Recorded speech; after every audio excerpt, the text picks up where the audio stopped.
Hello.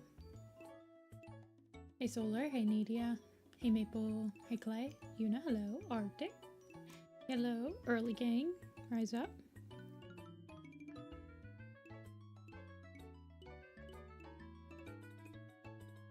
I need to work on this today.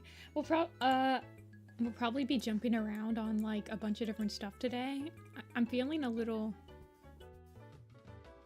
scatterbrained, so I might be jumping around on a lot of projects. Late time lurker. Fair enough. Well, welcome in. Glad to see ya. You ever made it this early? We got a lot of first time early birds. Let me see. Let me tell Tumblr I am streaming. YouTube.com/Nifty-Senpai live.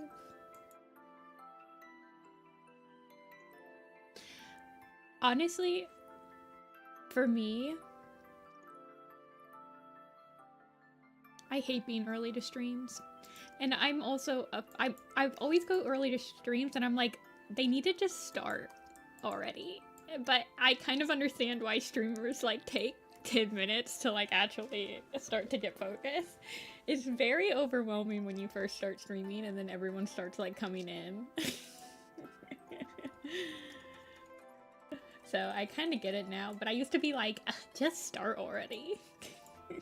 Hey Agnolia. Hey Night Fury. B. Did I say hello, B?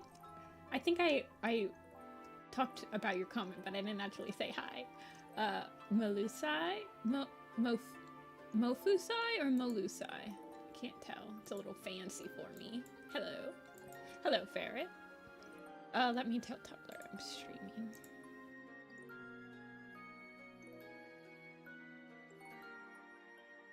And turn down the music a little bit for myself. Mokusai. Okay, I think I've actually said that before. That's a crazy way to write a K, though. I definitely asked you. I feel like I have to ask you every month. Is it Molusai? Mokusai? Yeah, okay. That makes sense. It's like Japanese. Don't mind me pronouncing it kind of Japanesey, I guess. Accidentally, I promise.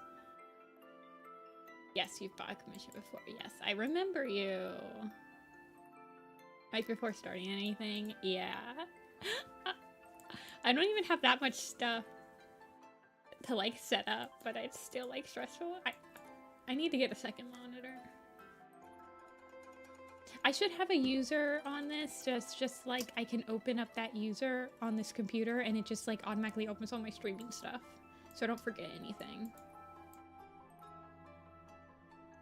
Okay.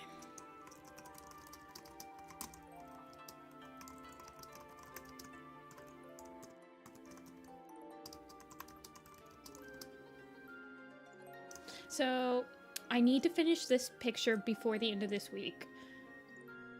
Period. This picture just needs... it just needs all the characters integrated into it, and then, like, the final touches... but it's, like, integrating... I think... I want to say that there's, like, 40 plus characters on this picture. It gets really hard, like... I'm also hoping that this picture prints out well. Oh gosh, this might be... I might only get like... I don't know. This can be a hard hue for some printers, but...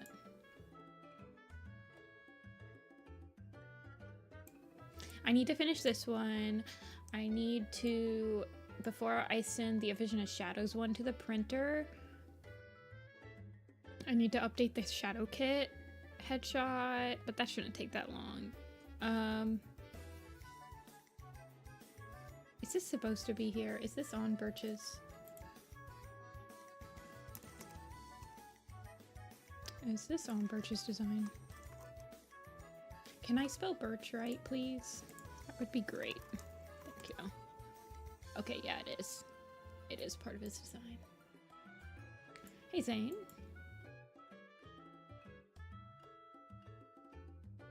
Finally not 2 hours late. I'm pretty late today. I've still having the leg issues from Sunday. I find I've been accidentally shrimping throughout the last couple days, and I'm trying to like prevent myself, but man, sometimes you just don't realize it until it's too late. Okay, let's see.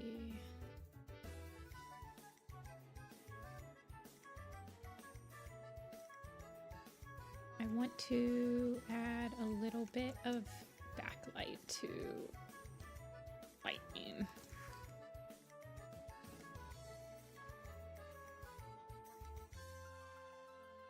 I think. Oh, he's standing out pretty well, but he doesn't have that much like contrast in his shadows. I feel like he's pretty close to the camera, so he should probably have a decent amount of contrast, but I also don't want him to be taking too much attention away from like the foreground. This is a very hard picture for me to like integrate all the characters in. I'm having an extremely hard time.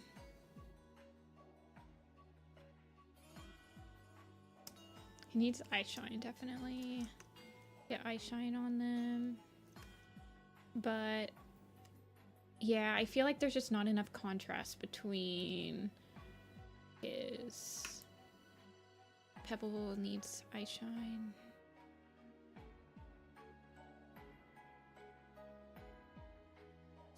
And Violet does. How to get out of art block? Ooh, I don't think I've ever... I find that bouncing around on projects, like having multiple projects going on at once, helps me with art block, because typically when I get art block, it's for a specific project I'm working on. So like I'll get art block working on this picture, but then I can go to a different picture and work on it, or I can go to PMV or something and work on it. Like, I have never gotten art block, thankfully, that's like for art all over, I guess would be the name. Like for every single project I'm working on, I can't work on any of them type thing.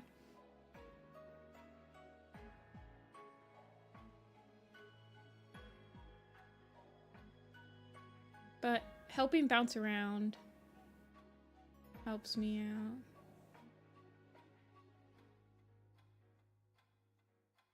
Cannot draw properly. Sometimes if I get stuck on like a certain pose or something like that, I tend to look up references or like do huge studies. Like I get that way with hands sometimes. Like human hands. Sometimes I just have to sit down and force myself to like draw a bunch of human hands just to like loosen them up.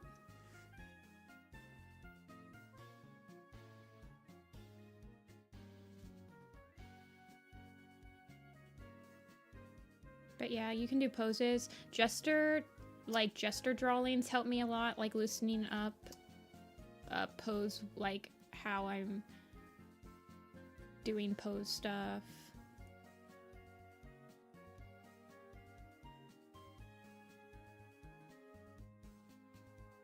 I think I need to darken up his whole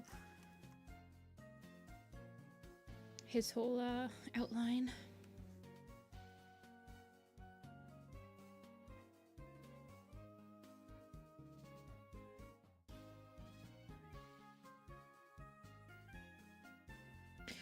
So when you're looking up references, what are you typically looking up, Mokusai? Because you can look up, sometimes I'll use multiple references for a single pose. Like sometimes if I'm drawing a cat and I want it to be like rolling around on the ground, sometimes I can find the body or like the legs in the right position, but the head is not in the right position. So then I'll use like multiple references. I'll use a different reference for the head than I use for like the body, kind of stitch it all together. If it's like a very specific pose I'm like trying to find. I usually have to stitch together a lot of reference images. But typically it's like, I have a lot of problems with back legs, like posing back legs a lot. So it also helps if you find a reference image that's really good, like save it in one of your folders. Like have a reference folder that you can just go back on. Like if you have a reference image that you really like the back legs on, you could like be like legs 1, legs 2, legs 3, and then they can all be together and you can reference back to them if you need to.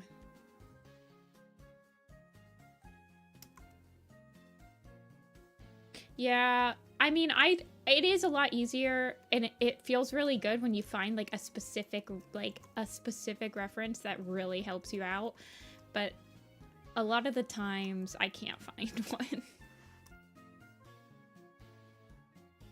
But sometimes just finding one that's like slightly similar and just doing like a really quick gesture drawing of it and like finding a couple that are kind of similar and doing quick gestures of it, you can get a little bit of a feel with how you want to pose yours. Because then you can kind of get like the shapes and the action lines going and you're like, okay, I know I need this action line and I'm pretty sure that the shape needs to be like this.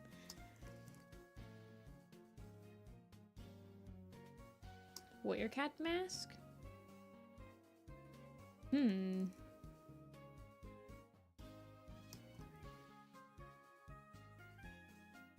You, is it to like wear? Yeah, action lines are hard. For sure. I don't like that on him. I just want it on like the side of him. So he has a little bit of... I was gonna say J Feather, but... pretty simple. I was also gonna say Brightheart. I think a Brightheart mask could be really cool.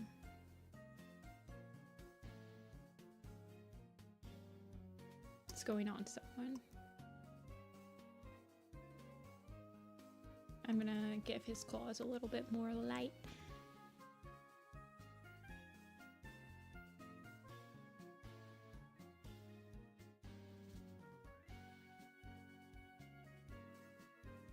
I think that looks better. Yeah, he looks more... I need to add... Where is the final touches? The final touches layer is for me to add little grass stubbles that go up. So it looks like they're actually sitting on the grass and not just floating.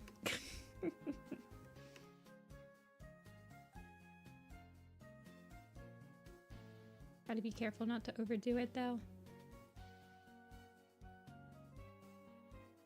Just a couple and it looks better. I want to do some on his tail though.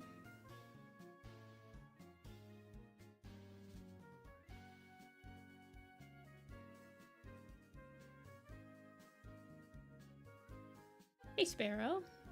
Studying human anatomy. I've actually never studied human anatomy. Whoops. I managed to get an art degree without doing a single like life drawing class. Human life drawing.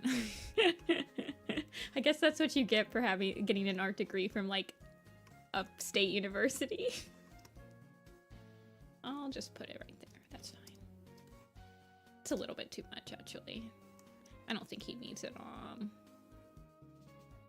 I feel like he just needs it a little bit like that. I want it on his tail because his tail's kind of struggling. Also need them. His tail is definitely struggling in the floating department.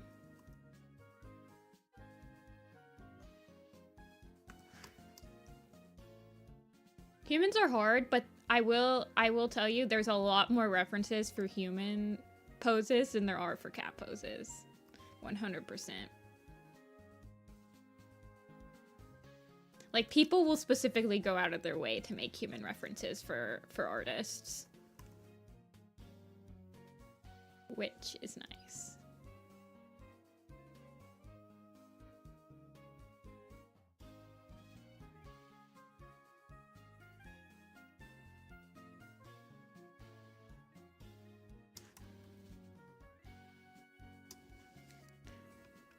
incorrect cat anatomy. I would agree with that, yeah. I think it's because, like, aren't human brains pretty wired to, like, be able... It's, what's it called? The uncanny valley stuff. So I feel like stretching human anatomy leads to, like, uncanny valley moments a lot more than, like, cat ones. Maybe not for me. I feel like I've, like, drawn so many cats that I can tell. I'm like, oh god, that cat's not. But cats are also, like, liquid, so...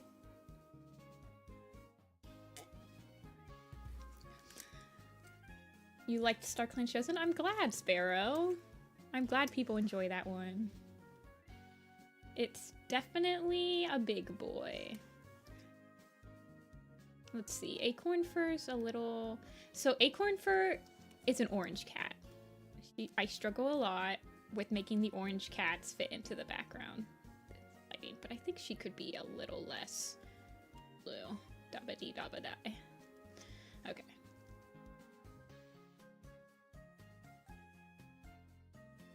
Okay, Lightning Tail, you can go away. Acorn Fur... I've been thinking of darkening up your lines. Ignore the fact that I just made layer 650, you guys. Don't worry about it. It's all according to plan.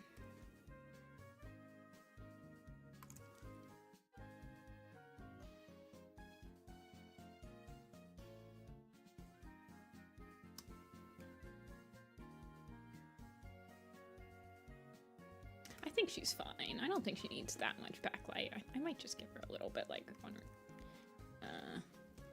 I don't think she needs it, actually. I think she stands out quite well on her own. Be just a little bit right here. On her chin, maybe? Maybe on her hair. How is my computer fan not blasting off? Wait, let's check my CPU. What's my CPU thing? That would be my EVGA, I believe. Let's see. This is only a 12 by 18 inch file. Let's see.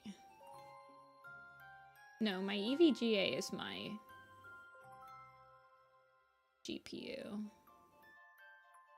My GPU temperature is only 37.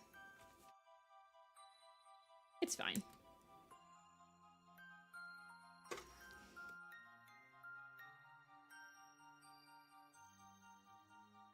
This is what this computer was made for. I made this computer specifically to combat After Effects and these massive group camp pics. So it will handle itself. It's fine. Where is my CPU? What is my CPU? It's not my EVGA, it's my, what's my driver? Is it my keyboard, display, partition, GeForce? No, that's my NVIDIA, that's my graphics card. I don't remember what I usually have to open up to look at my CPU.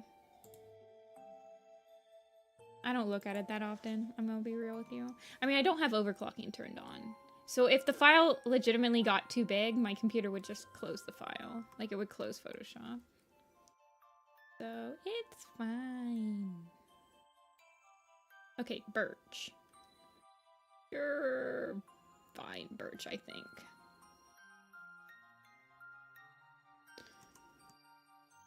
On how to animate.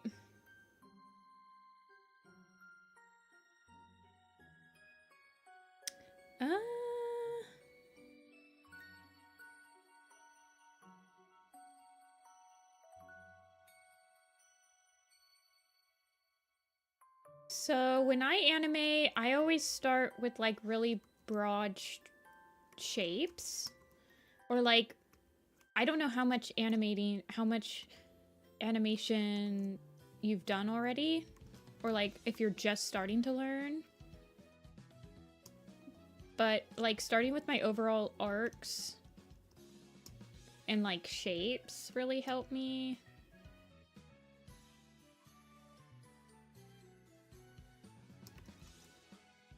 I'm not sure how to explain it. I didn't go to school for animation.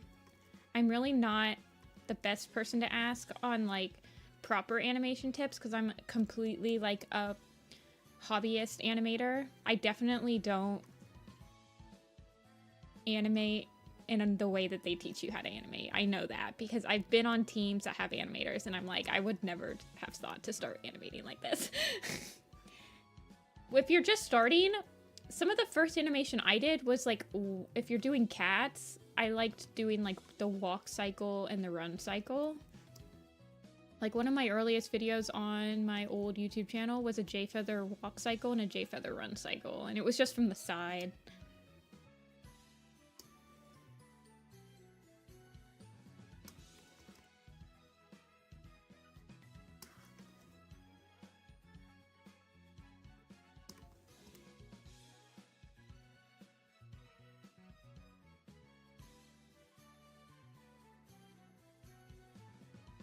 I don't think he needs that much shine. I don't know. Acorn for... you're a struggle, my girl.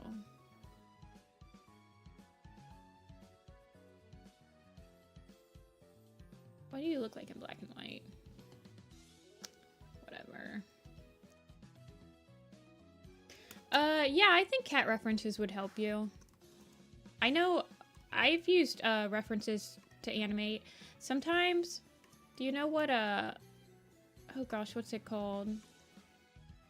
The animators in chat. What's it called when you rotoscoping? Do you know what rotoscoping is? I rotoscoped a couple of cat animations before, and that actually helped me a lot. I didn't like rotoscope that much. I kind of just sketched over it. Yeah, this is the Dawn of the Clans poster, Violet. Also, welcome in. Okay, see ya, Mokusai. Thanks for stopping in. Yeah, tracing over real footage. I think rotoscoping's like helped me sometimes. At least when I was still learning like cat anatomy and stuff. Amber's a real animator. Amber could give you actual beginner animation advice. Also, hello, Amber. Hello, Velo. Velo, we were just talking about you yesterday. Or the day before. I, like, added all of your cool Warrior Cat projects to my Pinterest board that's specifically designed for people to show their friends who are just getting into Warrior Cats videos based on what books they've read. And, like... your channel is in there now. I went through your whole channel. I don't like that right there. That's too tangenty. I forgot about your ampersand. Is that what it's called? Ampersand's the squirrel play one? I love that one. One of my favorite PMVs you ever did was the Yellowfang Wolf. I think I'm a wolf one. I love that one so much. I watched it the other day.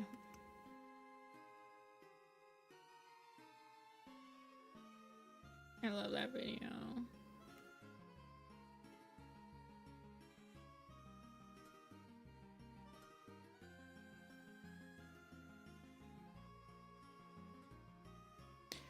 Quite a lot.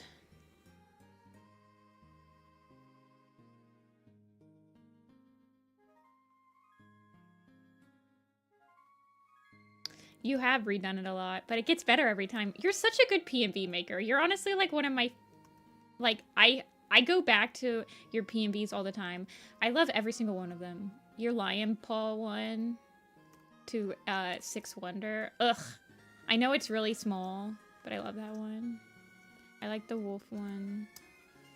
I just like your stuff, Elo.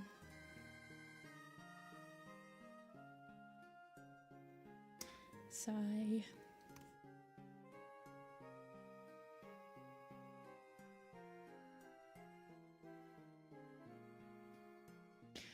I'd never posted any of this, but I would trace other people's animations, or like, not, I mean, I would trace like animes and stuff just to see what they looked like. I never posted any of that stuff, but it's, if you really like what an animation looks like, sometimes it's fun to like trace or like frame by frame copy it, just to also start absorbing. You and Sin Puppy Velo are like my PMV gurus. Love them.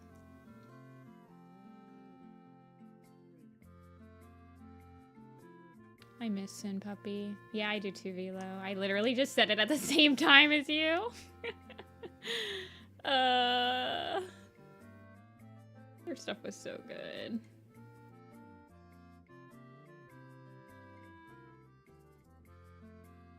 They're, even, oh gosh, what is it?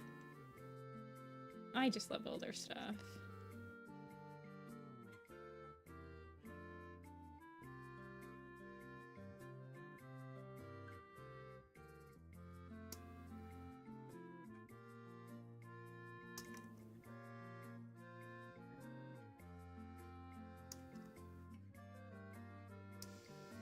Got better. I got used to using tracing paper on those giant cat care guidebooks.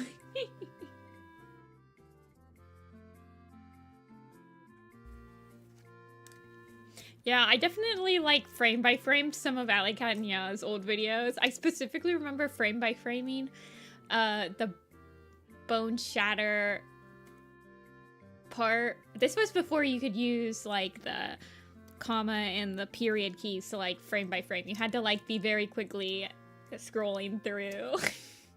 But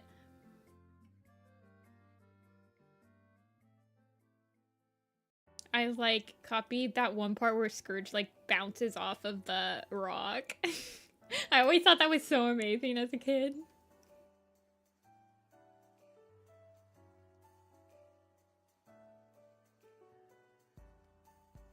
Okay, Alder is over here. So we're getting to the point where the cats are... I need to modify these, by the way, but we'll ignore those. But we're getting to the point where the cats in the background need to be much less visible. Well, maybe not Alder so far, but...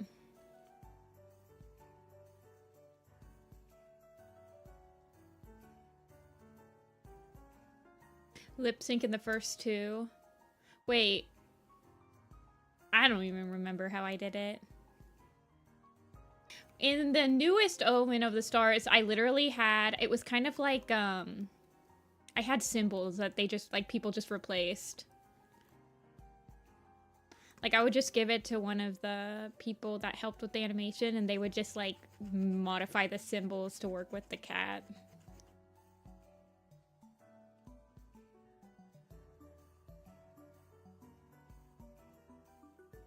Didn't I? I think I used to just do it, like, straight ahead. Yeah, I just had a library of, like... Yeah, I think I used to just do it straight ahead, though.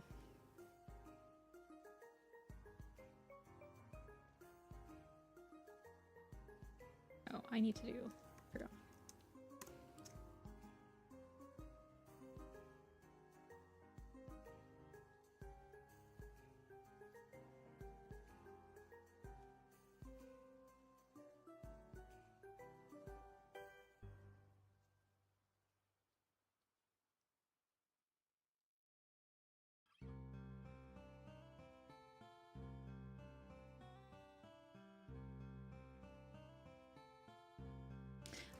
I just made layer 653. It's okay, though.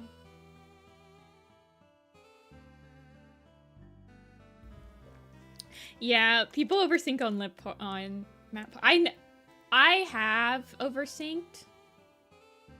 I hate... Actually, lip syncing is one of my least favorite things about animating.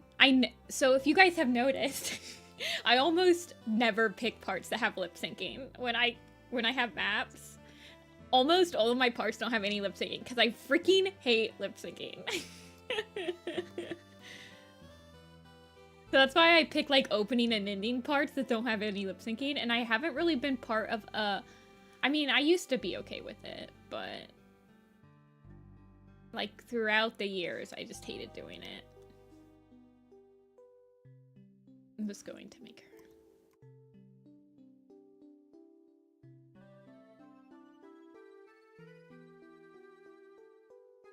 I think I lip synced, and then towards the end I was like, I hate lip syncing. I rather just focus on like the cats moving. I'll fix that. Also, that's her butt is like really standing out for no reason.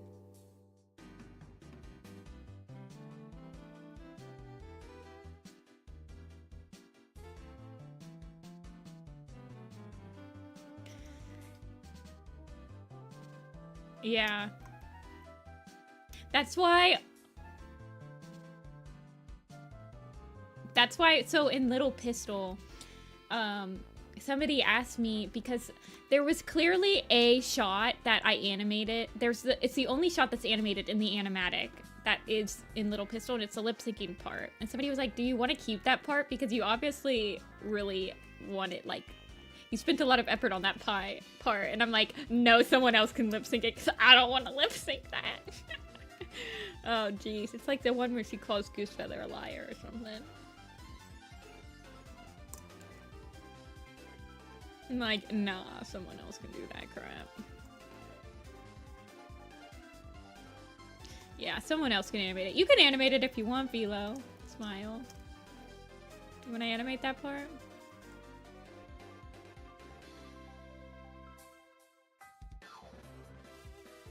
That single shot. You have to go suddenly. Okay. I believe you.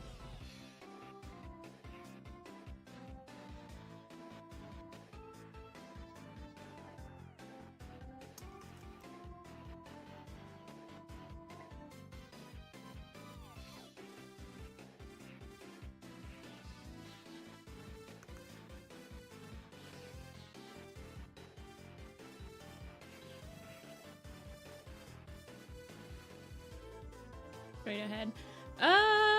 Yeah, I don't have any outstanding lip syncing. The last lip syncing I did was Jimmy He Whispers, and I was like, yeah, I'm good for forever. Someone else can lip sync from the rest of eternity. There are people that love lip syncing. Like, that's their favorite part of animating. Of course, lip syncing on, like, map parts is a lot different than lip syncing for, like, a video. Like, for, like, an animation, like an episode. Because I feel like whenever you're lip syncing singing, it's a lot more involved.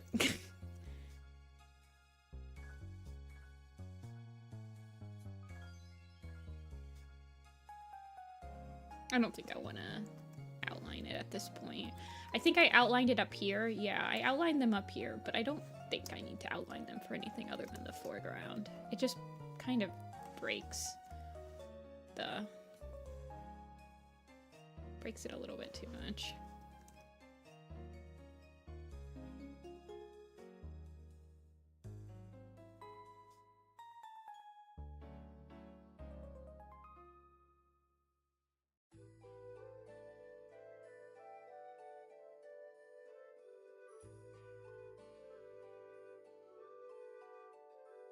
It was your 5. Wait, your 5 Giants part has animation? Has lip syncing? Wait.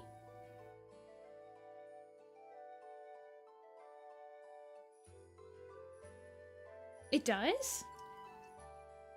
I'm so confused. Oh, Bramblestar singing the lyrics.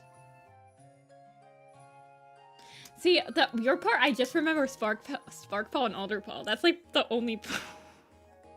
I just remember that last shot.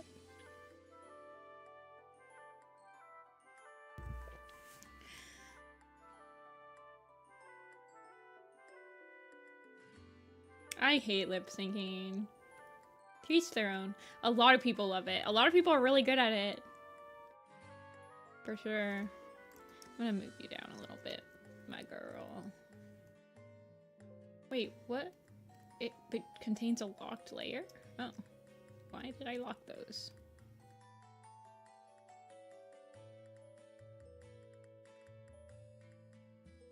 Push it down.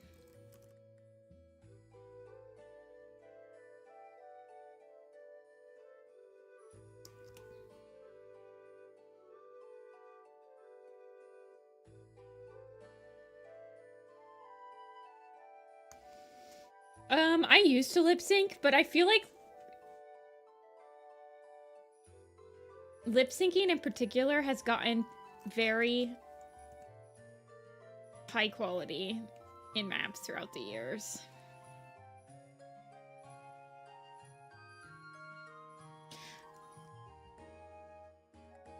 I've never hosted a map that was just like purely, completely lip synced though. But I've also never joined a map like that.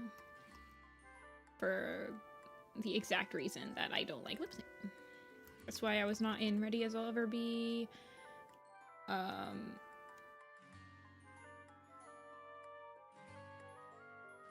Any like musical maps. And if I am in a musical map, I usually pick the part that's the one thing I hate about lip syncing. Actually, I just lied. I lip synced for Starkland Chosen. Duh. Hold on. I did just lip sync, you guys. I'm a huge fat liar.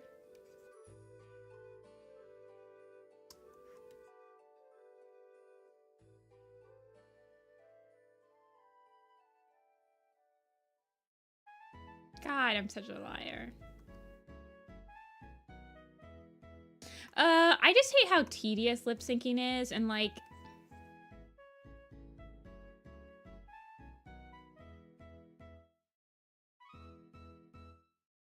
I don't know. I don't know how to explain it. I like animating like establishing shots and stuff like that with like characters that are very far away. And lip syncing, it's like the exact opposite shot of that. Like those shots are very like extreme close-ups or like a close-up.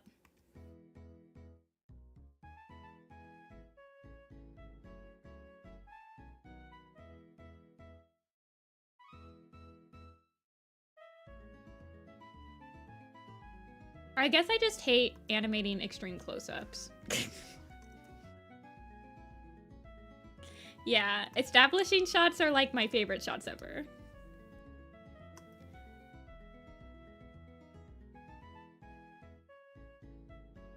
I love lying. I hate lying. I can't believe I completely forgot that I animated. I did everything for New York.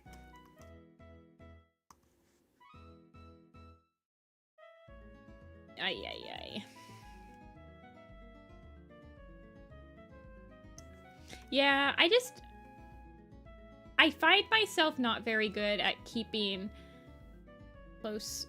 I don't know. I'm very much a perfectionist, and with close-up shots, I can't. I'm too much of a perfectionist. They take me way too long.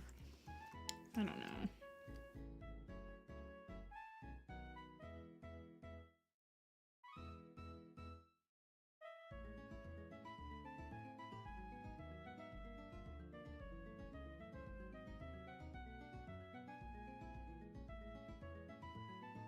I think I'm just gonna keep Thorn.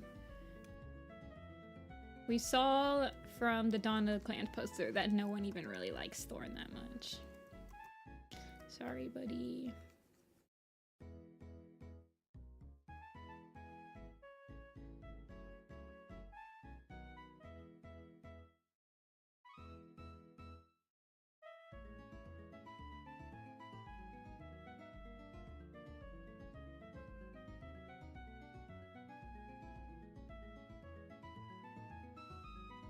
I'll keep her face out. I procrastinated all day yesterday. La la la la.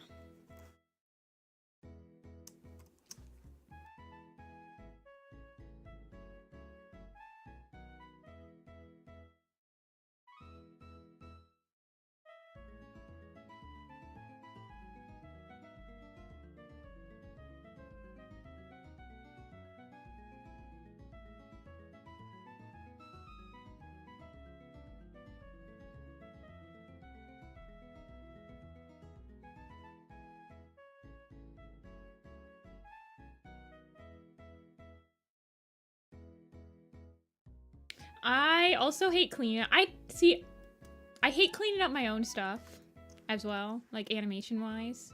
I don't mind cleaning up other people's animations.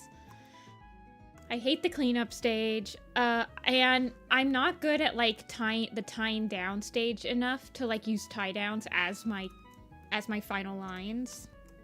I just, oh, man, I suck at animating, you guys. Like, I don't think I suck at it, but I'm not fast at it. I'm not fast at it at all.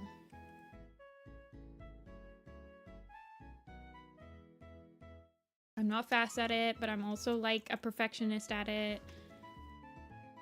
It takes me just way too long to animate. I wish that I could speed it up somehow. Oh, Adobe Animate. I could probably do that, actually. Well, I'm not. Actually, I couldn't because I don't know. Like, it's probably a tween, but I know Adobe Animate.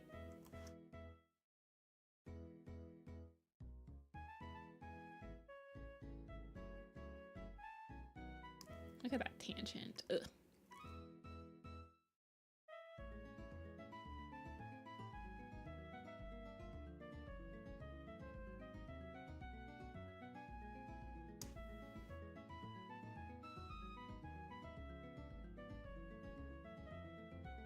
But you're only halfway through. Wait, what's the other half of cleanup?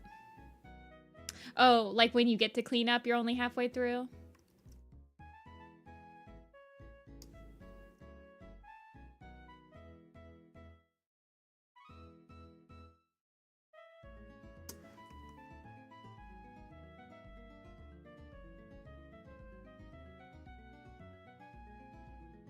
When I finish roughs. Yeah, Amber. See, I like doing roughs. I hate cleanup. I should just pass. I should just, like... Stop. I should just pass it on.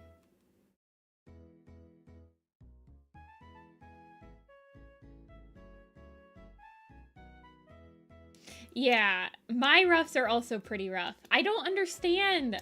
How do some people have such clean-looking roughs? I don't get it. I literally just don't understand.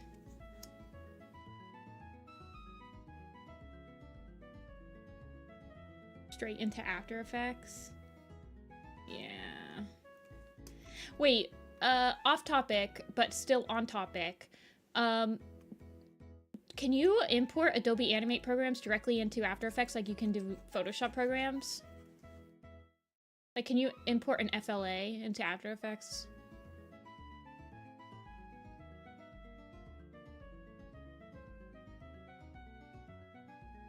Yeah, I don't want her standing out. I want her to be pretty much in the background with Hollow.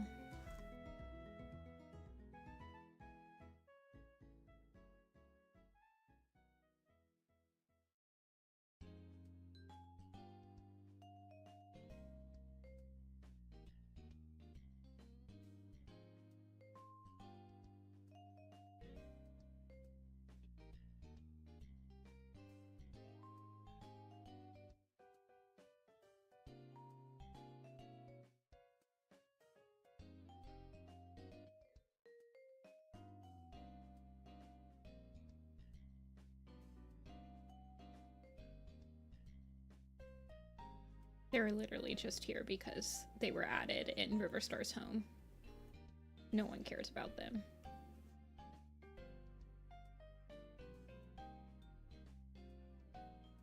I don't even think he needs any shading.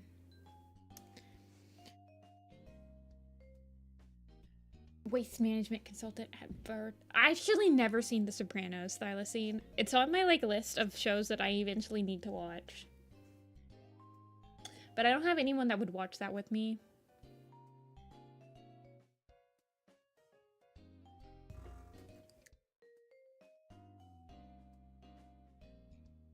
It's been character animator. Flash to After Effects transition is a little more complicated, but I think they're pretty compatible. I would assume that they're pretty compatible.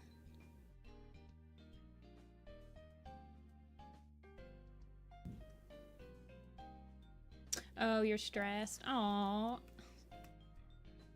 I imagine that it's probably... I can imagine the stress. I've seen your stuff, and you're good. And I feel like you do pretty good at meeting deadlines.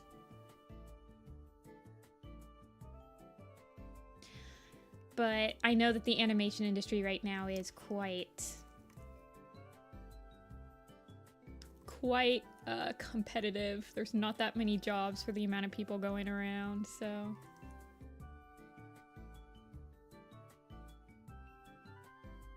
I wish you the best.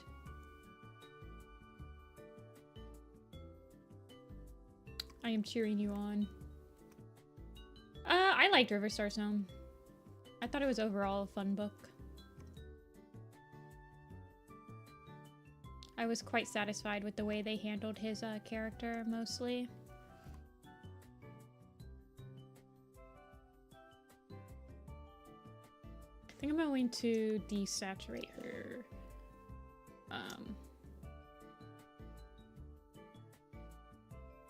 Her orange a little bit. Well, it's already pretty desaturated. I'm just going to make it not stand out that much.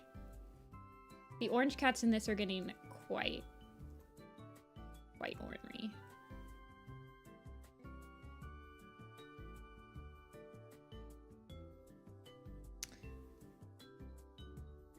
Yeah, I liked River Star's Home.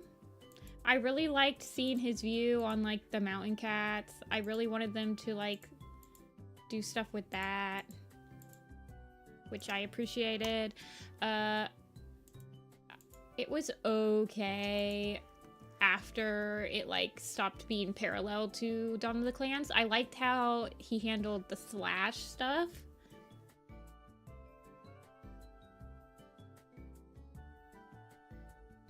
The orange cats are getting very much burnt marshmallow, but the only one that didn't get burnt marshmallow is Thunder. Thunder didn't get burnt. But sorry, you're orange and I don't want you to stand out that much, so you're gonna get subjected to background. Subjected to blending into the background.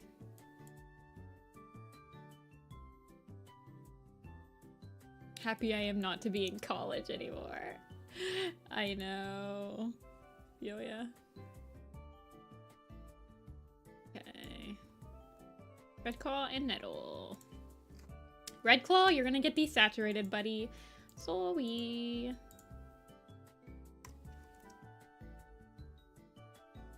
Excuse me?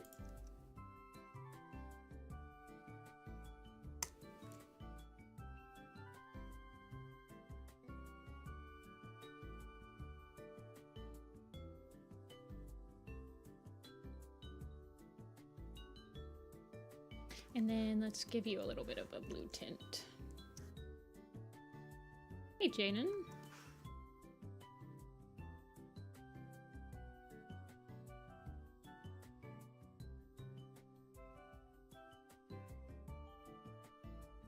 Okay, see ya, Amber.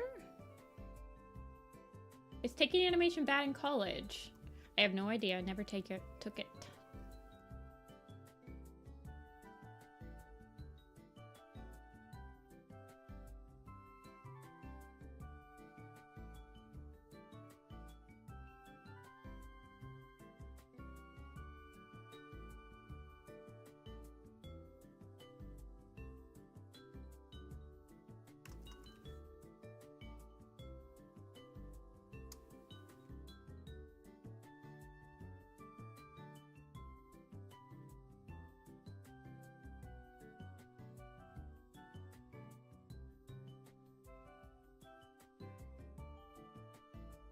Any tips for going which school? I have no idea.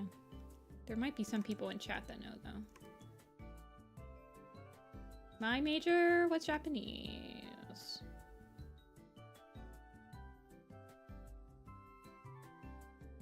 Okay.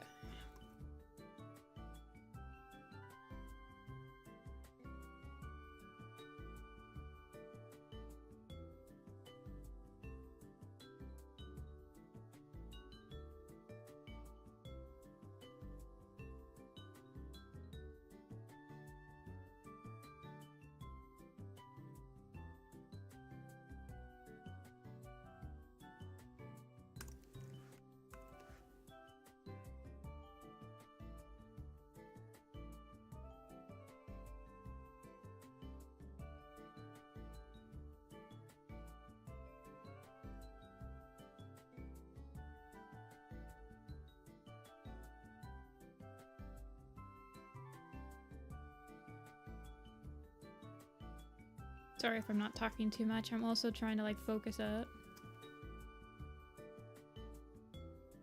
I'm really worried that this picture is not going to print out very well. But you can't adjust until you get the first ones. I might have to get it printed at a different printer. If it's too muddy.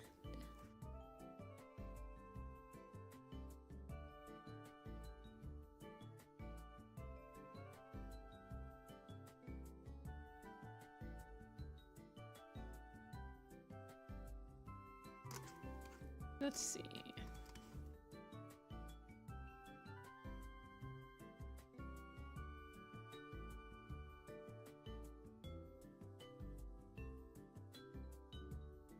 Comics major?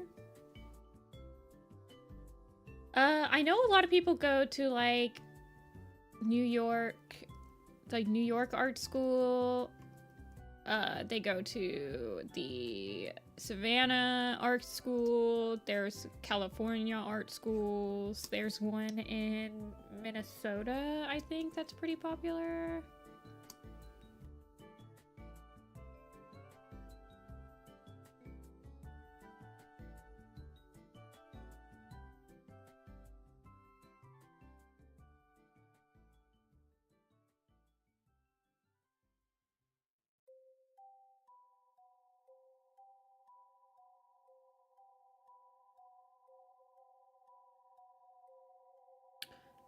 Savannah? I don't know. I have a lot of friends that graduated from Savannah. So, even if it's a little questionable, I know a lot of people that have degrees from Savannah. I actually know somebody that might be a professor there in the next couple of years.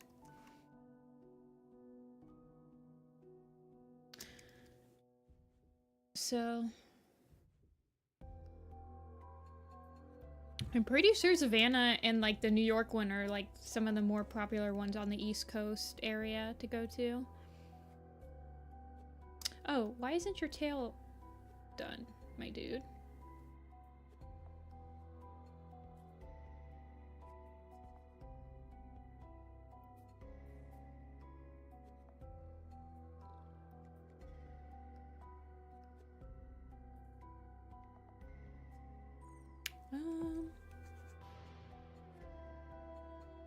I want his tail to like not stand out at all.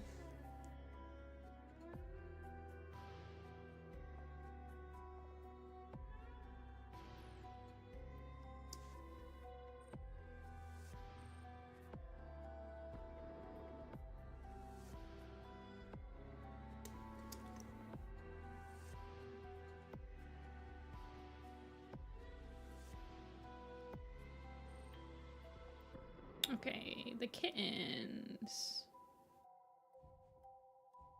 Okay, let's actually start from the outside and work our way in.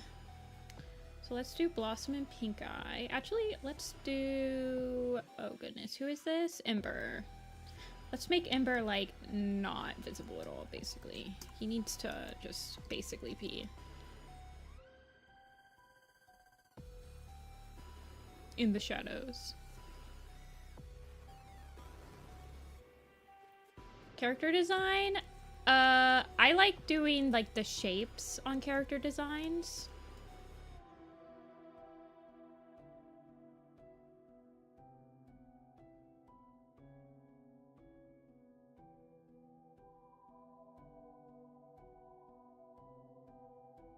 Excited?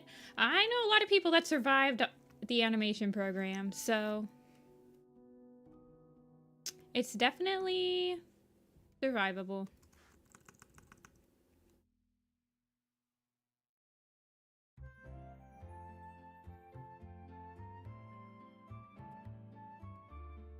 Yeah, I have no idea what good schools in, like, France and stuff are. I also need to, multiply this and 80% it.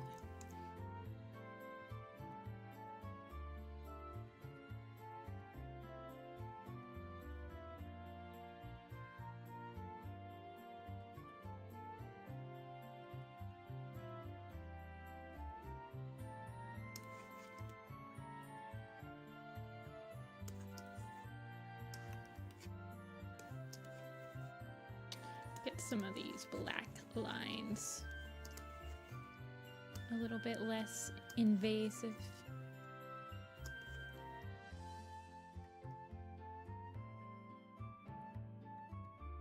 They can be invasive in the shadows.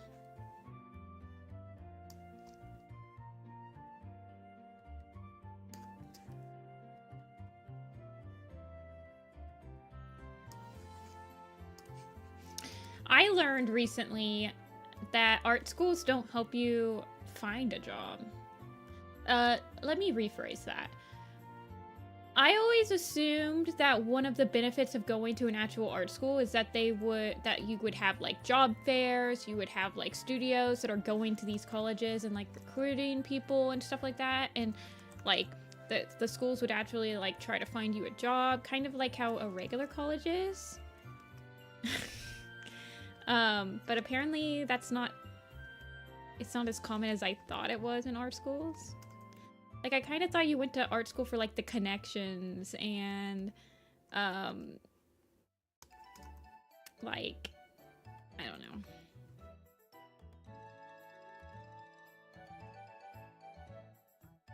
I mean, what's the point of, like, a really big college price if they're not going to try to help you get a job afterward? You'd think that it would be beneficial for a college to try to find you a job so that you can actually start paying this exorbitant student loans that they make you get.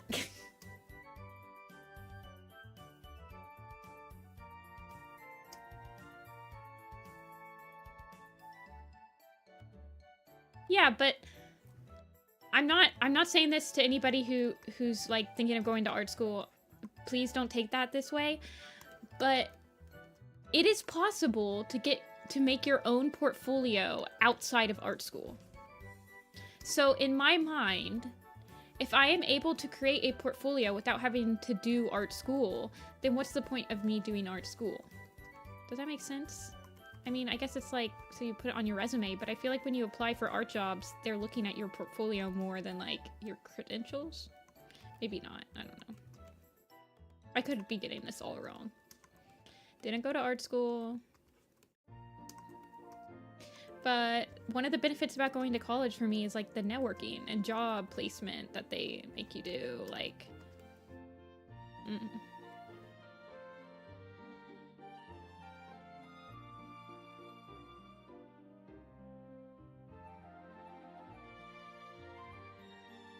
I'm sure that there are schools that do it, but it doesn't seem like it's as common as I thought it was.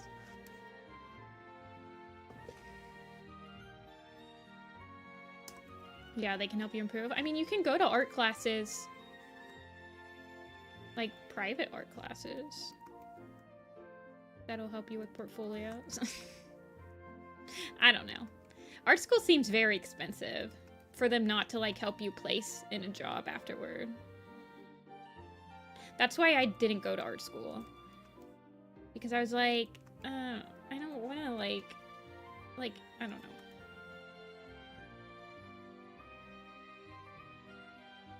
Of course, I'm doing art. I would consider myself an artist. Like, I'm making money doing art now, though. So...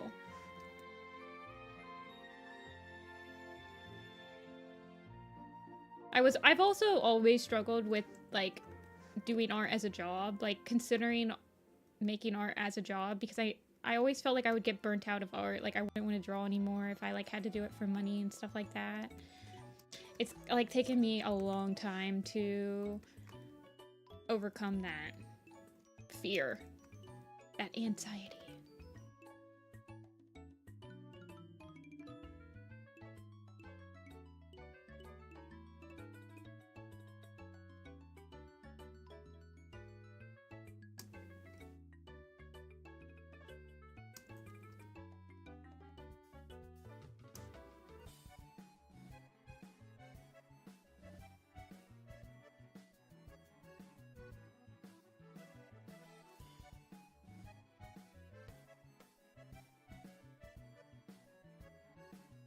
Yeah.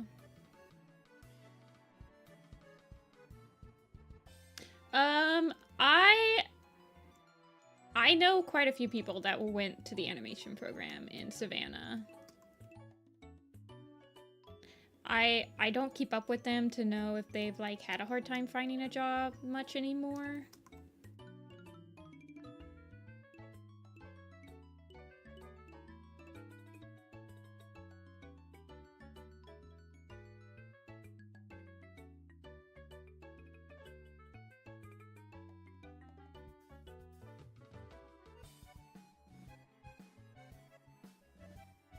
I mean, what would be the difference, like, if somebody went to a community college, like a college that's not as expensive? That's kind of what I did for my art program. So I went to OSU, which is cheap for me, well, cheaper for me as an Ohio resident.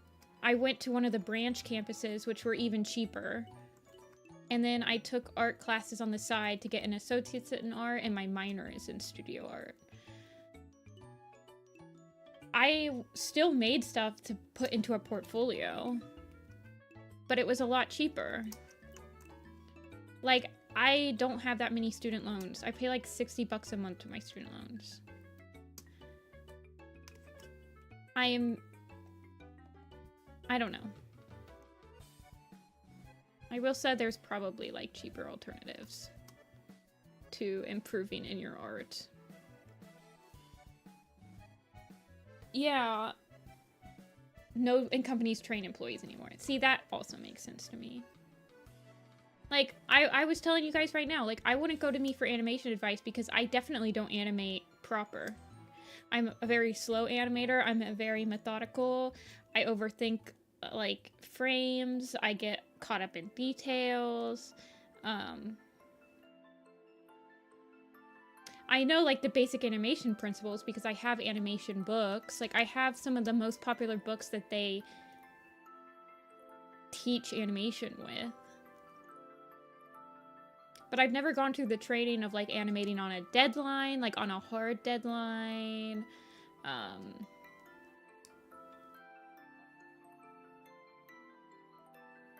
Yeah, rigged Toon Boom Harmony. Okay. Yeah. That makes sense.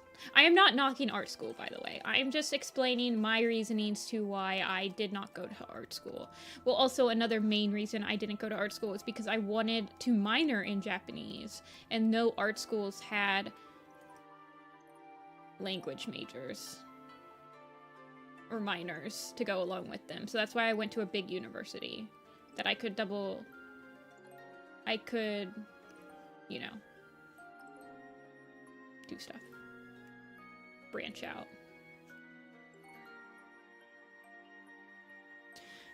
The books I have for animation are the Animator Survival Kit and Cartoon Animation. And then I think those are the ones I have on my bookshelf, at least. I have like a whole thing of books that I haven't put out. Yeah, so the Animator Survival Kit and Cartoon Animation by Preston Blair. I have like a storyboarding book. I think you can just find them at like Hand Drawn Again. That's so interesting. I knew that indie animation was going for like hand drawn, but I didn't know that like overall it was going like that. Listening to your stream while doing a history test. Phoning a friend. That's how it feels. Guys, what's this answer? Is you Skillshare? I have no idea. I've never used Skillshare. I thought about using Skillshare to do some After Effects brushing up, but I've never actually used it. I'm gonna multiply you.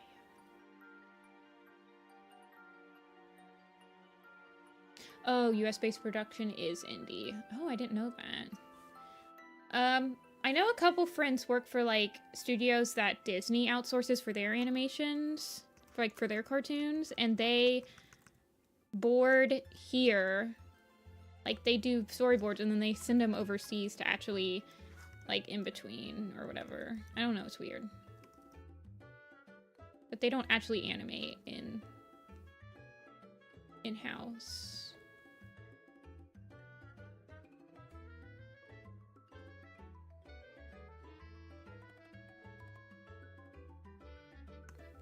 I feel like hand-drawn is...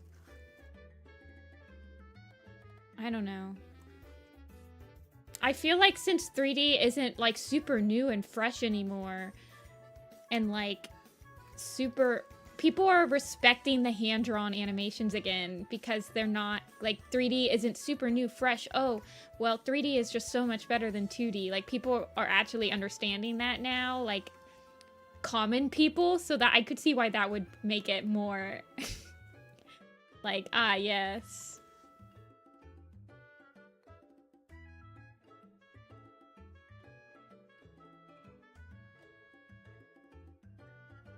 Okay, it's the standard. That makes sense. I've been thinking of applying to be a layout artist, but I haven't put together a layout artist portfolio. It's a pipe dream. Might as well try to apply to some places. I heard that layout artists are,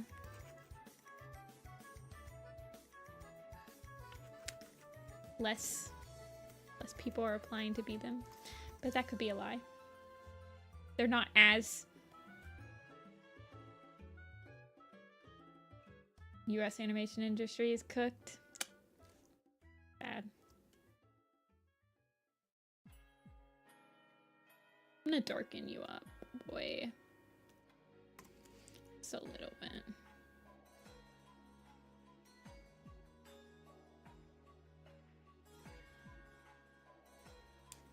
You're still, like, standing out.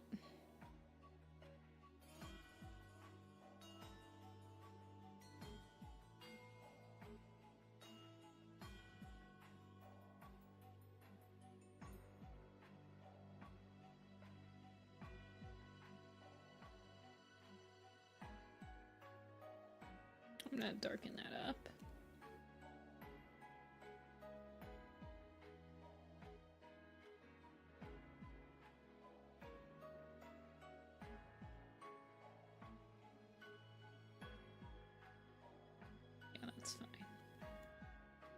Animation is in shambles.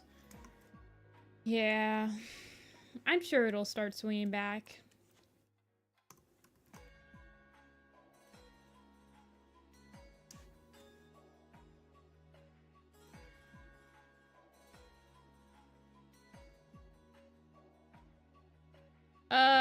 Titmouse is what my friend... I have a friend that works at Titmouse, I believe, and they have a studio in New York City.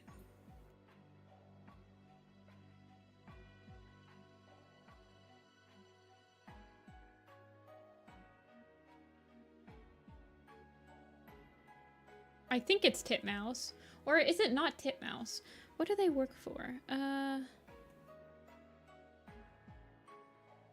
Is it not Titmouse?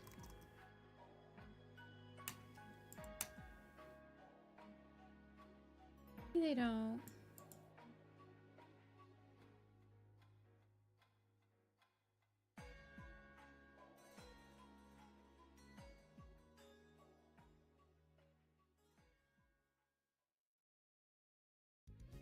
Yeah, they have a New York office.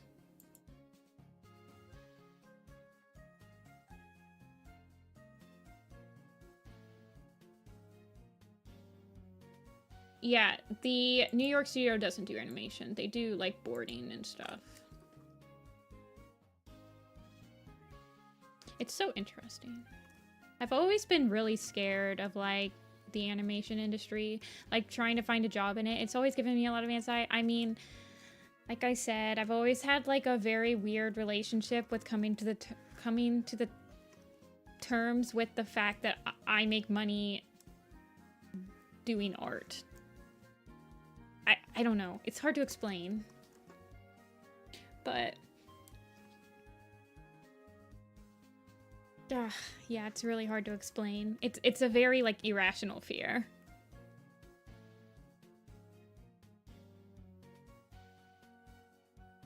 gotten better at it. No, but he's gonna read it. No.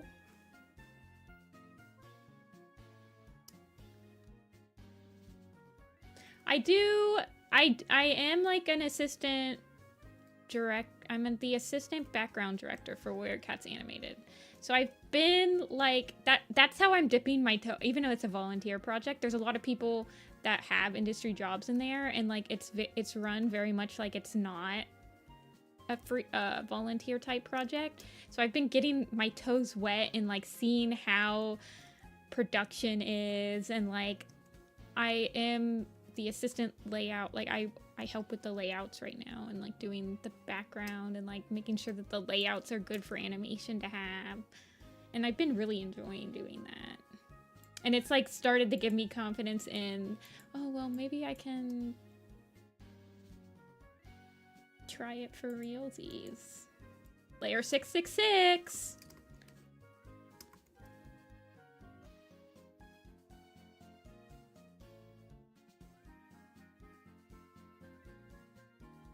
The contracts aren't long. Yeah, that'd be fine. I would also like to have a job where I can still do my convention stuff, because I love doing the conventions. I love talking to the people at conventions. I love meeting the people at the conventions. It's one of my favorite like freelance things I've attempted this year or last year. It's such a good experience. I really like doing it.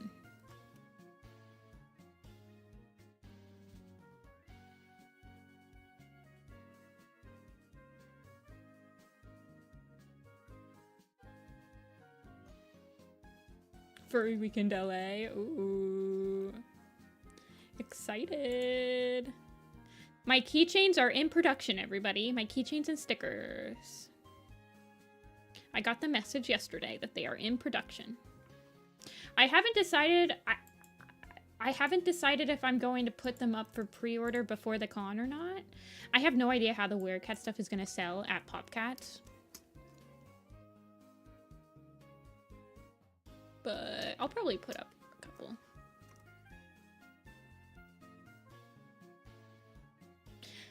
Who's my favorite character from Dawn of the Clans?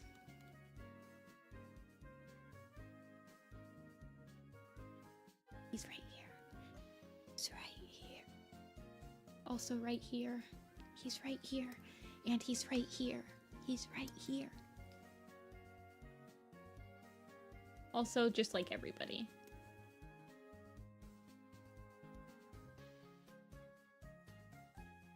Yeah, I would assume that like, but you only need one day off if you're just like driving, like if it's a local con. But if it's a full con, like a con you have to fly to, you'd probably have to get 2 days off.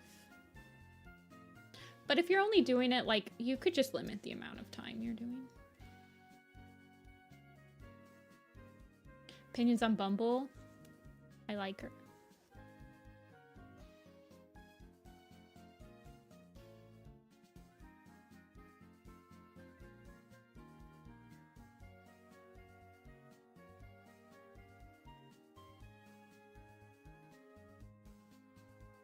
I'm gonna darken them up a little bit.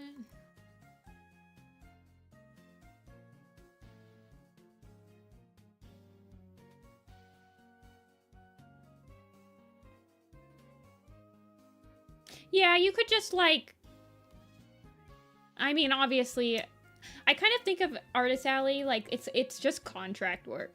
This is gonna sound weird, but selling at an Artist Alley, like being an artist that's applying for Artist Alleys, is like, it's like getting contract work. You have a contract to sell your art there for a weekend. You have to constantly be applying to get into the Artist Alleys. You have to, like, you're basically finding contracts that are like 3 days long. It's pretty stressful.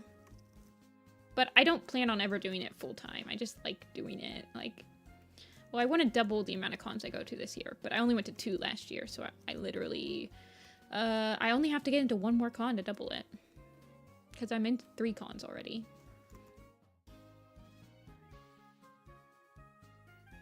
Yeah, I feel like as long as you were upfront about it, They should be fine. Philadelphia. I haven't gotten into a furry cons dealer's room or artist alley yet. We'll see. I missed the Anthrocon due date because I'm idiot. I'm still getting used to like tracking cons and when they open to like apply.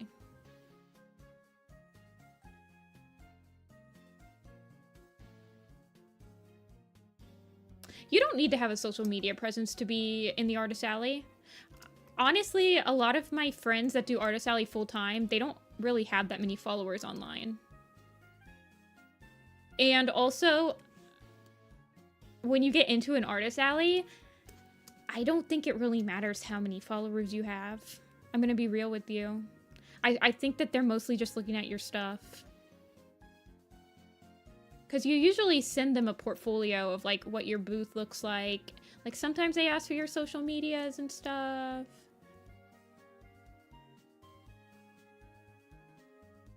Yeah, you literally don't have to worry about follower count.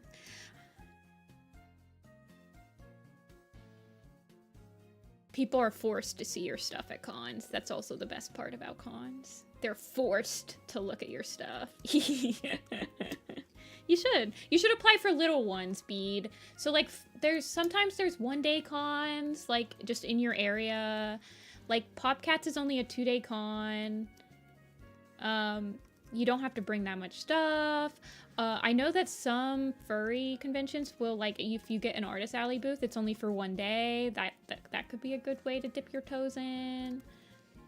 Just to like see how it feels. I would encourage people to do it. It's fun.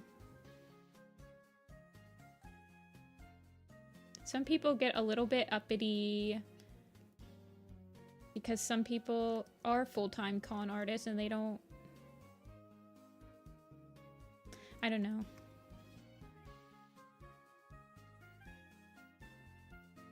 And then some cons you can split your booth. Yeah, art markets or craft fairs are becoming more common. Some cons will let you split your booth. So if you have a friend that's selling and it might be one of their first times or they don't have enough stuff, you could, like, even if you don't want to sell your own art, you could help your friends sell and see how that is. That's how I first, like, learned how it was. I, like, helped one of my friends sell. Like, I would just sit behind the booth with her and help her, like, put the t-shirts out and stuff like that.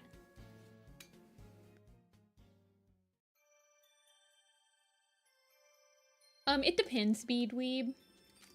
Some cons are a little bit more picky. There's, like, different ways that con staff pick who's going to be in their artist alley. Like, there's juried, first come, first serve, and raffle. Juried is when they go through every single application and they specifically pick who's going to be in it. They can also split these up, so it could be like 50% juried, 50% raffled. Raffle is when they just, like, pick randomly out of the people that applied to have a booth. And then first come, first serve is when they just open up the booth and you buy it. Yeah, free con. I know that I've seen some colleges that'll just have, like, an art fair.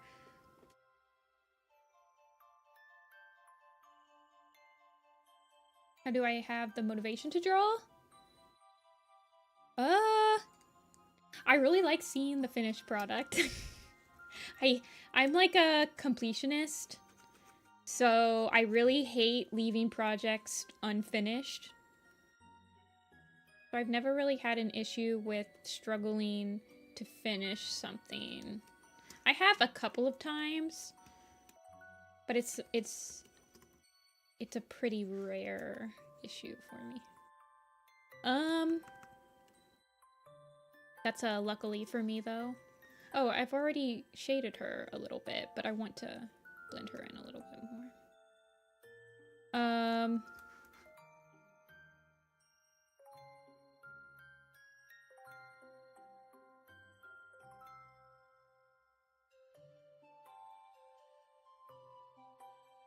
Baby Storm.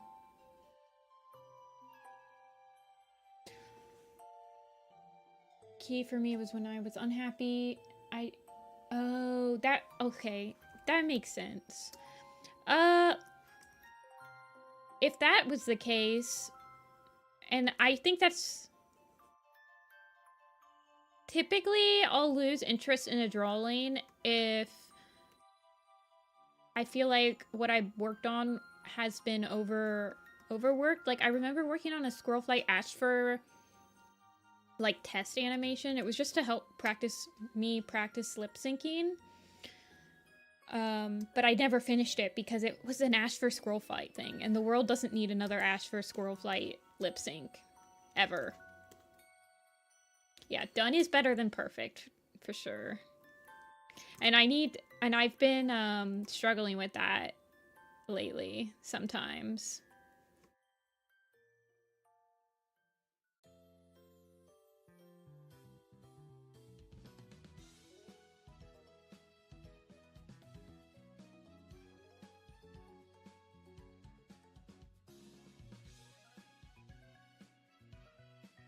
Do I want to give her... I mean, they're pretty far away. I don't really know if they need eye shine at this point. I want them to look like they're looking at... Oh, well, Jagged Peak can be looking at Storm. Holly can just be looking at the little babies.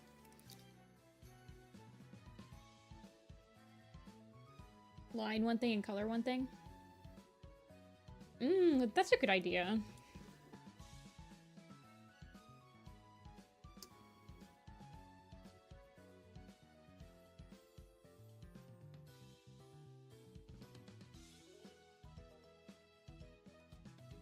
I'm going to modify her tail a little bit.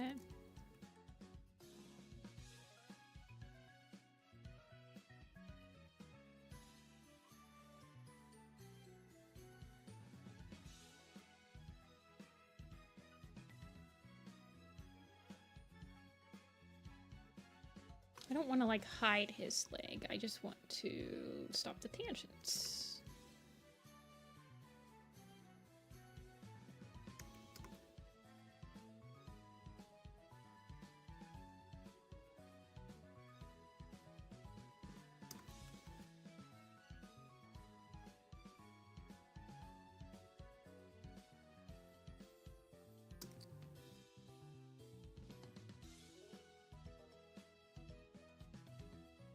Yeah, all of the little kids are practicing warrior cat duties.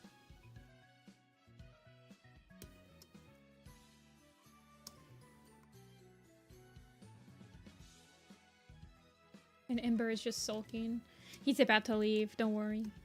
He's about to leave the chat. I'm gonna add a little bit more. I want to add some shine to his hair.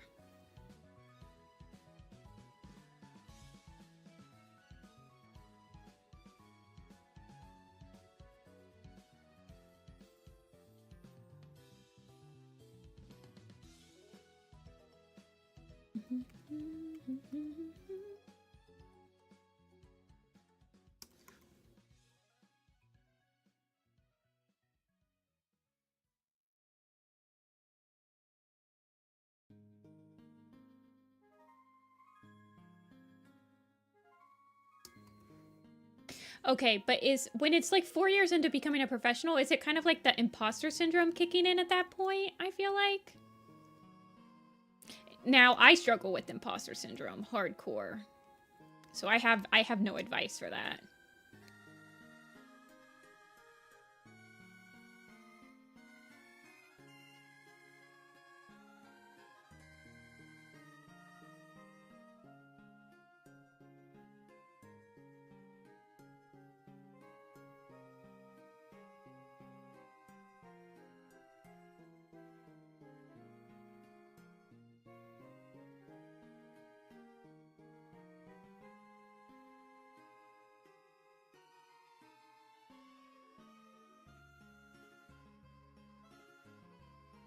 Hey, Catverse.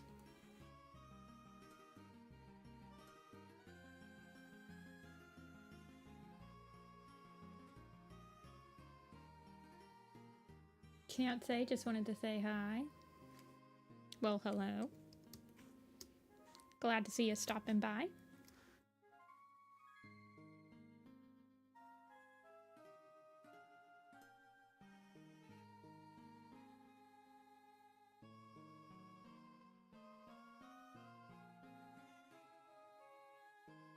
See, I'm like perfectioning right now.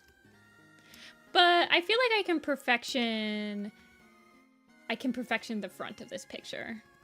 I mean, this is the part that everyone's going to look at. Like, this is the part, well, no one's going to be looking at Thunder's back foot particularly close or anything, but whatever.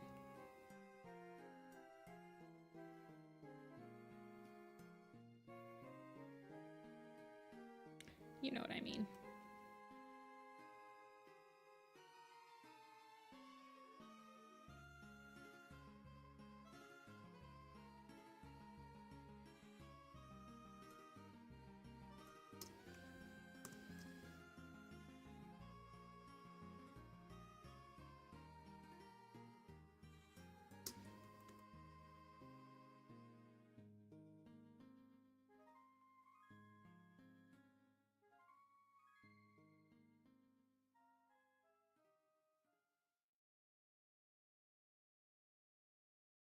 Okay.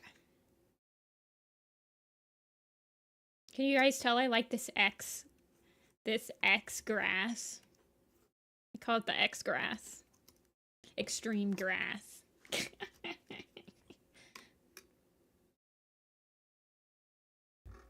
Let me change my... Ooh, Pokemon Mystery Dungeon? All dungeon themes? Yeah, sure.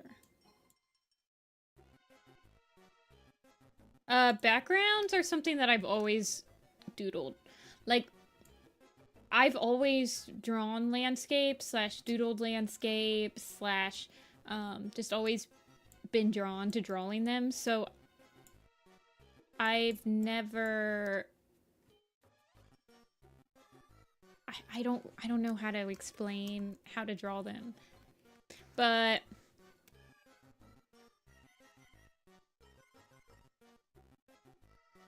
I will say I find landscapes and nature to be easier to draw than like cities and like interior houses and stuff like that. But that's just, it's not, I don't know if they're easier to draw, but I like how,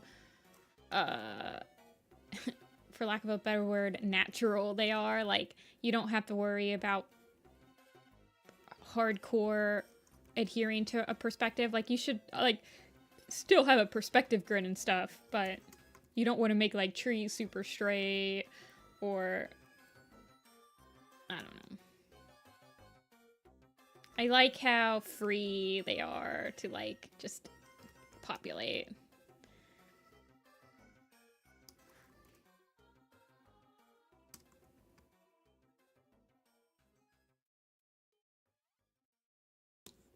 The shuriken grass.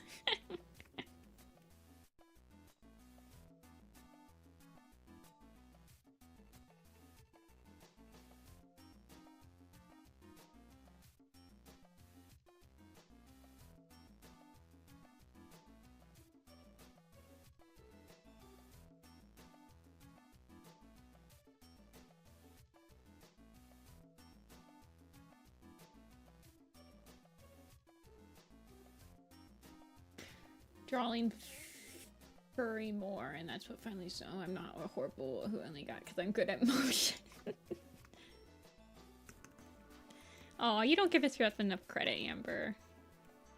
But I feel like as an artist, like fellow artist problems, you're always your own worst critic. It doesn't matter if like 50 other people tell you that you're amazing at art and that you're really good. It's always gonna matter if you actually think that you're good or not. There's no magic word that somebody can say that suddenly like takes that away. In my own experience, at least.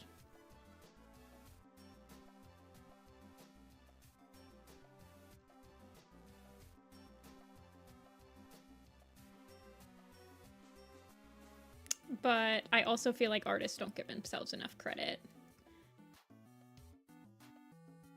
Not everyone can do what you do. You might find people on the daily, online, that you feel are better than you, but they can't be you. They can never draw exactly how you draw.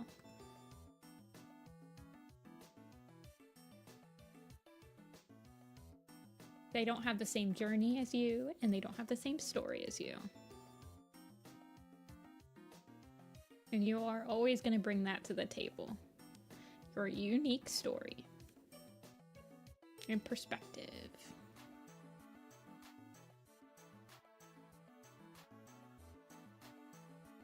Okay. Eagle Feather, I think, is not on the ground. I think that he is completely off the ground. I don't think he should be grounded at all. Like, I think his drop shadow should be, like, over here.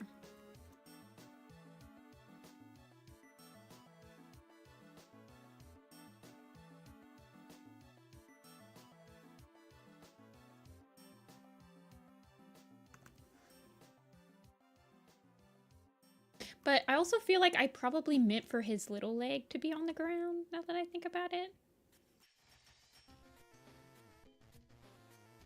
It looks like I probably meant to put his little leg on the ground. I bring a certain draw my friend's cats in maid outfit energy. Yeah, that's a fine energy to bring.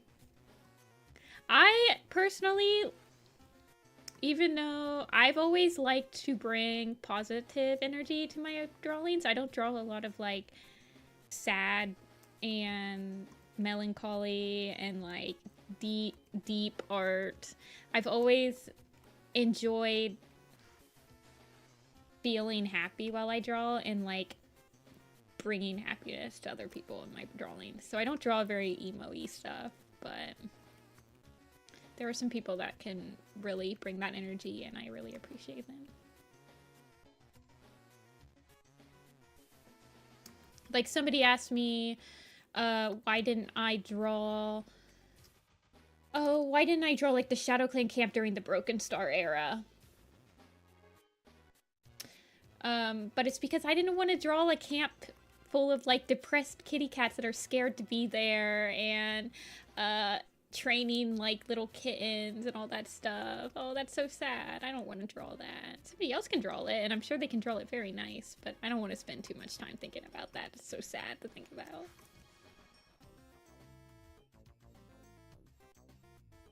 We look at Nightheart. Yeah, that's true. Nightheart's pretty emo-y.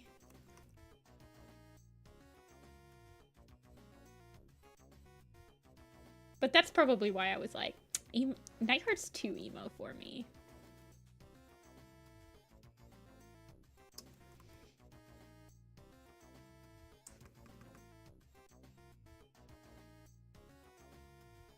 But he's not anymore. He's like dad mode now. He's got kids already. That man grew up fast.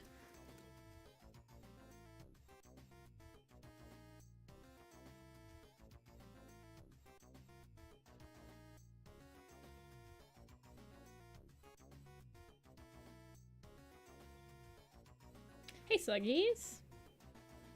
Thanks. I am glad you're enjoying it. It has... This picture has probably taken me the longest amount of time of any picture. But it also has, like, an extremely high number of actors in it.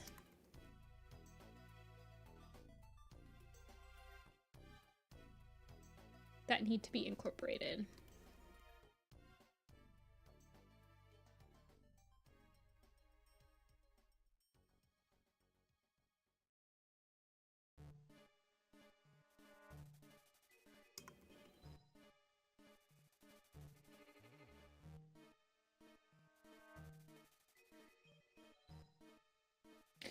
Social media fan, why aren't more people drawing? And I'm like, yeah, that's how I feel sometimes. I'm like, just draw it yourself.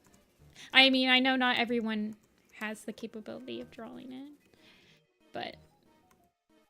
And I don't mind when people say that, because you might connect with somebody in the community that actually didn't think about that and would like to bring that to life. But yeah, a lot of the times I feel that way when people ask me to like modify my designs on the Warriors Wiki, on the Warriors Project blog. I let people modify them however they wish. And I'm like, you can do it yourself. I don't mind. You want to scar up this character? Go for it. You want to change their eye color? Go for it. You don't need my permission. I already gave it. We'll think of my stories. Yeah, definitely. Self-conscious. For sure. I feel like back in the day with like DeviantArt and stuff. I mean, you get like a troll on a DeviantArt page. Like, let's be real. There were some mean people on DeviantArt. But I feel like there weren't as many mean people as there, like, I see on Twitter and stuff nowadays. Not Twitter, or like just social media in general. Does this still read as Sparrow Fur, by the way? I really desaturated her, but I can give her a little bit more ginger. Let me check where she is. Here she is. Like, I can ginger her up a little bit.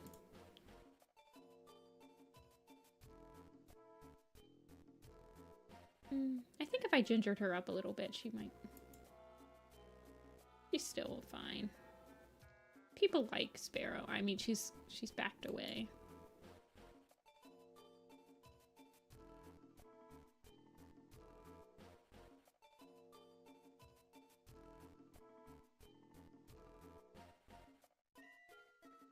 Replies are always full of memes.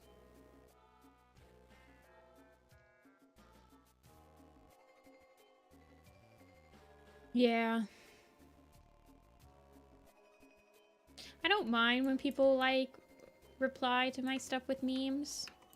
I appreciate people taking the time to, I don't know. I feel like on Tumblr, you're not really expecting a reply anyway, so it's a little different. I think back in the DeviantArt days when you commented, you were, like, really expecting replies. Oh, yeah. I get people at conventions that are like that, Dia. Like, I was at an anime convention and I was selling my stuff. And it was 2 siblings. And the younger sibling was, like, not really as engaged as the older sibling was. The older sibling was actually looking at my art and, like, taking it in. But the younger sibling, I think she was, like,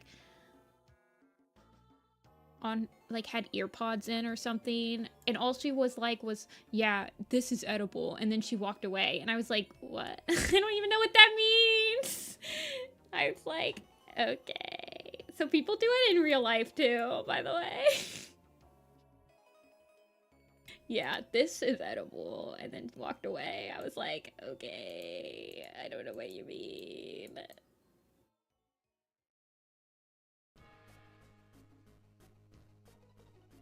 What am I looking at? I have so many layers, you guys.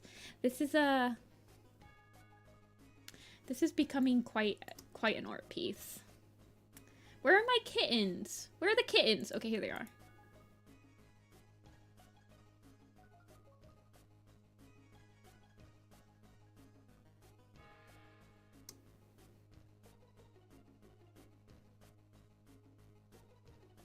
I haven't the slightest idea. I know, I don't know. It was, like, really weird.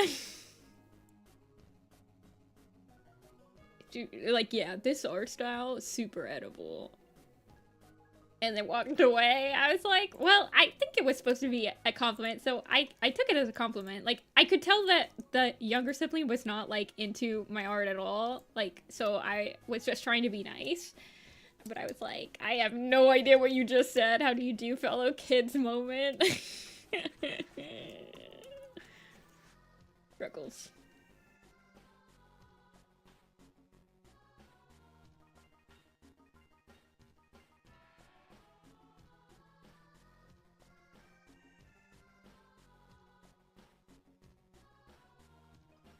Oh, yeah. I mean, I've gotten people that Actually, I will let you know, you guys, the husbands of like middle-aged women who are at anime cons and actually like enjoying themselves are usually the meanest customers you'll get. I had this one husband of, and he was like looking at my stuff, and his wife actually bought stuff from me, by the way. She was the one that was clearly interested. And he was like looking at my stuff, and then he straight up asked me, he was like, do you have anything that doesn't have any weird looking cats into them? And I was like, nah, this is all I got. And then his wife just bought one of my prints anyway, so I was like, whatever, but you're weird, dude. It kind of made me laugh. And then I had this one guy. I had this one guy that came up, and he was like, oh, so it's like all cats, right? Like there's no dogs? And I was like, yeah, I'm all cats today. And he was like, what are these even from? And I'm like, oh, it's from a book series. It's like Werecats. It's like all cats. And he's like, there's so many of them. And he's just like, I'm clearly not engaging with him anymore. I'm like, all right, dude, I'm tired of being nice to you and being pleasant. But he was just kind of like sitting there and like looking at all my stuff. He was like, I can tell that you watched, what did he say? He said something like, I can tell what movies you watched as a kid. And then he started naming movies, and I was like, I didn't watch any of these movies. But he was just being like mean. And I was like, okay, dude, I'm tired of you. I like sat back and like started eating my sandwich, but then this one person came up and they were like, oh my gosh, Werecats, this is so awesome. And the guy, he was like, well, at least someone knows what it is. And then he walked away, and I was like, oh, thank God, he's gone. It was so funny, actually. It doesn't really bother me. I mean, you get all types of people at cons. This guy was like clearly, he was definitely one of these people that if an artist doesn't have anything that they want at their booth, they're like, your booth sucks. You shouldn't have been invited in, you know, like can't think about actually like having other people with different hobbies at your con. Yeah, working in retail does, Dia. I mean, I legitimately, some of the meanest customers I ever had working like retail were doctors, actually. And I know they were doctors because they'll let you know. It's those types of doctors. And I've like legitimately cried. But I feel like the people at cons, when they're mean, it's a different type of mean. Like, they don't usually realize that they're being a little mean. I don't know how to explain it. But I kind of, like, give them a lot of a benefit of the doubt. Or, like, you just shake it off. And it's nice because you actually get people that are connecting with your art, like, in the very next, like, hour or so. So you kind of just brush it off. You're like, okay, whatever, dude. Bye-bye.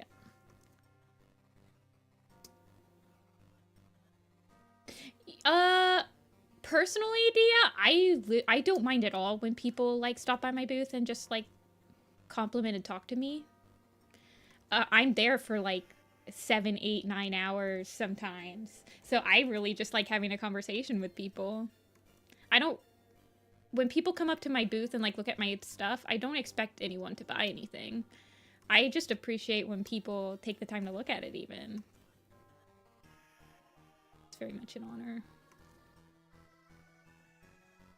Yeah, when you're the customer, I could see that way. I try to reverse my thinking a lot more than I used to, because if I don't, I'll very much get into that, like, oh God, I don't even want to talk to them if I can't buy anything type of thing. I'm like, well, I try to think of it in the reverse. I'm like, well, if I was in their position, would I care? And I'm like, no, I think I would want to have a conversation with them. So then I'm like, I'll talk or whatever, I guess. I don't know. But yeah, sometimes I do. Sometimes I like buying a little trinket or something like that, Amber, just to remember like the conversation I had with them.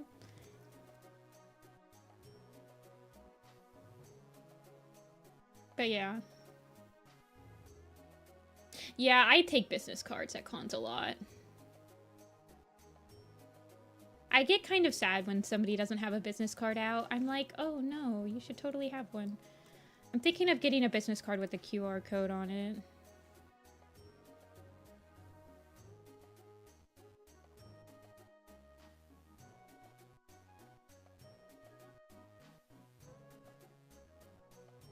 Aw, Shimmerin, that's so cute. I love when, like, I had this one kid at one of the cons I went to.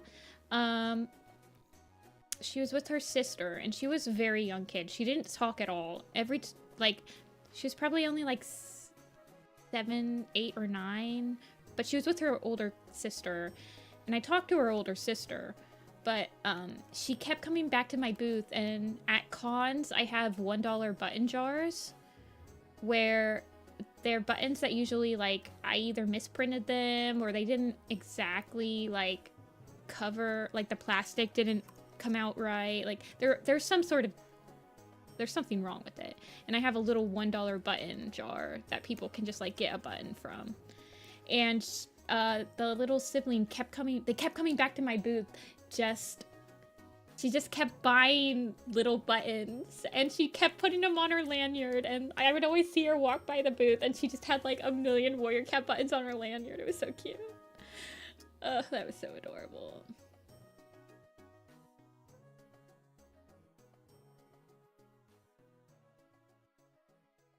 Yeah, she came back quite a couple times.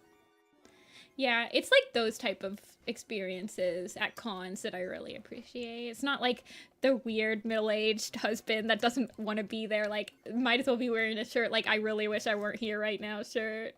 It's the other ones.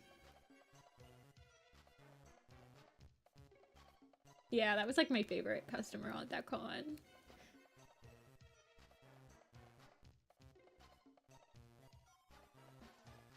Yeah. Yeah, those are my... I get a lot of those, too, because it's Warrior Cats.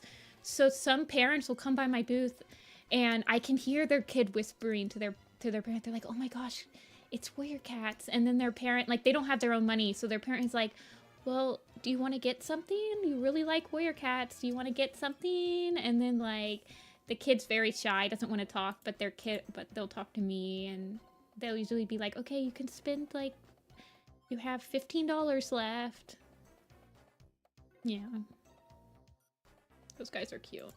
I love cons. I love, like, talking to people at cons and just, like, they're just very positive experiences. Yeah, you get a few bad apples, but as long as you have some sort of thick skin, like, working in retail really helps to have, like, a thick skin when there's just, like, an obviously very rude experience. Like, it's easier to brush it off when you've had experience brushing off stuff like that. But it's just, I think it's such a worthwhile endeavor. I just like seeing people look at my art in person and, like legitimately it makes them smile and stuff. Like, I just want my art to make people smile. Yeah, about the stuff they like, yeah. Yeah, there are definitely some convention, like, some Artist Alley people at conventions. I feel like they don't want to be there. It's really weird. But as a customer, you can totally tell when an Artist Alley person just doesn't want to be there or doesn't want to talk to you. And it makes me sad. I'm like, I wish you would like being here as much as I like being here. Gave them to her and she followed me back up. Aww. Nella the Princess Knight was super into it. Made drawings. Oh my gosh. Yeah, I like talking to parents.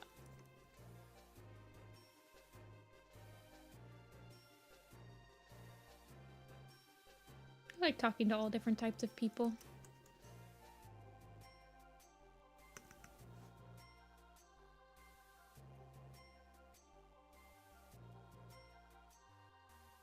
Does it take you a long time to decide how you're going to lay out your prints? Yeah, I would say it takes me a pretty long time. Like, I do quite a few, thumbnails and stuff. This one, I knew the basics of what I wanted to do for this one. Like, I knew I wanted to do a central composition with the... Well, actually, I didn't even know that at first. I did quite a few comps of this. Do I have any of those sketches back in the... Hold on. Let's see. I have a sketch archive on this. Let's see how my archives are gonna go.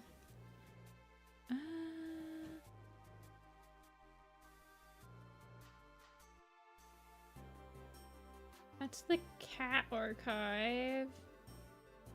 I guess I don't have the composition sketches.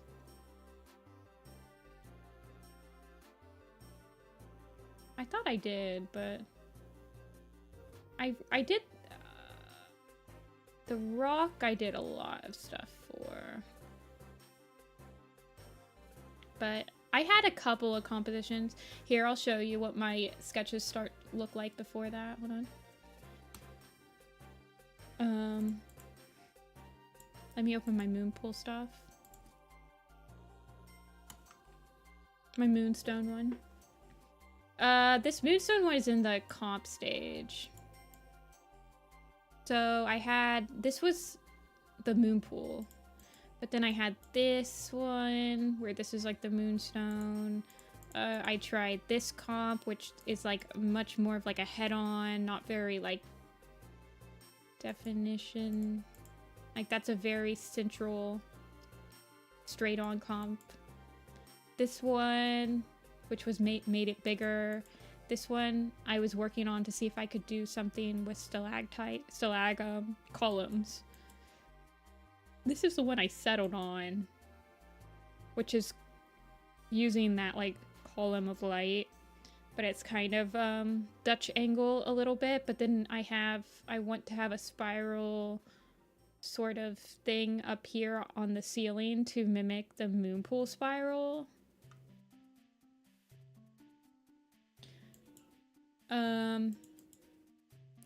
Let's look at the tribe one. I think the tribe one still has sketches of what could have been.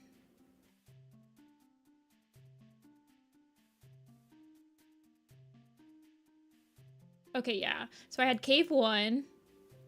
This was one of the comps. And then we had Cave 2, which is from the back, and then this would be like a more central type of thing. And we ended up with Cave 3.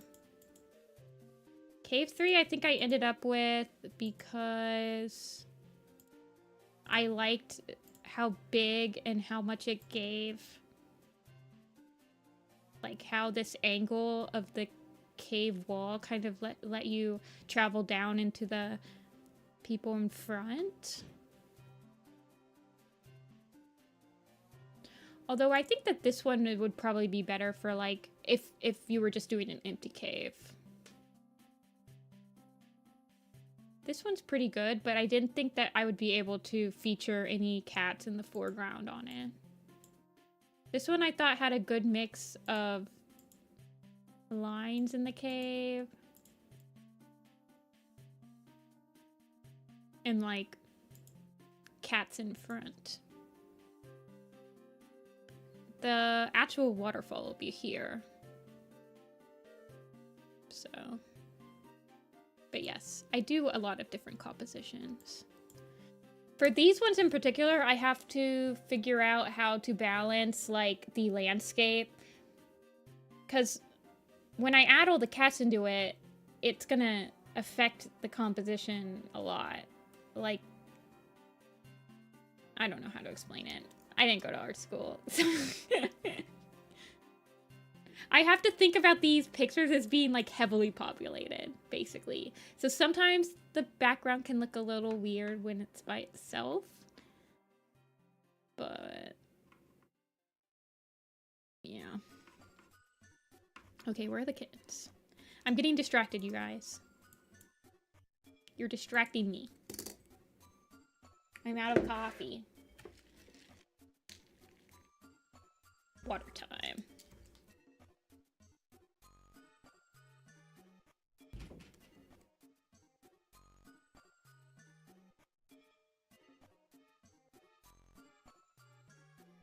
I'm also hot. Hell, it's 73 in this room. That's insane. It must be hot outside. It's only 37 outside. Why is it so freaking hot in this room? One second, I'm gonna turn off the heater.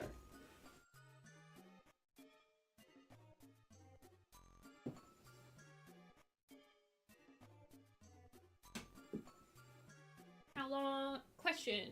How long Star Plans Chosen took? I was pre-producing / like theory crafting it for about a year on and off. It wasn't like a year straight. It would be like I would theory craft it for like a week and then put it on hold for a couple weeks.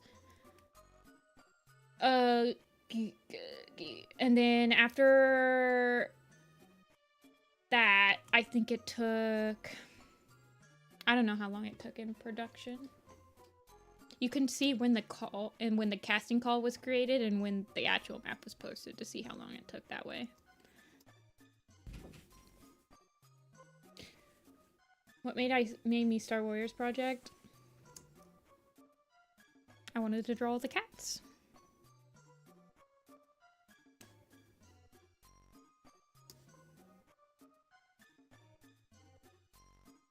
Simple as that.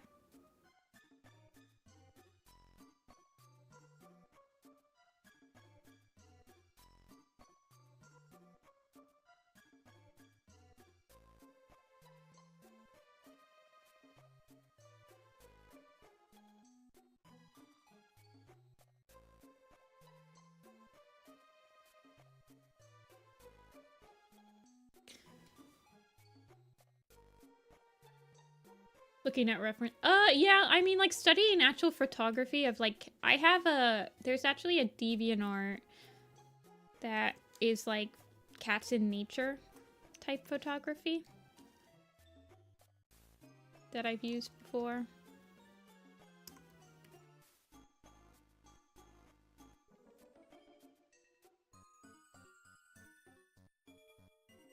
Just, like, seeing how stuff is framed.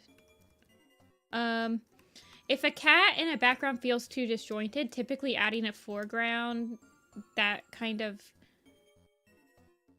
goes over the cat can help you a lot with, like, placing them. Having, like, little bits overlay, like, helps with dimensionality.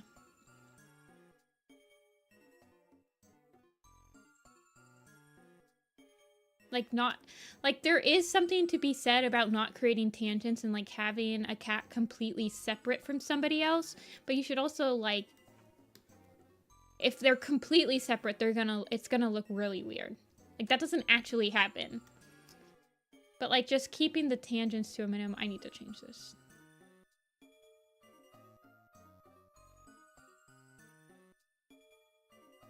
Where's my... There it is.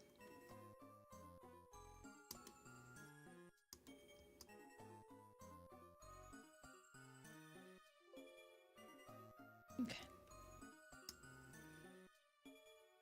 Concept art. Yeah.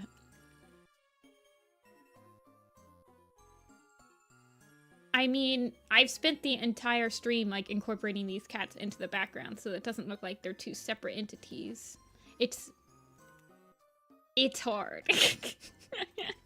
I'm not trying to make light of it. It's hard.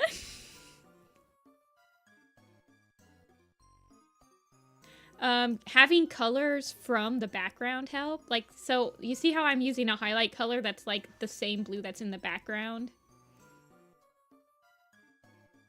I see a lot of people who shade cats and they're worried that they're saturating the design so much that they're not gonna look exactly the same, but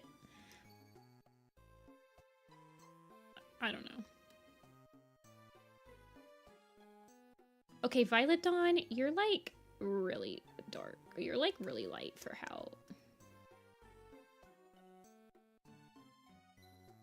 in front you are.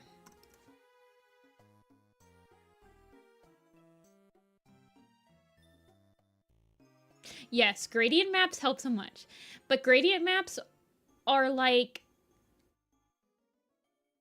aren't they only a Photoshop thing?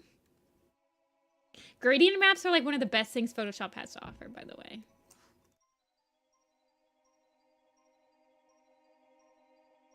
Gradient maps save lives.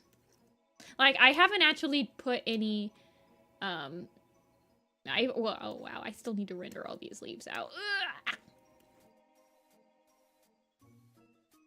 Yeah, but I think the Clip Studio ones aren't as good. The Photoshop gradient maps are amazing.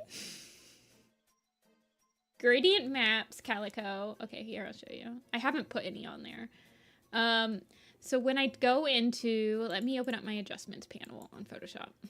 Stick it right here.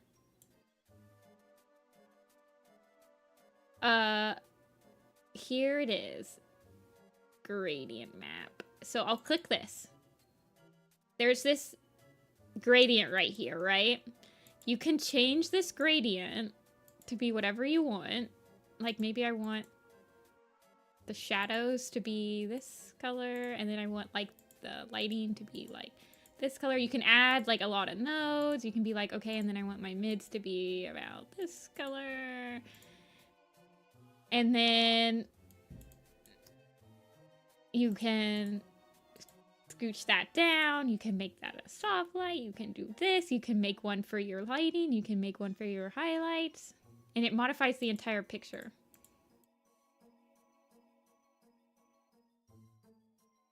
But you can use it, I'll use it a lot for if I want to make the shadows warmer and like the, like, oh, I want the lighting in this to be warm. Okay, pretend, I'm gonna make this so that you can actually see it.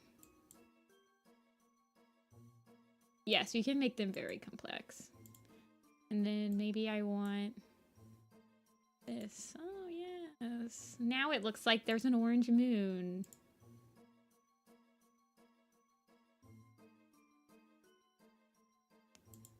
See, they're amazing.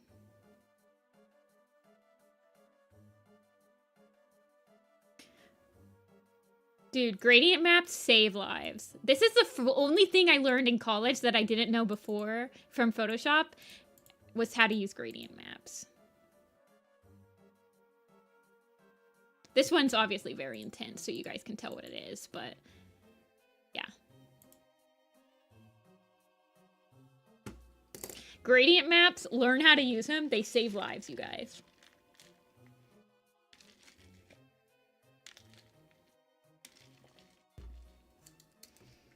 Yeah, as somebody that uses both Clip Studio Paint and Photoshop, I still, even when I do my line work and everything in Clip Studio Paint, I always switch it over to Photoshop to do like the final touches.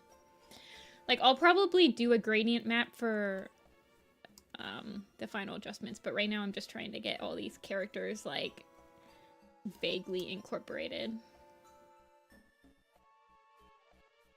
Oh yeah, gradient maps.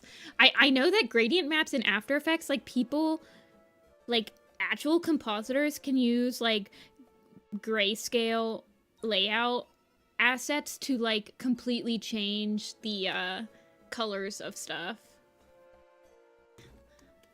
Gradient maps are like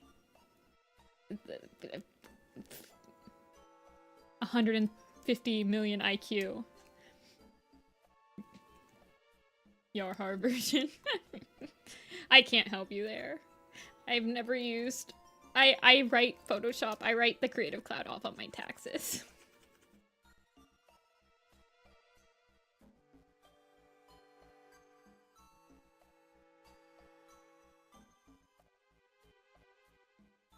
Okay, see you, Arctic. Thanks for chatting. Good luck on your appointments.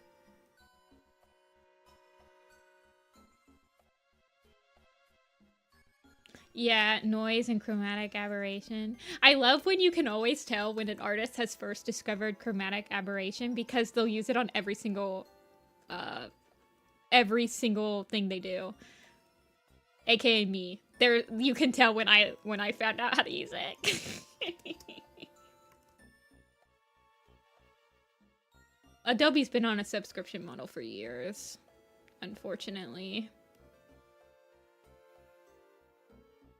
You don't know what... Okay, I'll show you guys what chromatic aberration is, so you guys can also understand. Let me find a picture that would be a good one to stick this on. Okay, we'll do it on this one. It's not done. We'll do it on this one. Okay, this one's done. So, chromatic is when... Here's my layer. It's a full-on layer. This is what you do at the very end of the picture, by the way. You do it at the end. I actually put chromatic aberration on my dark forest cats. So I duplicate this layer, Control J, and then I double click this layer. You're not going to be able to see this, you guys.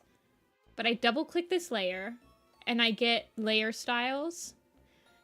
And in the layer styles, there's an advanced blending and there are channels. So you can click channels to turn on and off for advanced blending. Let me show you guys. There we go. Let me turn it off so you guys can see it. So this is like turning off the G. So that means that the G channel is not blending. The B channel is not blending. The R. So I usually turn off G. This is on the top layer. You have a regular version of the layer underneath it.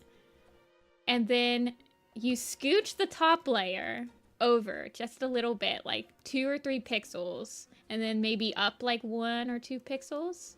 And I don't know if you guys can see that, but do you see how it has the green and the cyan on the edges? You can't really see it, but you can make it bigger.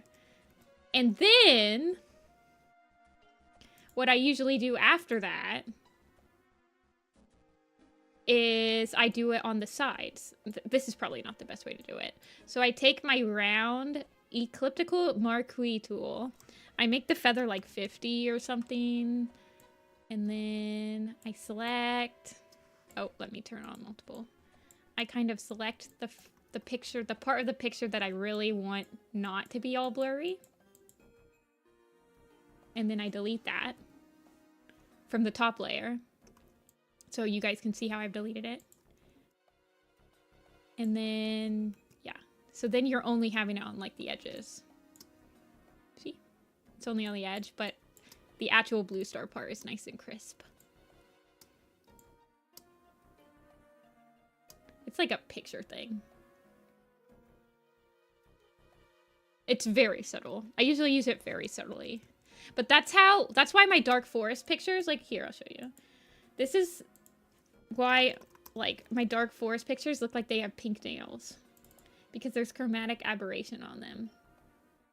But I think in this case, I just, like, I actually removed some of the lower layer.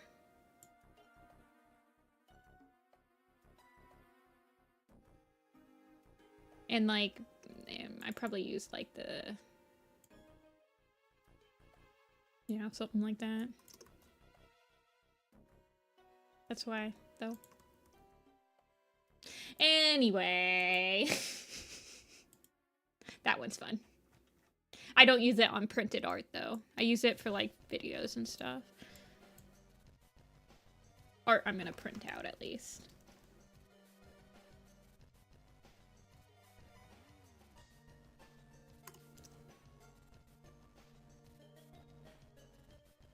Fun tools on digital.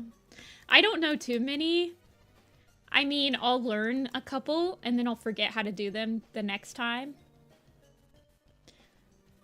But I definitely overuse the ones I know. Like the wiggle tool. The wiggle. How long did it take me? Yeah, it took me a really long... This picture's taken me a long time. Smile.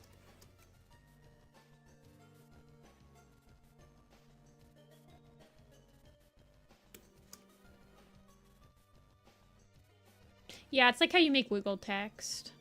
And the wiggle... And the Wiggle-rama in After Effects, where it like wiggles your picture around. So it looks like the camera is like being held by a real person.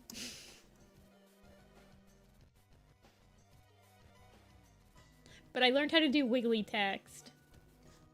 But you have to like code the text. So I always have to go back to like one specific YouTube video that showed me how to do the wiggle text and like copy the code you have to put into the After Effects effect.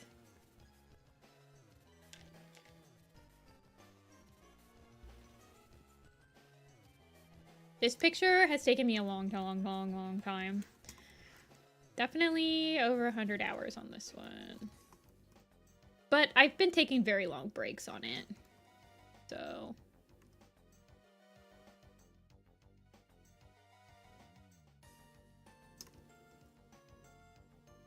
hard to say. I don't really time myself on pieces like this because I would never... People have asked me if I do like these group picks as commissions, but I don't think I would feasibly be able to. Like, I'm able to do these because I can sell them afterward, which lets me spend the amount of time on them. But if that's not the case, then I don't know, it would take me a really long time.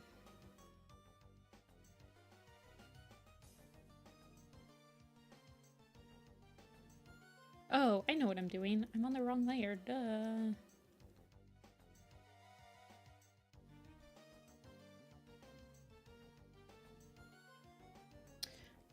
Same anatomy? Well, I think everyone kind of... I mean, I didn't start out with, like, exaggerating my cat anatomy. If you look at my... like, or even up to, like... I would say, like... 7, 8 years ago, they were still, like, all pretty much the same anatomy.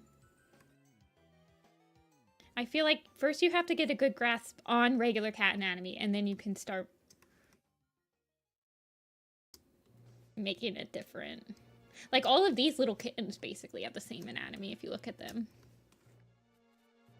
These guys do. Some of them are just a little bit fluffier.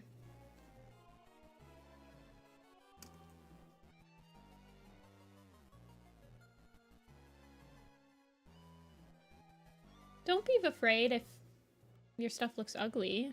Everyone thinks that their stuff looks ugly, and don't be afraid of, like, liking it one week and not liking it the next week either.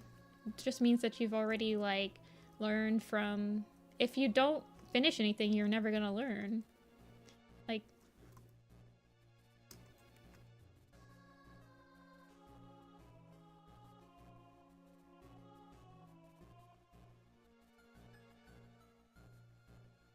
My realistic style in Wolf.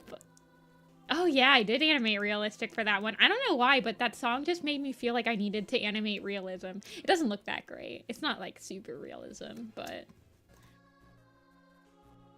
I used to really mess around with like the style of map parts, but nowadays maps have like very set styles. They used to be less, so... Nowadays, I'm also kind of the cause for this when I like started doing color scripts for everything moves. Like, people usually have a set style they want everything to look like nowadays. Kind of sad. You don't get maps like I'll Be There and like, I don't know, ones that are able to explore experimental type things. I was in the Roxanne map.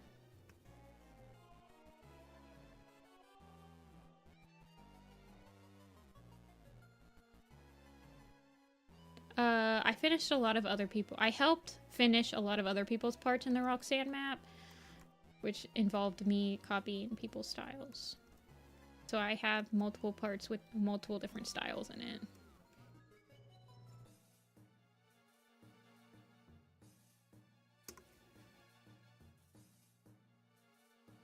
How things are organized. Yeah, I think that it would be fun to have more organized. I feel like people nowadays don't want to... See, like, back then when we were able to, like, experiment with styles and stuff, like, you weren't... The host wasn't... Sometimes the host didn't realize that you were doing that type of style until you posted the end product. Nowadays, you, like, post it in a Discord, and then the host comments on it, and they'll be like, oh, that's really cool. I think everybody should do that now, because I really like that specific part. I don't know, it's just like... I do like the Hollyleaf Echo. I do like completely stylized, unscripted maps. Don't get me wrong. That Hollyleaf Echo is really cool.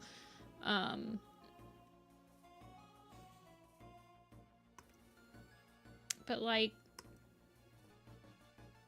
I don't know. That's why I did like the experimental parts in Star Clans Chosen, so that some like, because sometimes I feel like people have to say, hey, you can be experimental in this map. I don't care.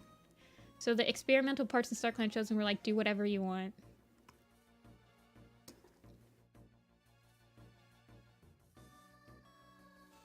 I need to watch Echo again. I need to add that to my Pinterest. I need to add Hita's stuff to my Pinterest. Their stuff's classic.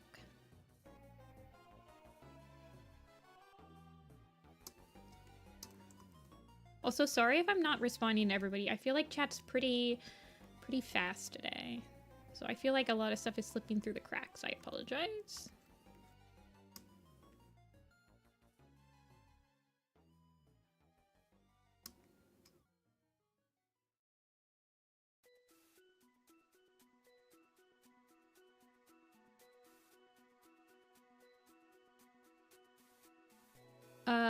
The Pinterest link with the cat poses? Sure. Here is one Pinterest I use. Here is another website I use. Those are like the two main websites I use. The other ones I use are like Tumblr blogs and stuff like that.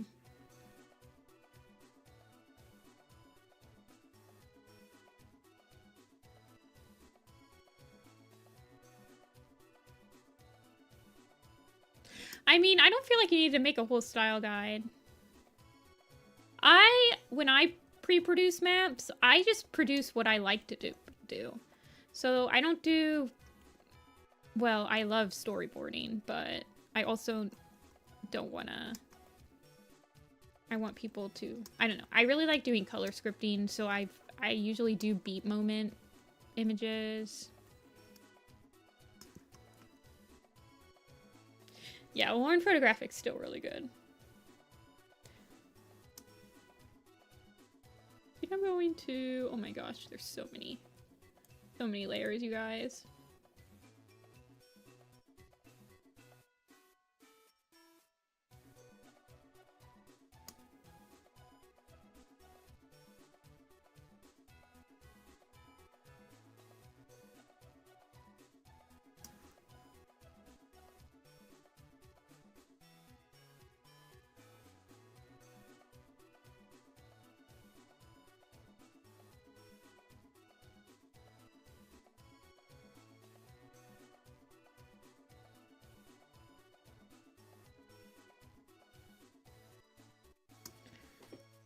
Yeah, I think I like the partially boarded idea.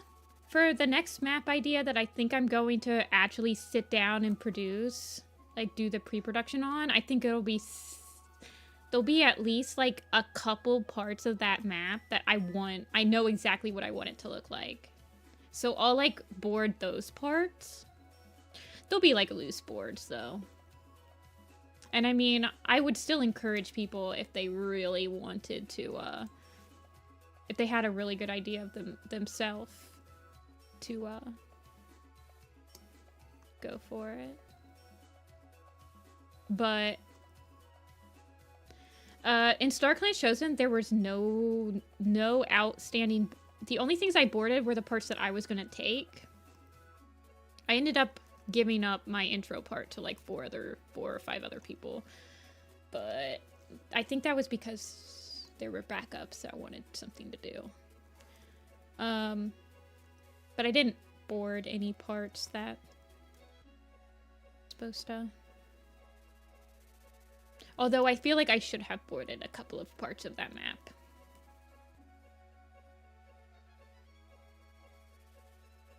Ooh, Hawkwing's Journey. There should be more SkyClan maps. I agree with this, Amber.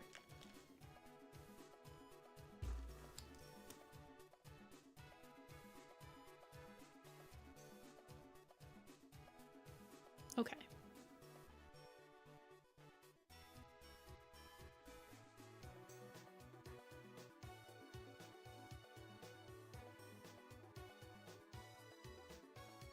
Mud paws. We'll just... He's like sitting in the shadows, so we'll just give him like a little bit.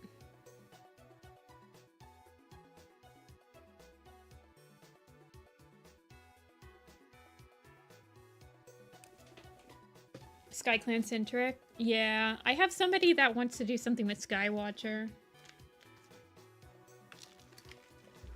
That's pretty obscure. I'm not gonna lie. Concerned. I always forget that Mouse Ear looks so concerned in this picture. He's like, oh god, what am I doing here?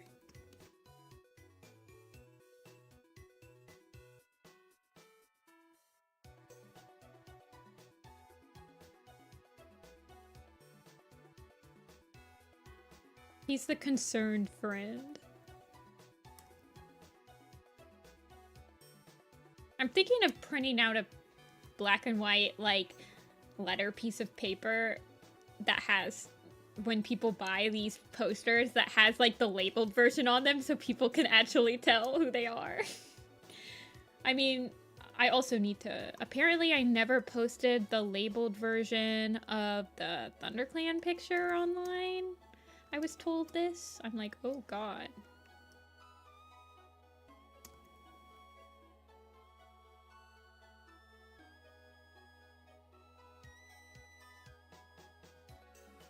Hey, Izu. Yeah, so when I look at map applications, like, I don't usually look for if that person has been in a map before. I'm looking at their animation skills. I'm looking at their composition skills. Like, are they really good at, like, directing and boarding? Do they have finished stuff? Like, do they have finished videos? Like, they don't have to be actual map parts. Like, even if you have just finished, like, a PMV or something, just so I know that you can actually finish stuff.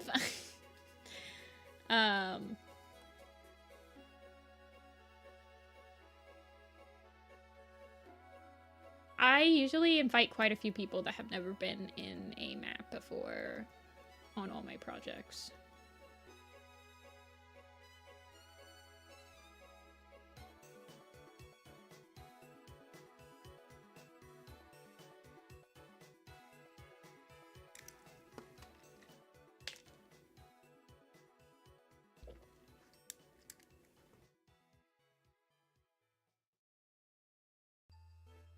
But yeah, no one starts out as being amazing at animation.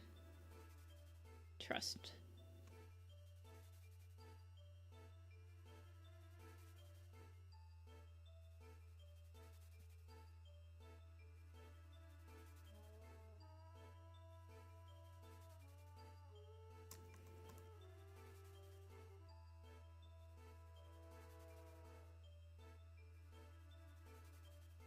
I started with a walk cycle and a run cycle.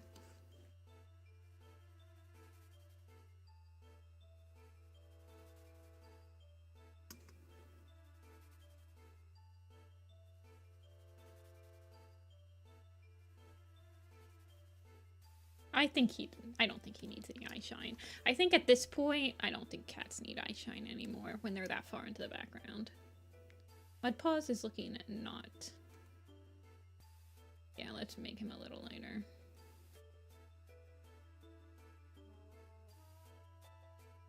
Because he's like a lighter gray.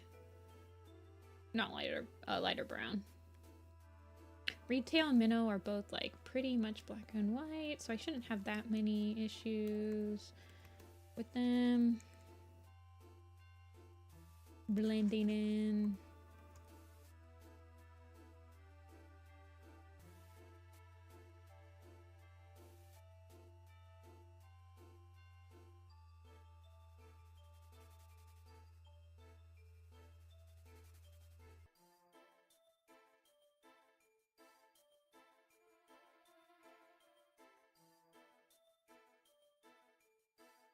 StarClan Chosen was a lot of people's first.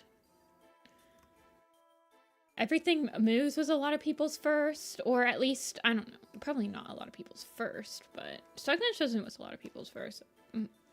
It helps that my sister helps me pick out, so she has like no bias towards people that have been in the fandom. She literally will just pick your stuff if she likes it. Shoutouts to Sam.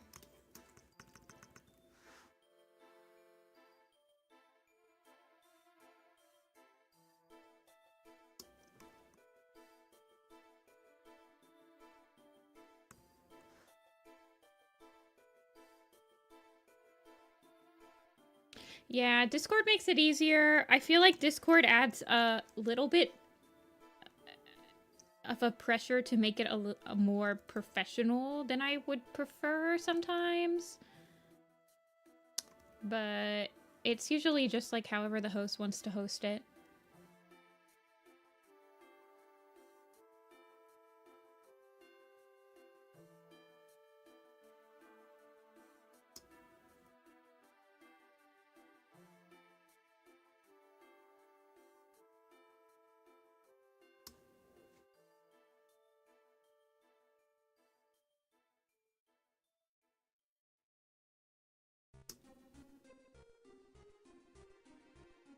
Yeah, Discord can be dangerous for kids, for sure.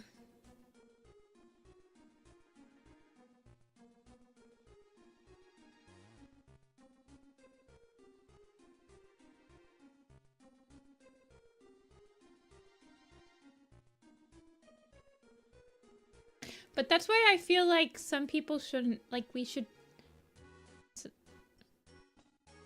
I'm sure that there are maps out there that aren't hosted on Discord, though, Calico. I heard the other day... Who told me that? Somebody told me in chat or something that people have been hosting maps on TikTok.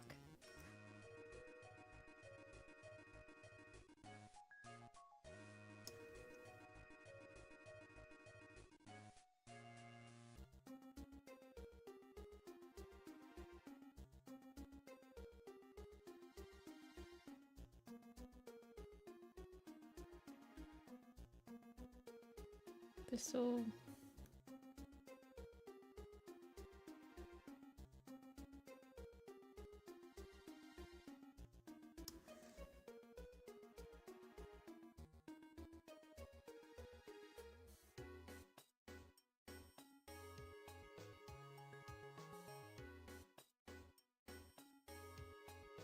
Simplifying tabbies. Me looking at my tiger claw, I'm gonna make people animate. I'm ready for everyone to hate me.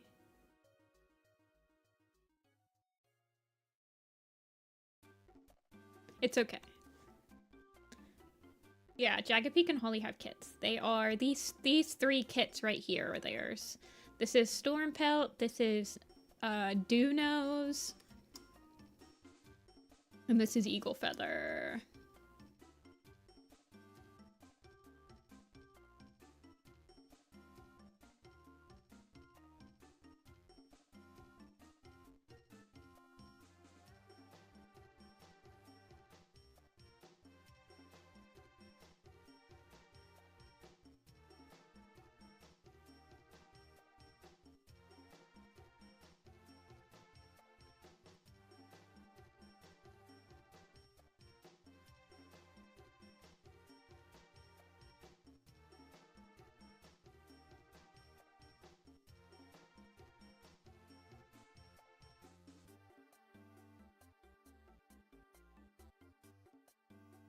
Sorry. I'm very focused right now.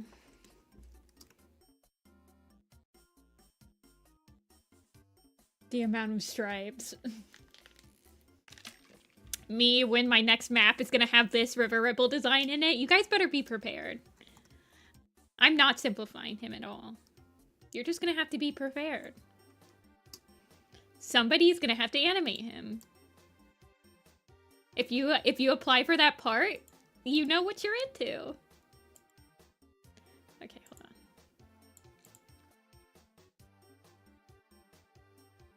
You know what you're getting into.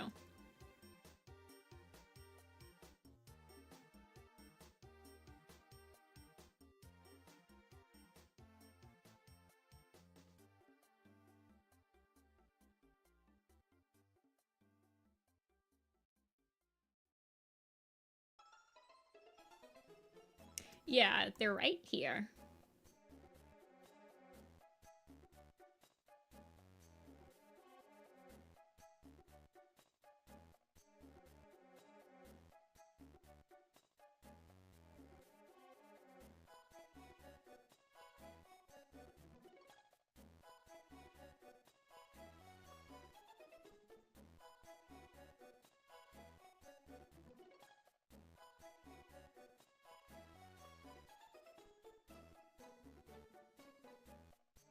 Sorry. I got distracted. I keep getting distracted in this. Wait, where am I? Mountain cats. There they are. Okay. Ugh. I'm getting so distracted.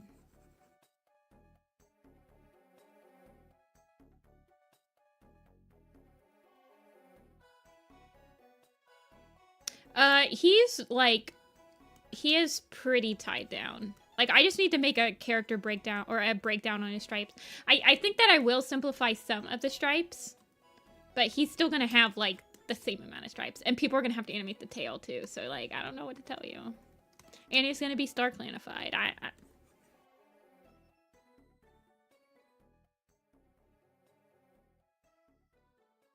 These are just things that are gonna happen.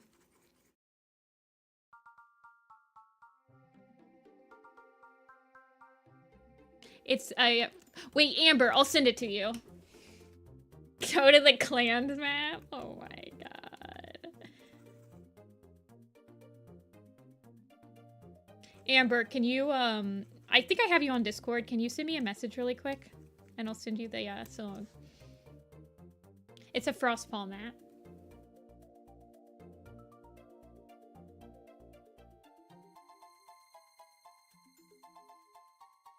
Where's A? Thank you. Where is it? Where is it? Where is it? Where is it? Okay. This is... Copy. This is my Frostpaw idea of Thunder. Mini Soup and Toto. This is my map idea. Frostpaw, Thunder, her meditating and coming to the realization of what has been happening around her. Listen to it. Tell me your thoughts.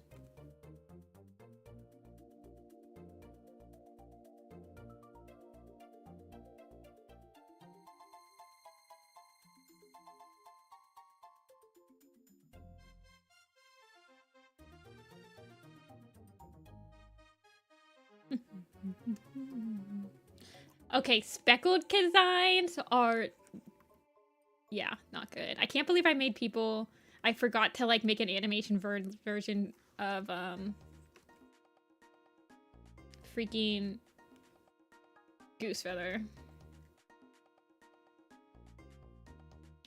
It's a very good song. Smiles.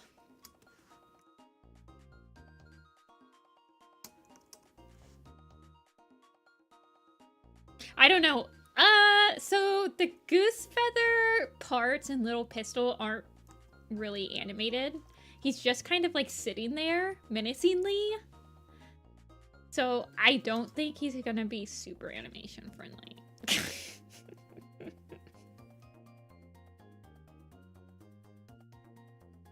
Except Goosefeather. Yeah, I need to make an animation for... People have asked me on the blog multiple times.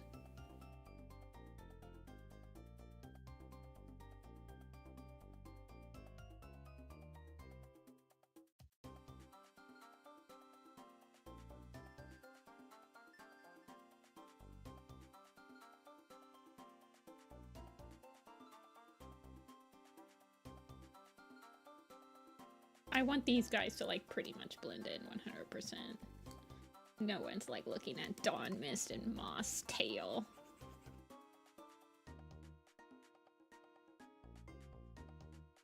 Oh, shoot. Here we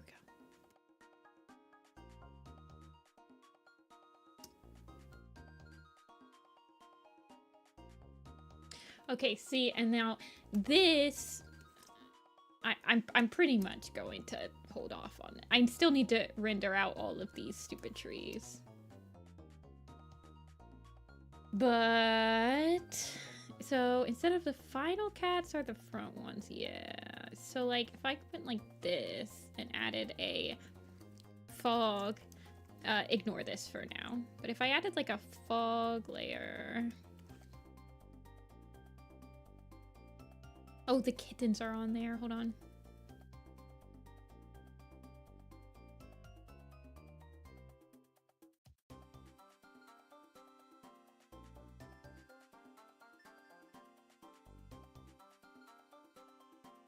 Yeah. So if I like added a fog. Yeah, it's Pink Eyes. He's just really in the shadows.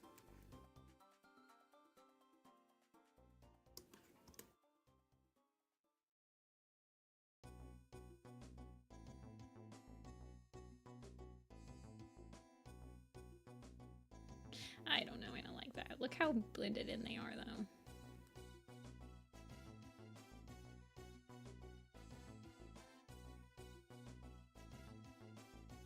I don't want them to be blended in on the top of the rock, though.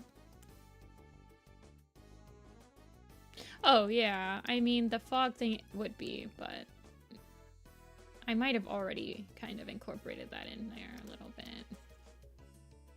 Where's my black and white layer?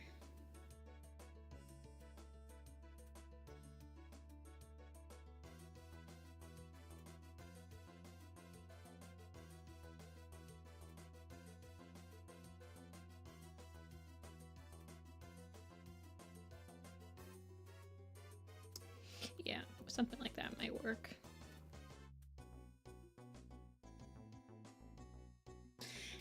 Yeah, River Ripple is the hardcore focal point. Whoopsie. But yeah, look at him in black and white. Look at him in black and white, you guys. He's just like, bam, right there.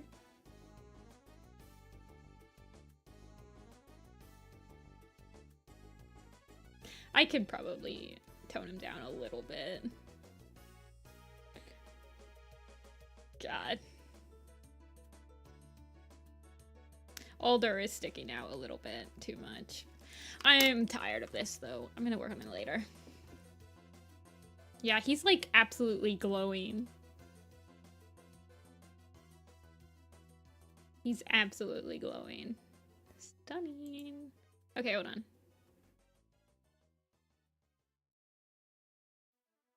Yeah, I've been messing around with Thunder for a while. I think I'm gonna bring up Grey Wings as well. Okay. I need to fix Shadow Sight on this poster. Or Shadow Kit.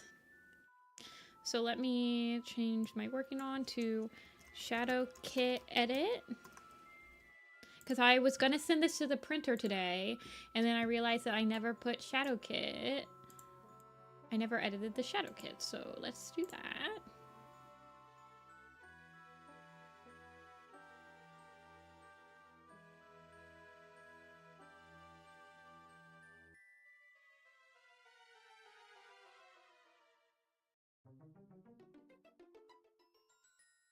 Come on, you can load. Thank you.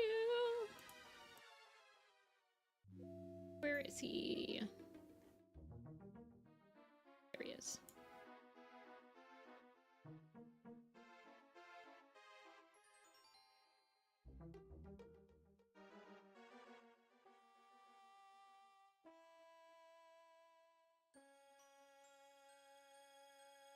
Oh my gosh, you have so many layers, my boy. Okay. So this is what we did. We edited his face mask.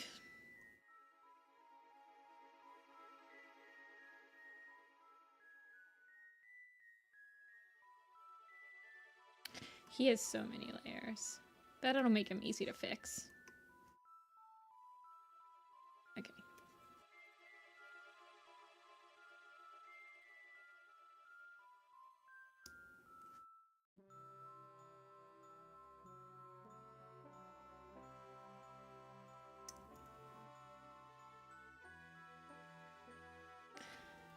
Yeah, Chimera Shadow Sight is not gonna be a thing for any longer.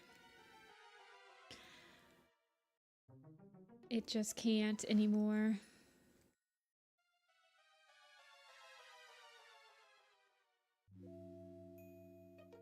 just not feasible.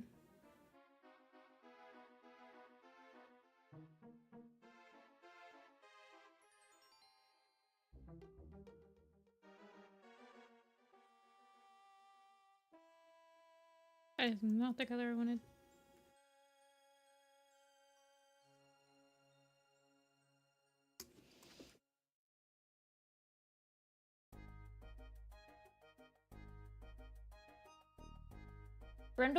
Brindlestar is a Chimera.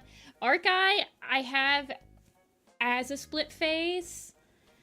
I might revisit him because I actually headcanon Arceye to be, like, related to Darkflower. I don't, like, he's, like, Darkflower's grandpa. And then Darkflower is Rowan Claw's mom, and Rowan Claw is Shadowsight's grandpa type thing.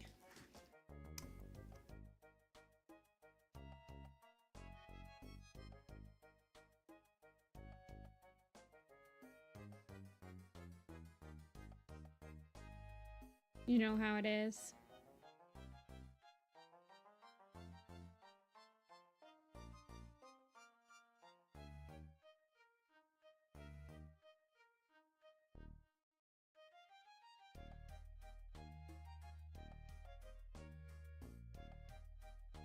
Violet Shine has split face.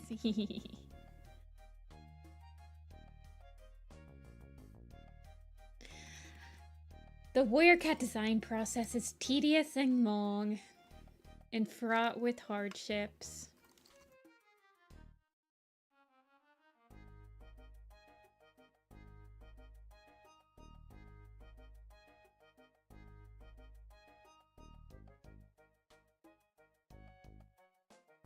Oh yeah, you do make Moonpaw Janice Cat. I saw she got posted. Okay, we fixed him. I could explore my Moonpaw more. Guys, here. Okay. So, I think I'm gonna do a design. Design which? Okay, so I can do Moonpaw. I already have a Moonpaw. I need to finish. I need to do Kite Scratch, a full-on Kite Scratch. I need to do. Who else do I need to finish? Requests in chat. Who else should be on the? It doesn't have to be. It could be a revisit. So like I do have to revisit Shadowsight. Like I do have to make Shadowsights again. Float Shimmer. Okay, we have 2 Fluff Paws. I'll do Fluff Paw.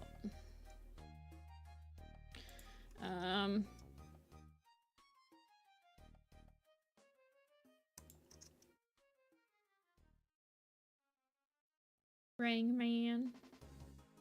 And we'll do, we'll put Float Shimmer on there, whatever. You guys can pick while I fix this. I'll show you guys what my Moonpaw looks like. You guys, I think, have seen it. I think I did it on stream, didn't I?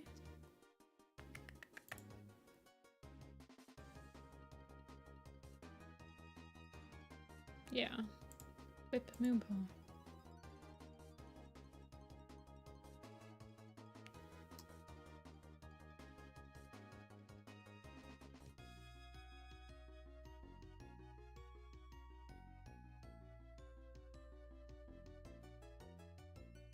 Okay, now let me update Shadow. I don't like that actually. Hold on.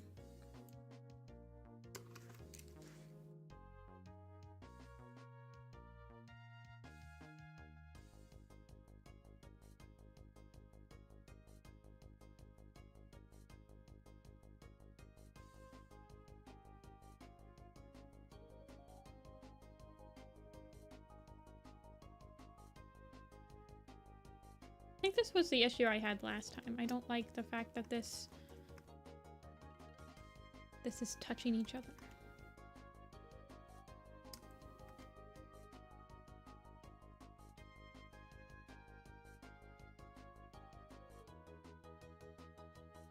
That's fine for now. He's so tiny in this picture. You're not even gonna be able to see it that much. I'm mumbling. I'm sorry. I try not to mumble on stream. Oh, I'm on elliptical.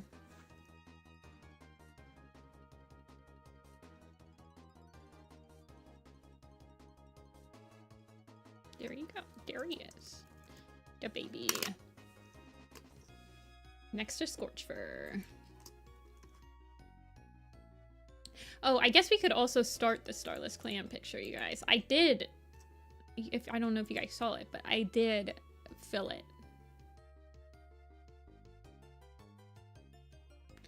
He still has it. It's just, his eye does still have red in it. It's just, also amber.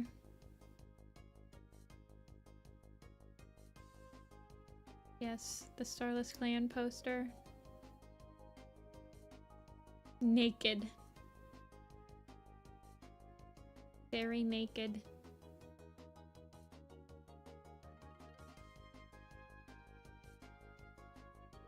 Misty Star on. So I was thinking about this. I was thinking about who was gonna have StarClan, who was gonna be StarClanified in this. Also, this is what I'm planning on doing with the posters. I plan on giving them a border that has like, so I have to do this for every single one of them. Like I plan on giving them a little border design. Like Starless Clan could have like some feathers, like the curled feathers. It could have like some catmint from the, pretend that these are like, but it'll be like a very like subtle.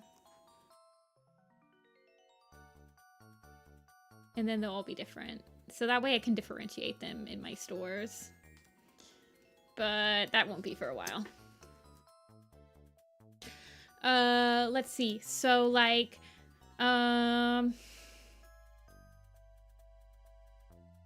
like Curlfeather is gonna be living. She'll be living, blah, blah, blah, blah. J-Claw is probably gonna be StarClan. Because he dies before the arc starts. I think that J-Claw and Riverstar are the only ones that are going to be StarClan in this. Because I think Misty Star will be living and Reed Whisker will be living still. I don't think anyone else is going to be StarClan in this.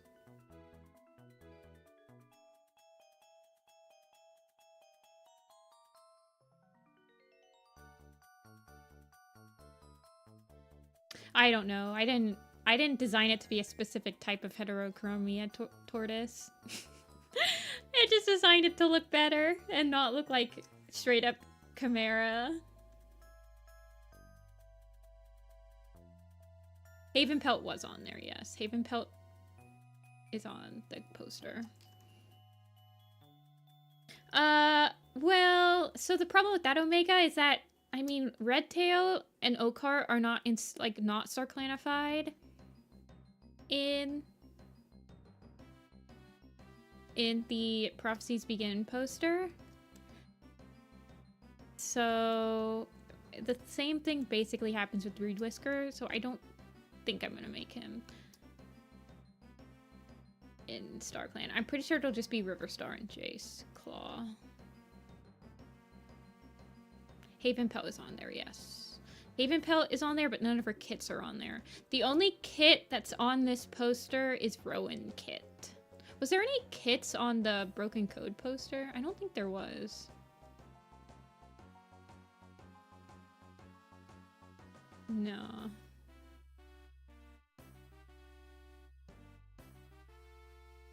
No. There's quite a few in the Vision of Shadows poster. There's Shadow Kit. Well, maybe it's just Shadow Kit. Yeah, I guess it's just Shadow Kit. There's no... There are... Are there any apprentices?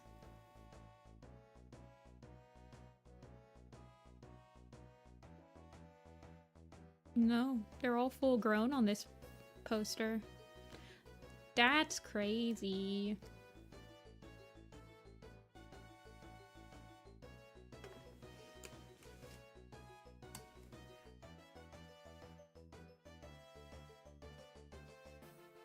Okay.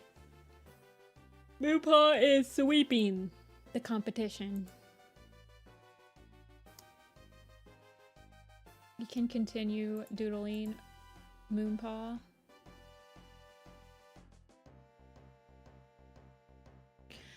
I was thinking about that, Amber, but I'm pretty sure she's going to be named Froston. I'm pretty sure I'll have Ice Star and Froston. The posters are kind of made for people that have already read the arc. Although, I could see somebody buying the poster and, like, referencing what they look like as they're reading the arc.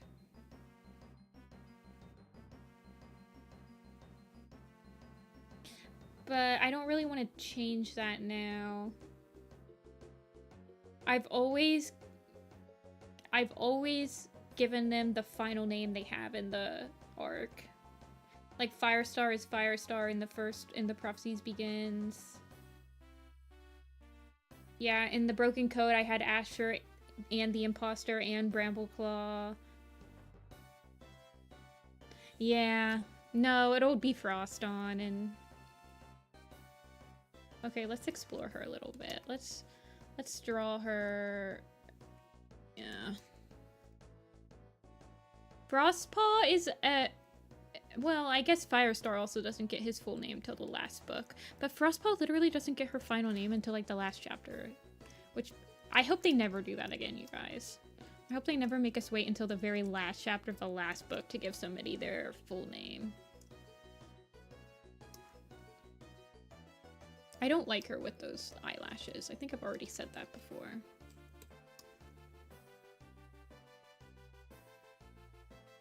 I feel like... I don't really want her to have that much more ginger. I feel like the books are already moving at a faster pace than they have been the last couple of arcs. Like, I think that it's like a month and a half that has passed in the Elder's Quest, at least. Because there's 2 gatherings. There's 2 gatherings and there's like 3 Medicine Cat half moons. So that's like a month and a half.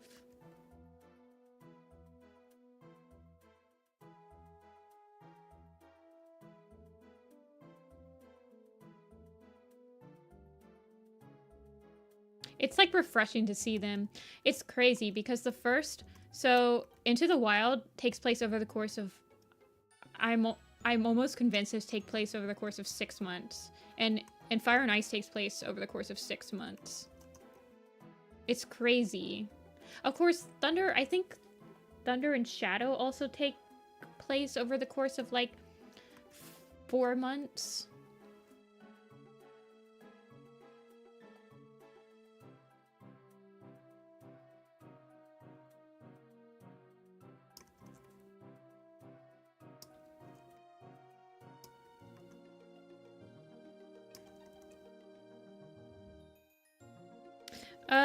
I was able to fudge the numbers to make Fire and Gray apprentices for 4 months.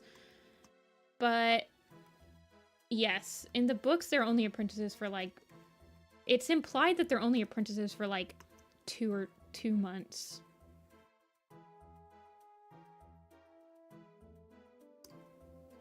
But at the same time, it's like... When their apprentice ceremony happens, it's like in kind of early spring. And when their warrior ceremony happens, the next day, it's said to be leaf fall. So... Oh yeah, if you guys look at my magnum opus, the apprentice times for the Prophecies Begins are completely... I think it's because in the Prophecies Begins, apprentices become warriors, like, through... basically tests of honor. So the fact that Greypaw and Firepaw were part of, like, the Shadow Clan raid to, like, exile Broken Star, and they, like, proved their worth then. But Sandpaw and Dustpaw don't prove their worth until they're defending the camp in Fire and Ice. There weren't, like, standardized apprentice tests. So some people had to wait for a really long time to actually, like, prove themselves. That's why Swiftpaw goes out to try to fight the dogs. That's why Cloudtail gets his warrior name after the Battle of Sunning Rocks in Dangerous Path. And Swiftpaw's like, I would have fought in the Sunning Rocks battle, but you asked me to go get backup, so I wasn't able to prove myself or whatever, you know.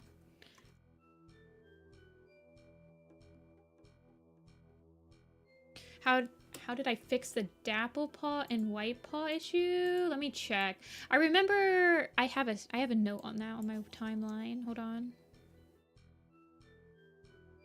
Okay, here we go. White Eye and Dappletail mistakes. White and Dapple are born in Goosefeather's curse. So in Blue Star's prophecy, when they're old apprentices, they would still be like 3 years old or something.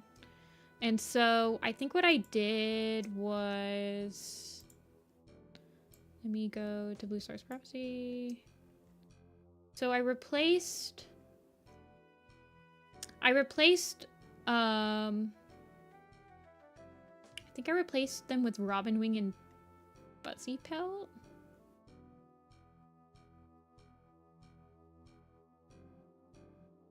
I think I made Robin Wing and Fuzzy Pelt like apprentices. And I made Dapple and White full-grown warriors at the beginning of Blue Star's prophecy. Of course, you could also like make it so that it's harder to fix their births because their births have been confirmed through numerous sources, whereas their apprenticeship is only in one book. So you can kind of fudge that a little bit more.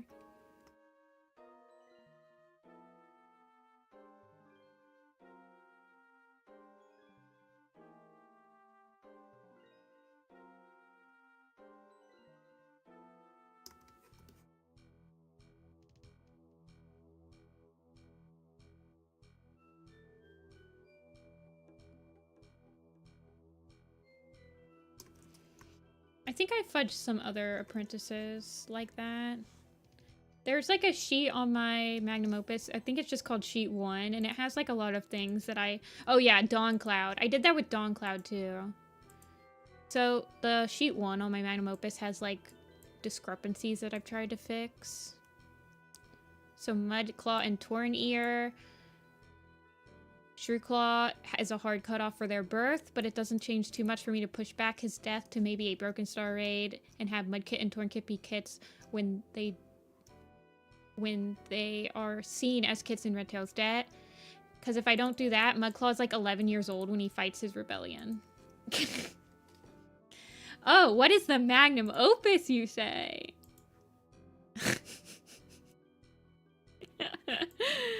This is my mad Pepe Sylvia ramblings of the Warrior Cat's current timeline, family tree, where I'm mapping out every single cat's age throughout the books and the timeline, and making all the discrepancies weird, like how Mole Kit and Cherry Kit are 8 months old when they become apprentices, or like Rose Kit and Toad Kit are 8 months old when they become apprentices, or like these are how many cats that are in Shadow Clan at the time of like the raids and stuff. Well, you'd have to go all the way back to like right here, where there's like 1 million Shadow Clan cats compared to like, yeah, basically. No, I don't have Frost on. I haven't really been working on the family trees. The family trees are like, I don't work on them as often.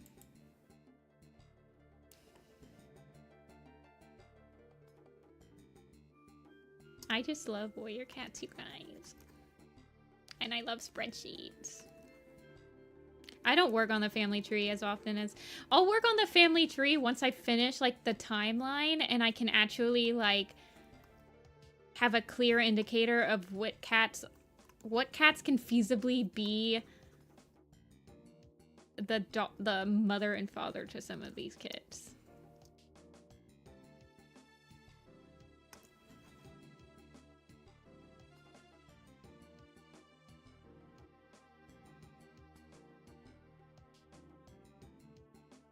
Basically, the magnum opus is just my goal to map out timeline, chronological order of every single character on a week-to-week basis.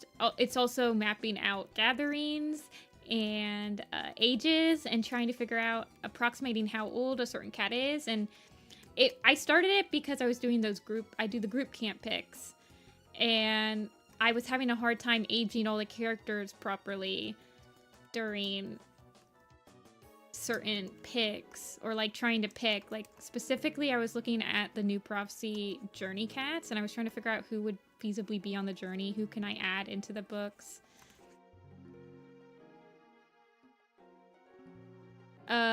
I added the family tree because people asked me to, but the family tree changes constantly, and there's a headcanon and a completely canon, but the timeline has some headcanons in it, or like some fixes.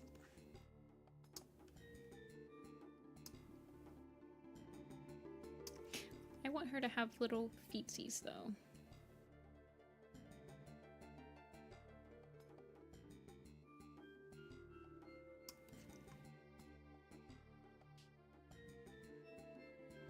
I wonder sitting down.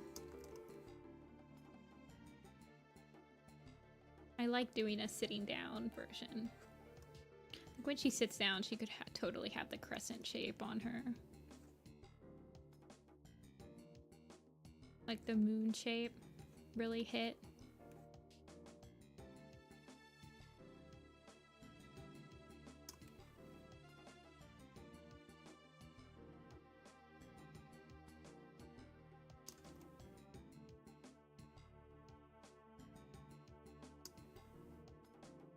Yeah, it's basically to help me fill in the gaps of like camps where like I don't know. I started doing it on a small scale when I did like the River Clan camp and all those pictures, but I actually started putting it into a whole document when I started doing the tribe stuff. I just like making spreadsheets.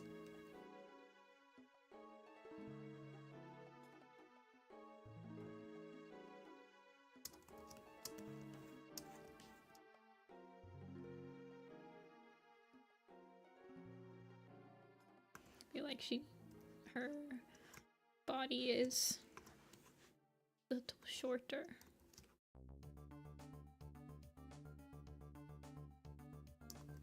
Spreadsheets. Aliens guy. Spreadsheets. Hey, Miyasori.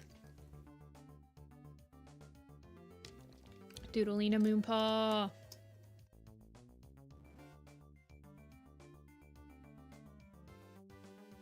How do I do her tail? See, I feel like the tail would be very hard to animate. I guess you just like kind of do the curl like that. Like how I do it.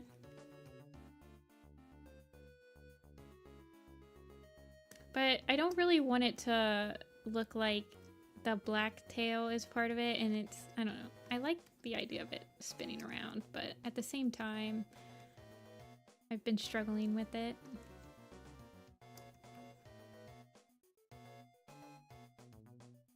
So.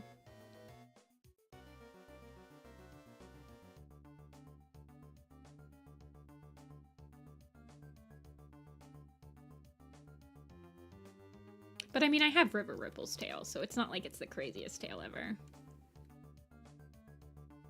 When River Ripple's tail is right there. Like, I think Silverstream has a pretty insane tail.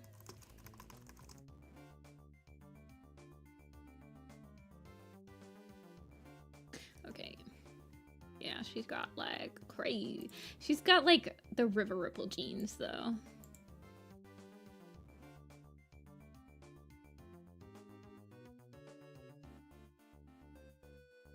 Oh, nuts. Oh, but I don't... See, I feel like I'm making it bigger. Like, it's not actually that long.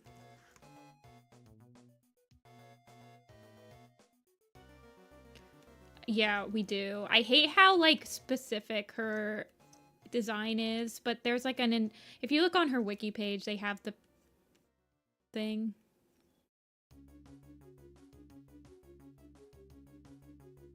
Like, I almost feel like if I had it kind of, like, not floating per se, but if I had it Sort of.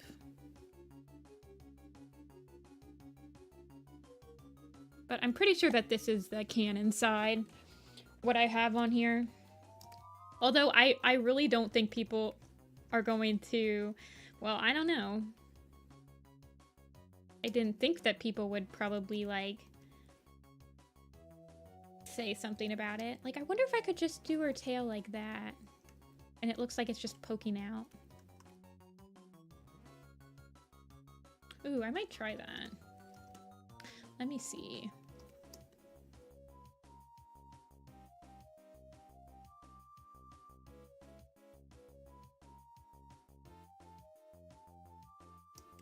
Yeah, I hate how specific her design is, honestly. I wish it wasn't as specific, but I feel like they're gonna start doing that a lot more. Like, if Starling Paul is probably gonna be the next apprentice point of view. Does he have... He doesn't even have an eye color yet. But I'll probably update his picture anyway when that happens.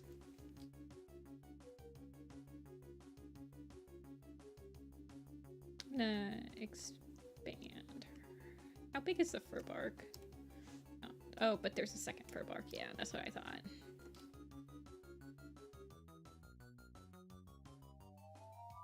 I've been, like, slowly making these bigger and bigger. Okay, that's how big Golden Paul is.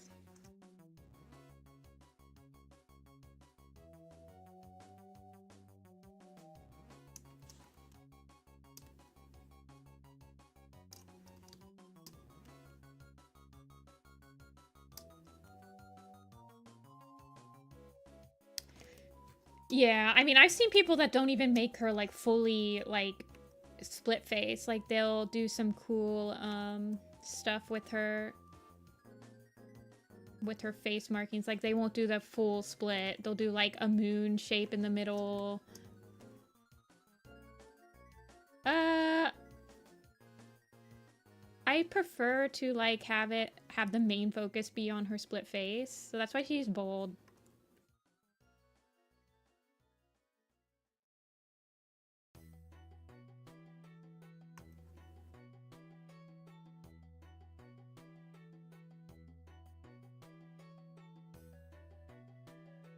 Ridge glows.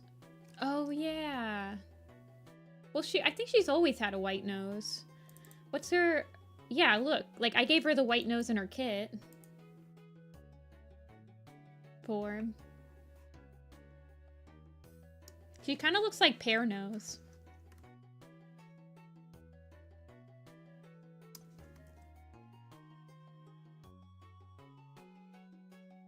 I do love spreadsheets.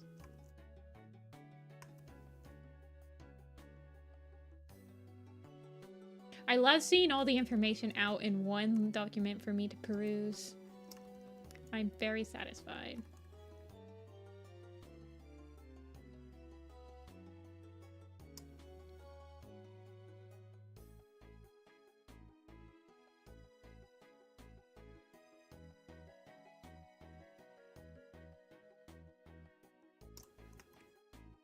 I don't imagine most people notice. You're fine. I just thought, I mean, I'm pretty sure that this kit picture means that it was not a new thing. Ow, my leg. Because I definitely didn't just come up with that.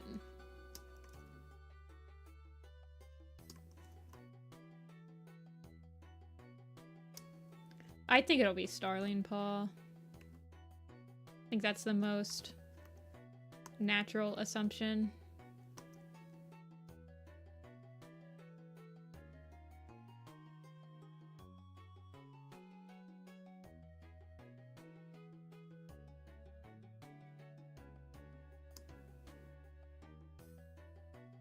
I do know that there is Beetle Whisker? No, Beetle Shine? Beetle Shine has changed his description, like, all the time, as you can see in the history. One, then he was He was a brown tabby, and then he was a gray tabby, and now he's a white and black tabby.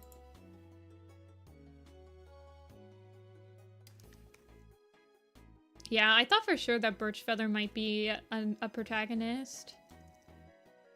But I guess he got beat out by Starling. The angsty Starling. His point of view is gonna be so emo.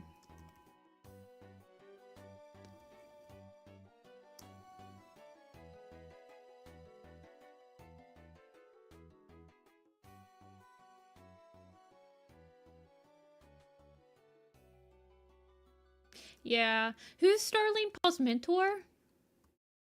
Do we know who Starling Paul's mentor is?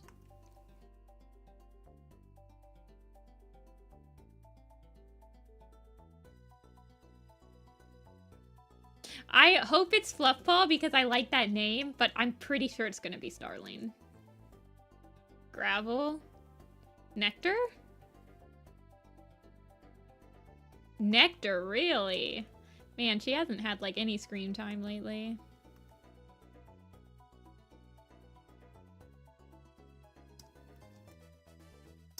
She was Rin's mom?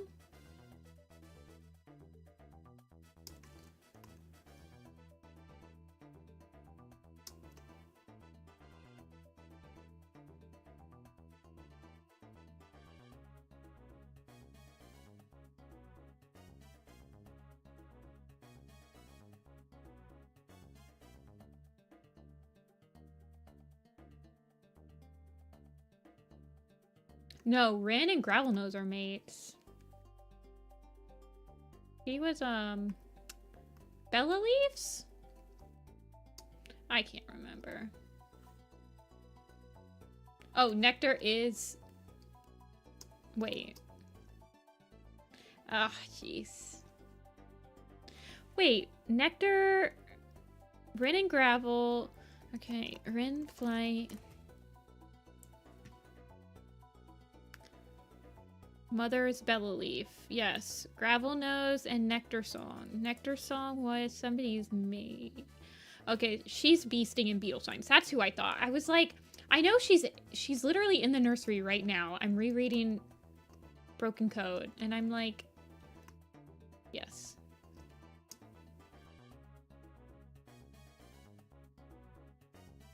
Dew Spring. Okay.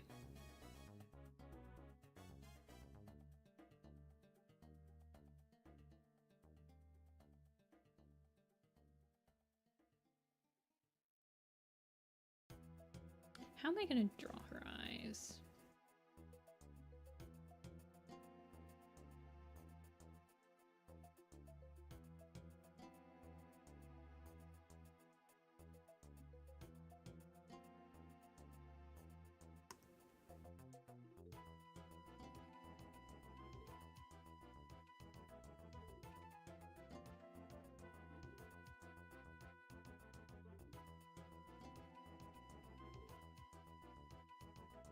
The moon's in her eyes. She's got that half moon eyes. Wait, what does my half moon has special eyes. Special eyes. Yeah, she's got the half moon shines.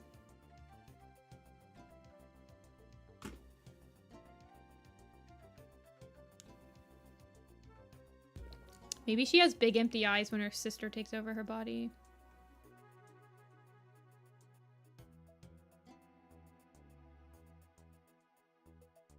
She kind of has my silhouette.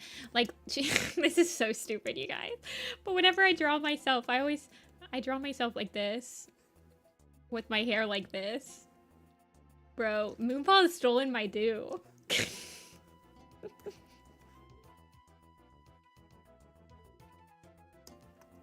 What the heck? Self-insert. Didn't mean that.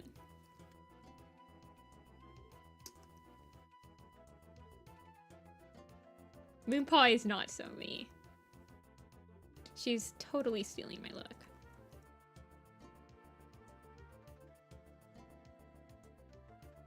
Oh, Choco? Is that that's the one that's like this, right? Does she have hair like that? And then she has really big, She has really big hands. And she makes, I don't know. These are her hands. Guys, I watched the first season of My Hero Academia.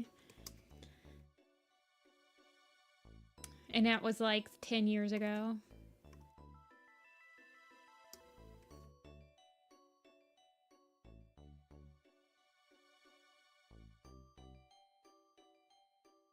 Doing a double fist bump.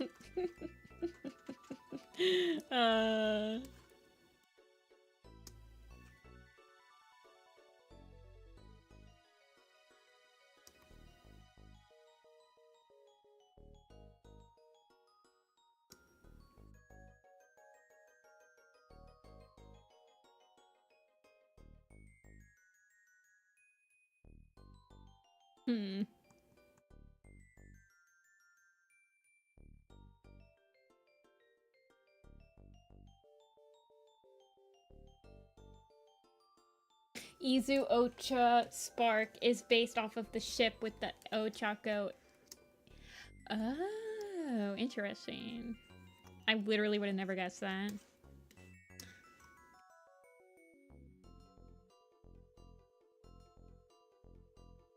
I watched the first season of My Hero Academia when it was being simulcasted. I thought it was really good.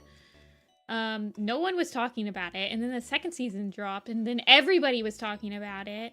Like, I remember going to a con that year, and there was only one My Hero Academia poster, and I was like, wow, this is crazy. There's only one of these in the whole entire artist alley, and nowadays it's like you can't get away from it. Not to be hipster or anything.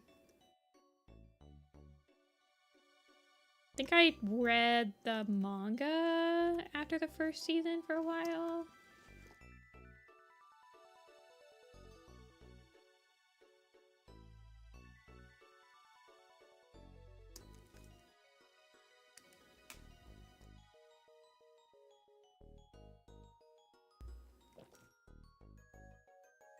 Yeah, I'm pretty sure that her sister can just take over her body. Basically, my reasoning is go back to A Light in the Mist and read the chapter where Firestar takes over Rootspring's body and tell me it's not the exact same thing that's happening with Moon and her sister. I'll wait here while you read it.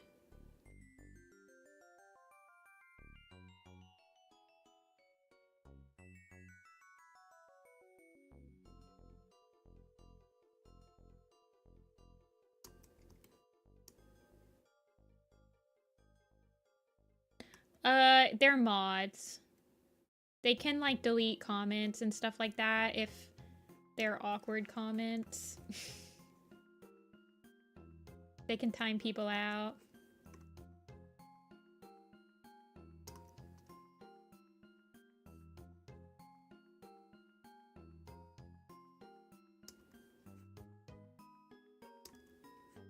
It's mostly just... Most of the time, it's just so that I can see their posts when they're in chat easy.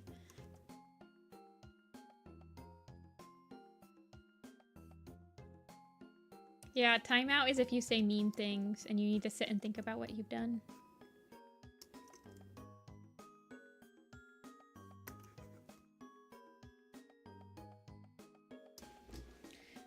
Back in time for Moonpaw. Oh, I need to change that. I'm not working on Shadowkit anymore. I'm working on Moonpaw.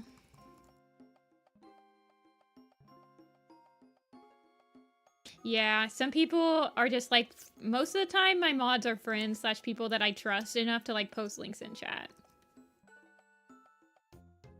Because you can't post a link unless you're a mod.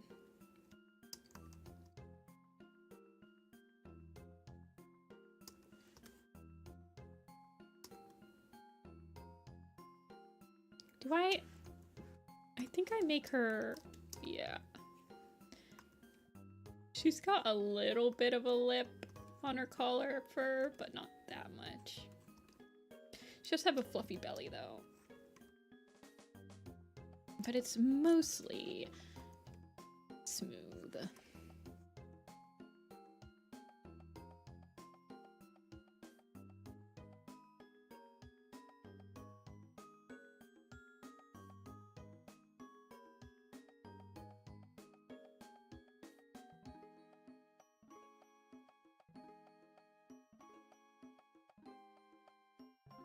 But I think I have a little, like, do you guys see this right here? It looks like I wanted to add. I don't know if I want it to be smooth. I think I wanted to add a chunky fluff.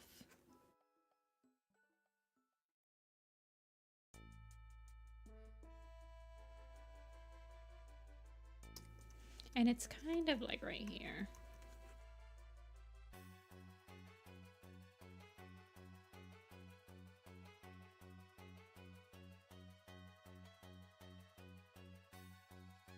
I just call her Moon Sister. I just call her the sister.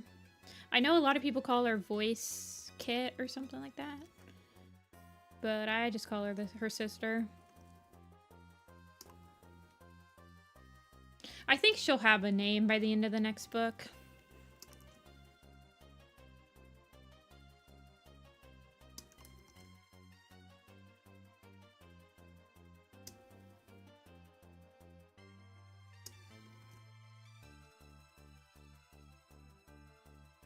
People have asked me to design her sister, though. But I'm like, I haven't even designed Moonpaw yet on the blog.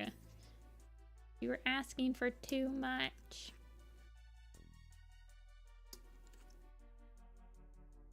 Yeah, the voice sounds like the imposter. So I could see people use... I guess the voice sounds better for me than voice paw. I have no idea. Did people just always call the imposter, or was there like some other names? Because I wasn't actually reading the beginning of Broken Code as it came out. I was spoiled for who the imposter was. Because I didn't get caught up on the books until I think Place of No Stars released. Oh, Bramble Fake. Imposter Star. Okay. I think the imposter is the one that really, like, stuck. For me. Oh, I think I gave up on her fluffy... paws, actually. I like the idea of fluffy paws, but then I don't like the idea of them covering their peats. Their toe beans. I want the toe beans visible at all times.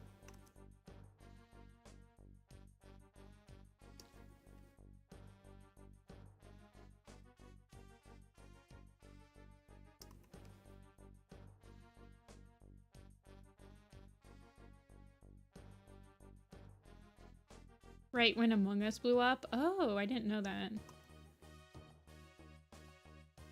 I mean, they call it the... I feel like they call it the imposter in the books. I just read the books. I'm trying to think. They call him that imposter. Sometimes they just call him the Bramble Star.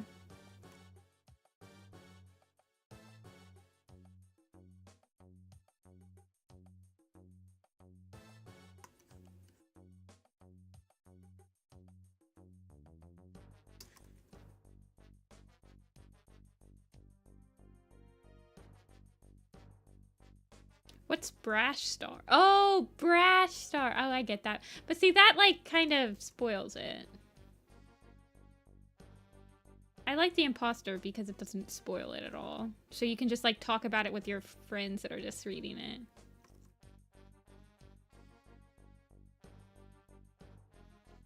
Were there actual theories going around who the imposter was, or was it pretty much only ever thought to be one person?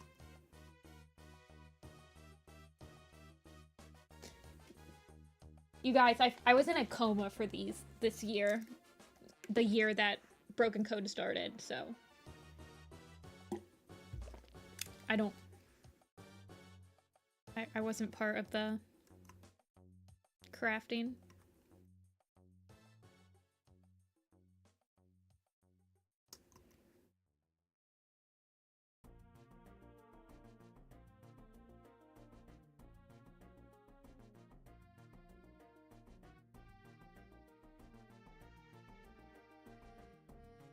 Dark Tail or Clear Sky? Wait, people legitimately thought it was Clear Sky? That's sad.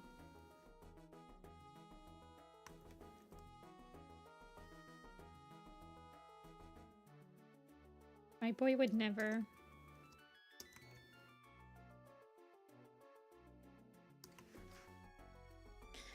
Yeah, he is double dead.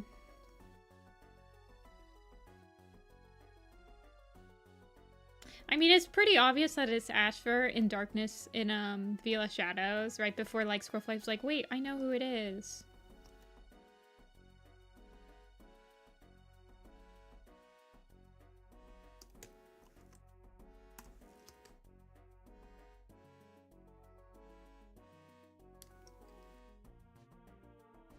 I remember that Brambistar had rabies. I remember that. But I was pretty sure that that was just a theory when only the summary of the first book was released. Like when only the blurb happened.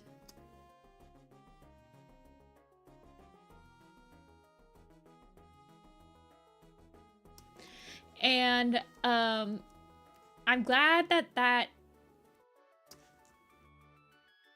they stopped doing that. Have you guys noticed? Because they were doing that in the Stardust Clan.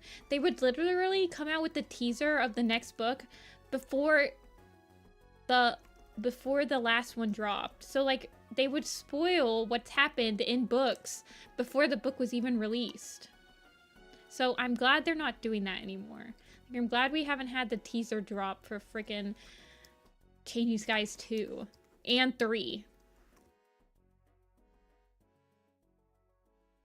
I was getting very pissed about that.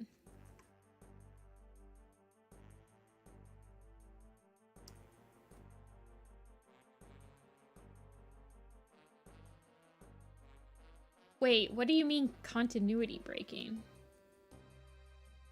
In Broken Code?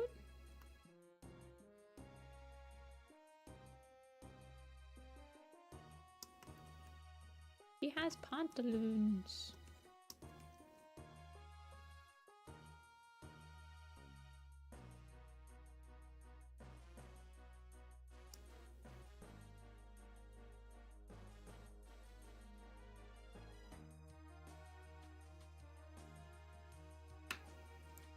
I don't feel like there's any continuity breaking in Broken Code. I feel like StarClan has always worked differently depending on what they're supposed to do in an arc.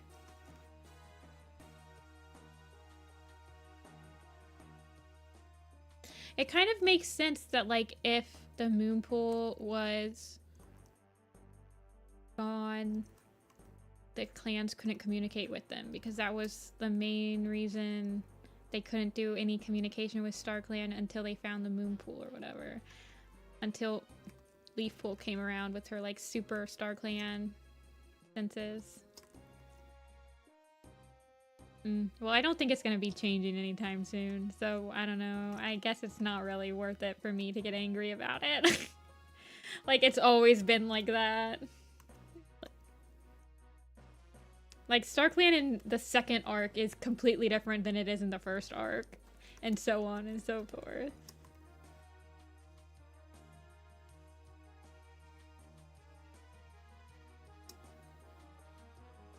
Okay, your paws need to be smaller over here.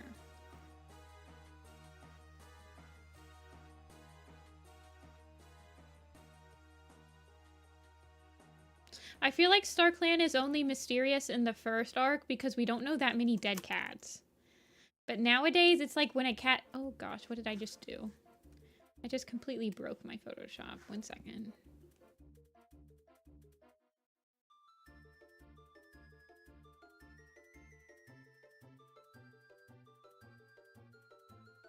There we go.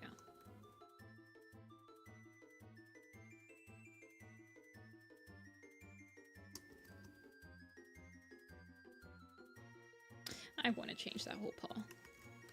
I want it to be more...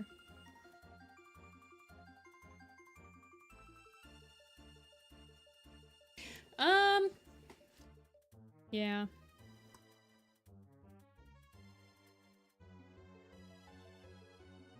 I mean, they didn't have any prophecies in the last arc, which was interesting. They haven't had a full-on arc prophecy since this arc. Since A Vision of Shadows. And now they have another one on this arc.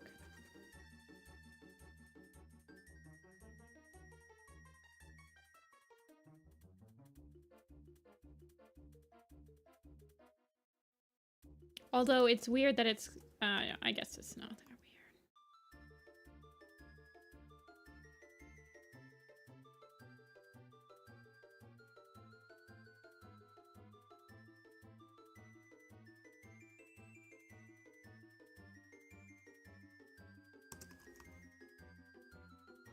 I feel like it just needs to be down further.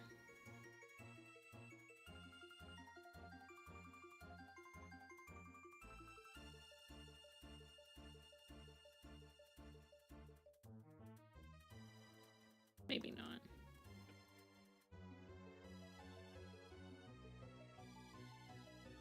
Oh, maybe I just won't make her paw go up. You guys know how I like to draw the Pete's, though.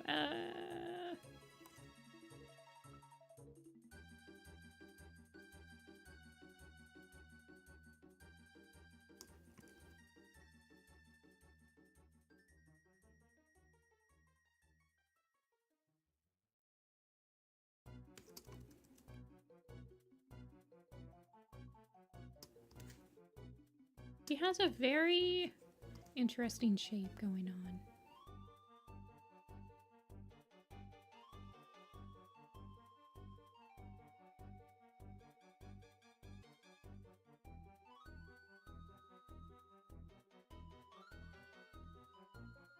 Go away, missing leg.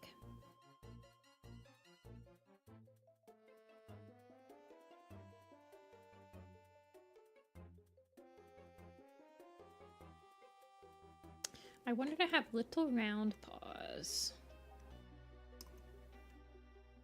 Teensy tiny paws.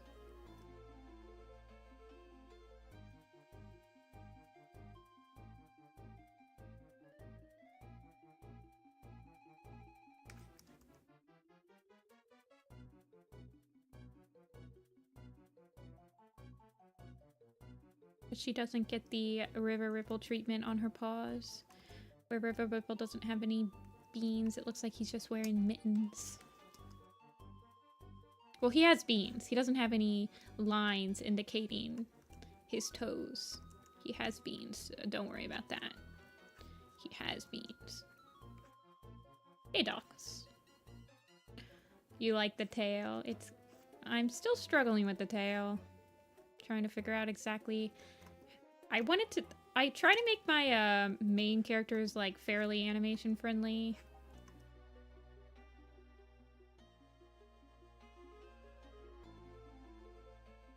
Slash been revisiting some of them to make them more animation friendly.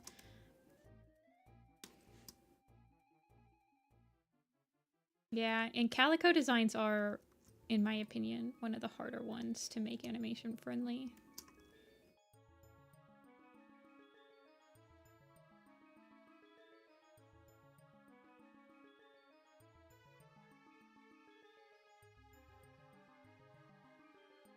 Though I haven't been animating. I don't feel like, I don't know.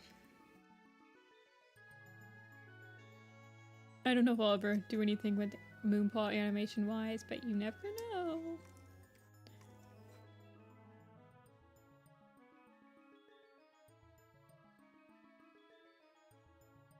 Okay, let's try it with just a little bit of the black tail popping through.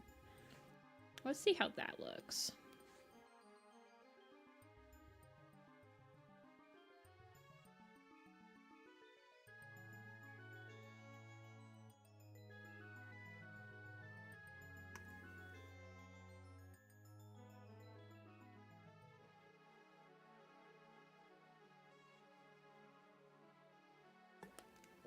What brush do I use?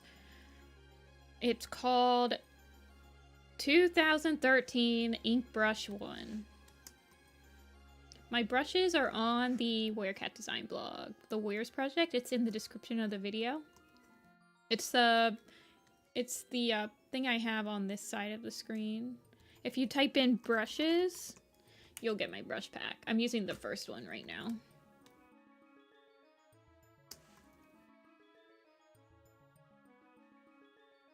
Yeah, no problem.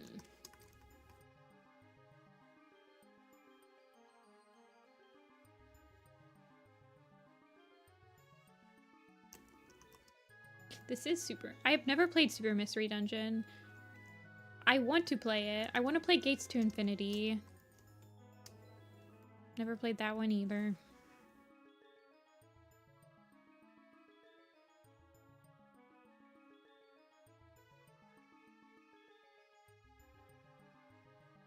Oops.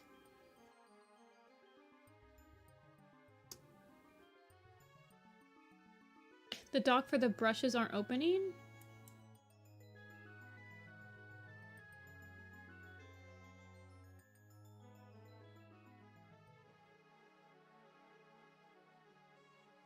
It should be.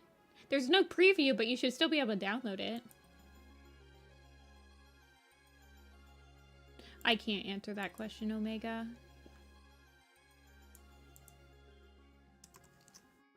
Sorry.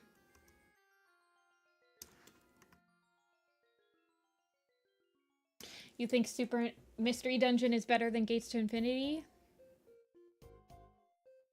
Oh. Gates to Infinity I thought had a pretty good plot.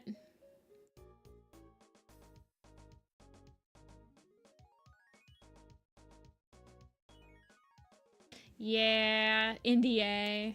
I'm specifically not allowed to answer that question.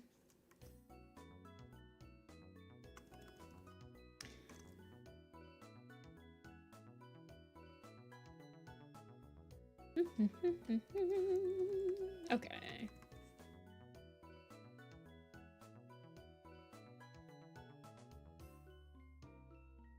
Gosh, she really does have like a bob.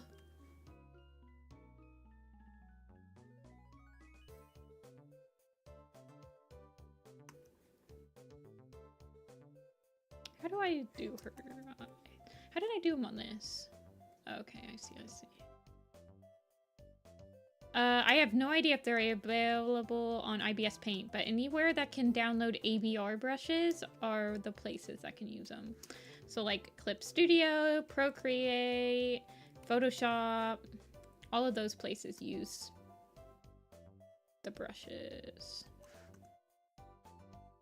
The ABRs. Or can, at least. What other books do I read?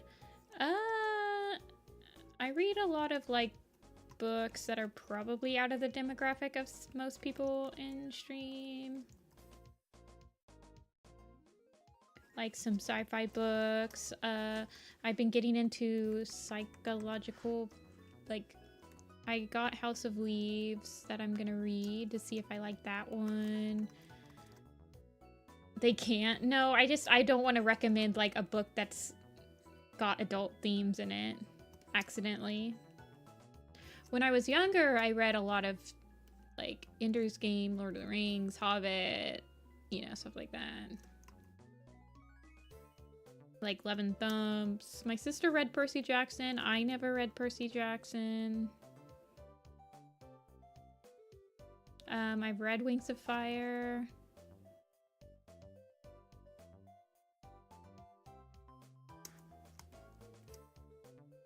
What else? Yeah. I have not read Watership Down. I have watched the 80s movie, but I've never actually read the book.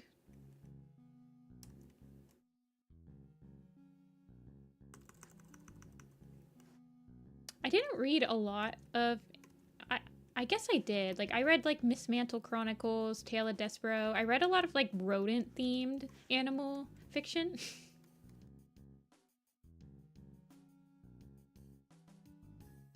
The opposite, you haven't seen the movie. Yeah, I've seen Plague Dogs and I've seen Watership Down. I have not read it. Yeah, that movie's pretty cray.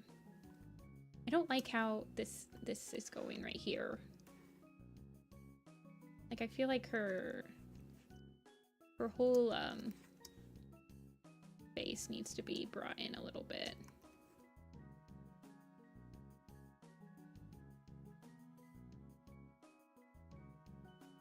There's like kind of an, like it kind of goes straight and then it goes up like this.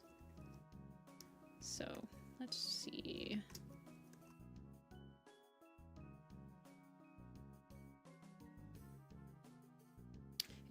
fix that.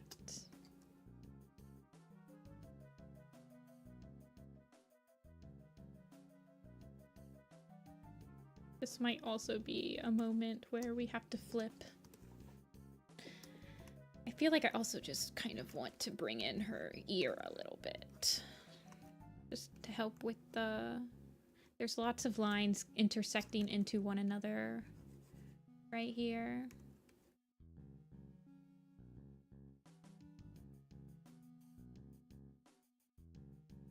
So I think simplifying it up a little bit will be a good thing.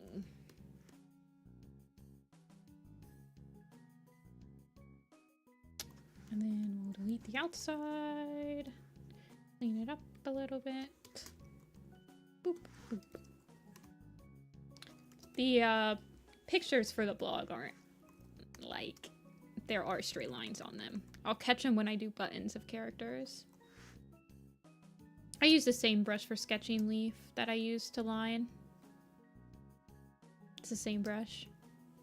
I can't be bothered to switch brushes.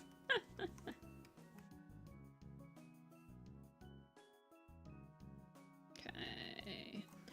And then do the half side of her face.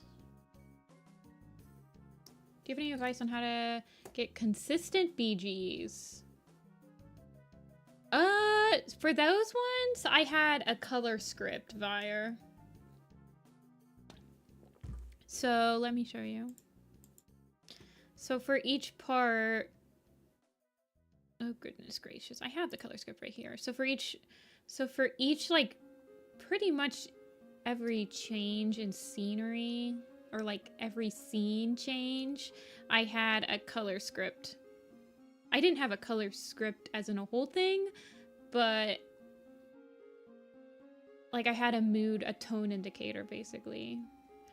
So that's how all of the backgrounds look cohesive, because they just copied the color scripting backgrounds. Yeah.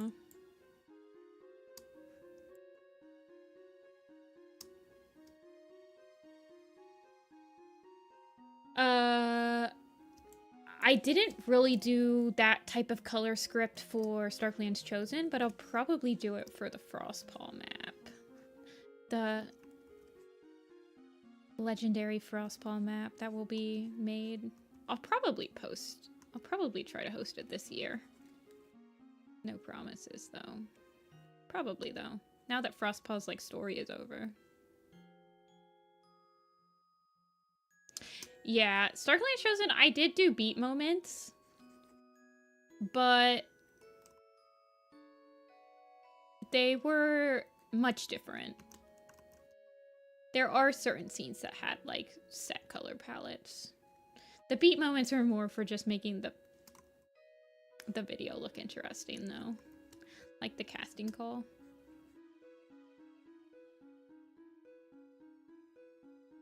How did I do?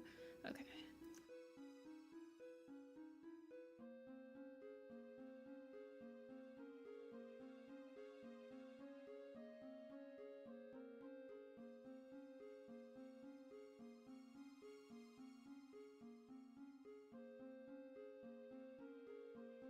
I almost feel like, what did I do here?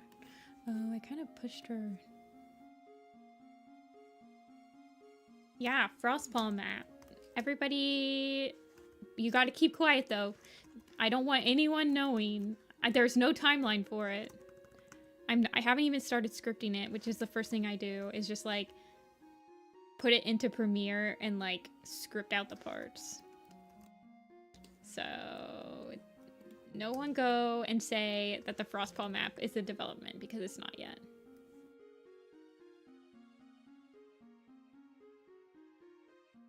I feel like I want to make her eyes like a little bit more green. Like really green them up. My lips are sealed. It's okay if you're not. But it's nowhere near being a thing. I don't do like teasers either. I'll just drop it one day, you guys. I mean, I'll probably like post color whips and stuff on my Tumblr, but I am not gonna like tease the premiere of the call. I feel like that's a little excessive.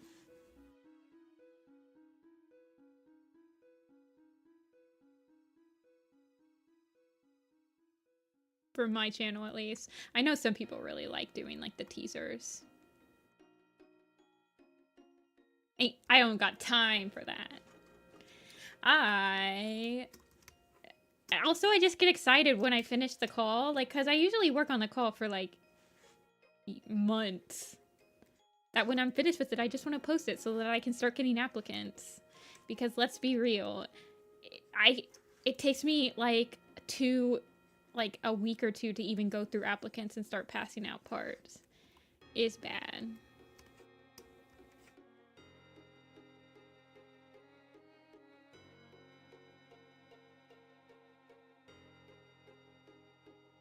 No, but if more people know about it, it'll incentivize me to actually work on it. I promise. I already have one of my mods that come in that remind me to work on it every day. I think once... Well, actually this month... Well, I need to work on the little pistol too. I have so many projects that... man, I need to work on. I don't have a... I just use a color picker Omega. I guess I could have a color wheel. I guess it's right here. I guess I can use it. I'm just so used to going over to the side and picking it from, like, over here. I'm weird. I'm weird. I don't think that there was probably, the color thing used to probably not be a feature. But I should use it, because then you guys can actually see what I'm doing in the color department.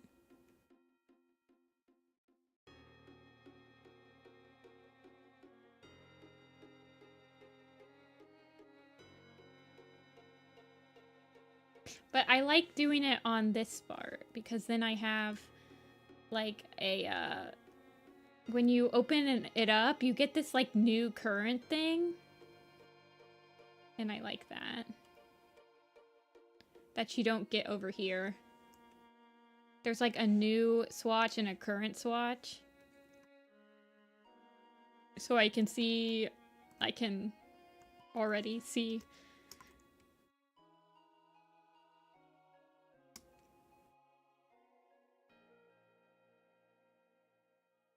Okay. Add the white. The white belly. And then...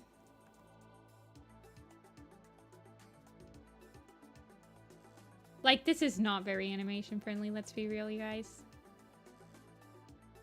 But I try to, like, stick them all.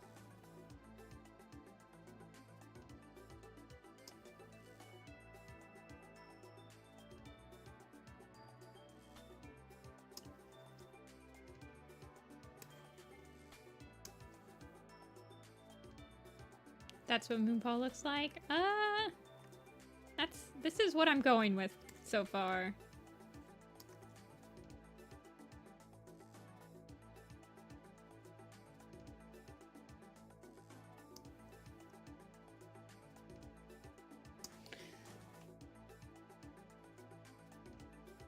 Yeah, she's the main character. She's allowed to be a little comp. Let's see, do I like that? Then I add her little... Looks so peeled.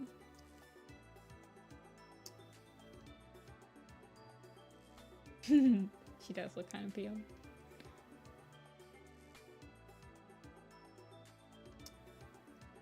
This is like down here. It's weird.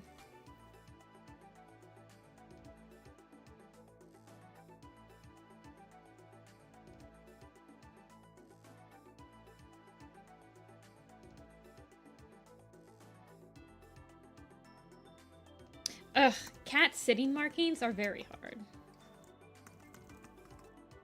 When you have like a marking like she has. Because it goes up very high. Like her shoulder's right here. So her marking hits her shoulder up here.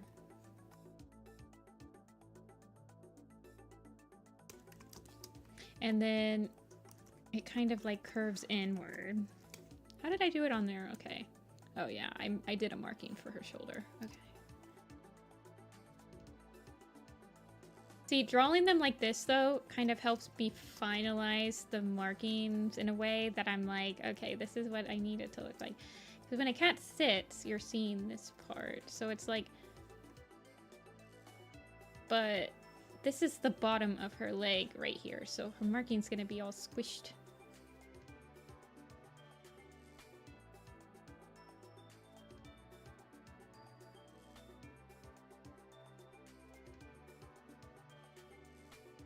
But then I kind of like, I want it to still be like a very smooth, like how this is one whole line right there. Like, oh gosh, I have to, like how this is, one whole line right here. I like that. I like the smoothness of that. So it's like, how do you translate that? I mean, I could just, you know, get rid of her, See, I like having the navigator up here so I can zoom in more. That's why. And then I'd have to, like, do something like that.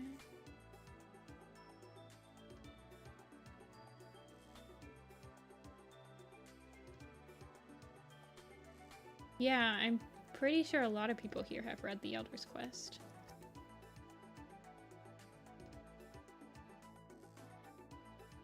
I mean, not everybody, but everyone knows that Moonpaw's the new protagonist, at least.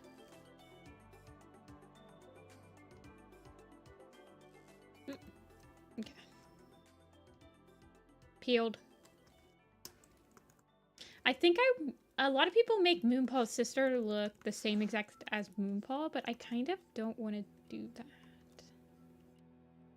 From an illustration perspective. I mean, I don't mind making her the same colors as her ginger side, but I feel like I want her silhouette to look different.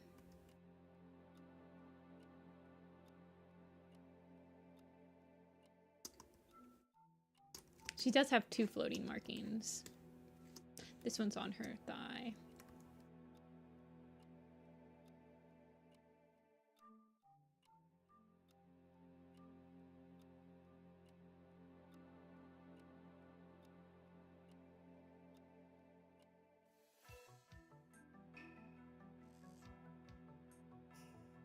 You don't have time to read. Reading doesn't take up that much time.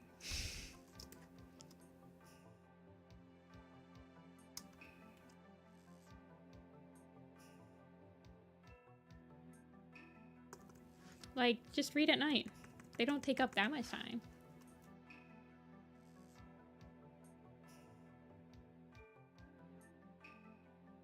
I read The Elder's Quest in an afternoon.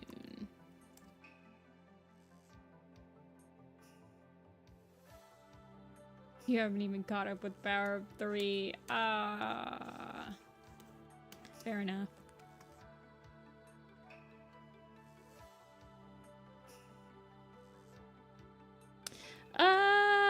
I would say Fading Echoes is a little bit more interesting than Fourth Apprentice. Although the best books of Omen of the Stars are the last 2, so... Okay, so her... I feel like I could thin out her, like I could thin up her, forepaws.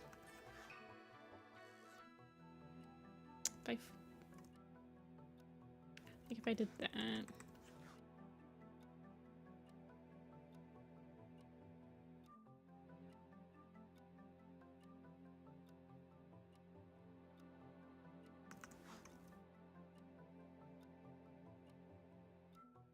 She has like a very specific shape. But I feel like this shape is very Frostpaw shaped. at the same time. But I don't really mind her being a little bit bulky.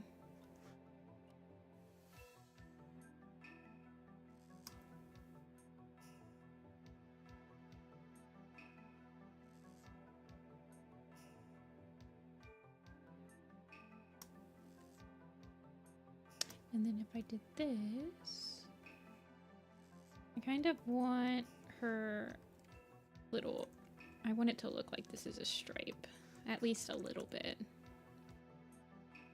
I want her light color to be showing a tad.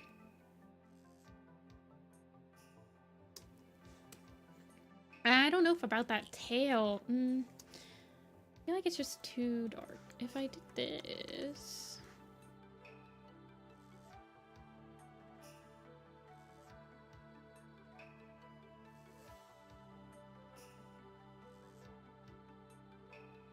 Like if I made the stripe a little bit.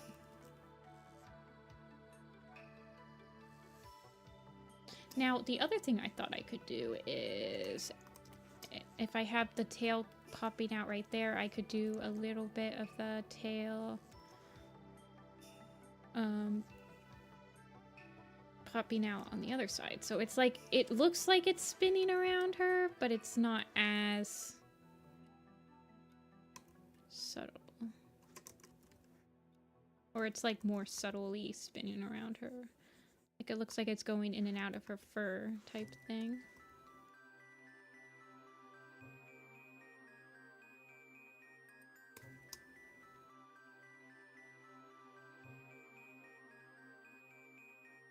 See, the tail is the easiest part for me to like get away with making detailed, because when you're animating, there's not...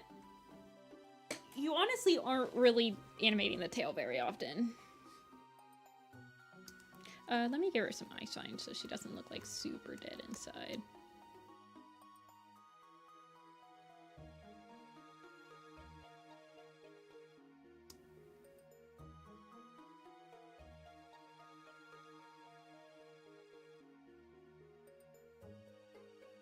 Add some whiskeys for good measure.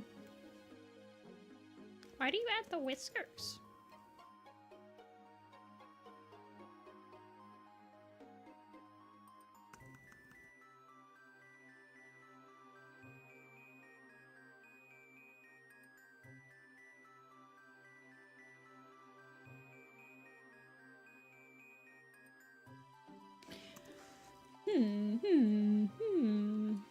Let's see. Let's stick her next to Golden and Shine.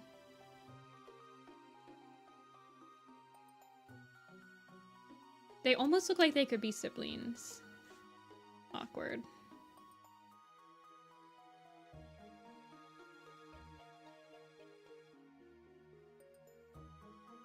I think I'm gonna change Golden Paul completely, though. I remember doing his design and I wasn't that satisfied with it.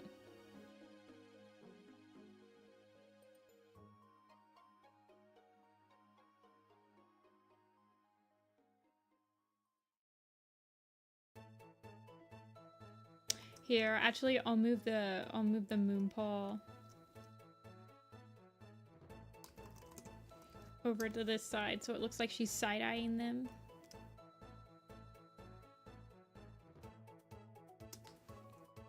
Possible protagonist. He's pretty protagonist coded. I'm gonna have to change his mark. I'll probably have to actually like make him not all crouched shrimpy. But he's pretty complicated. I'd probably have to limit, I'd probably have to like Bambi his dots so that they're going on a whole line like I did with like the brook. And I think he's probably gonna get a eye color, canon eye color. He might be on, I think he might be on the cover of the next book, honestly.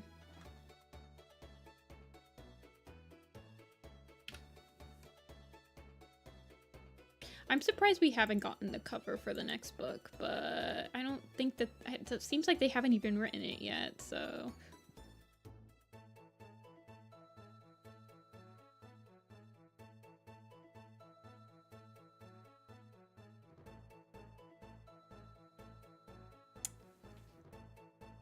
Tiny color issue on her tail. You mean this right here? Yeah.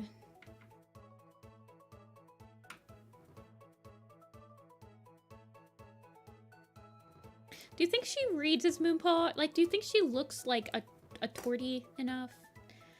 It's just, it's hard. What's other tortie or calicos look like for me? I mean, I can't make her look like Brindle. Like, obviously, when I see her in the books, I'm like, I can't make her look like Brindle. This is not animation friendly at all.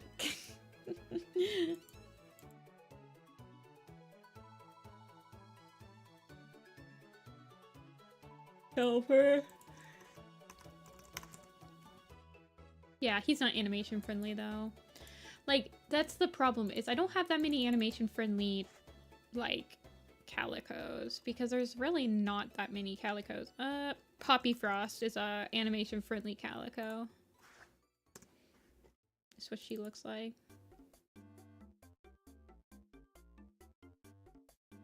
I mean, animation friendly means that I still make them have markings on the same side. Like, they're still symmetrical, which...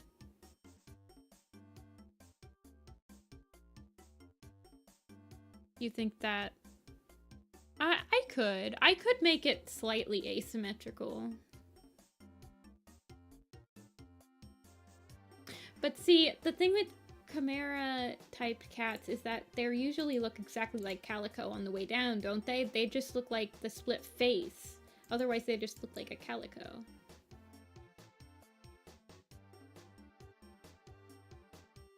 I don't know.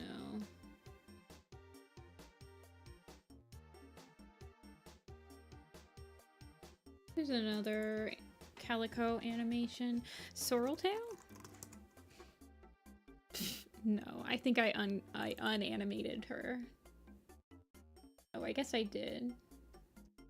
I did animate this.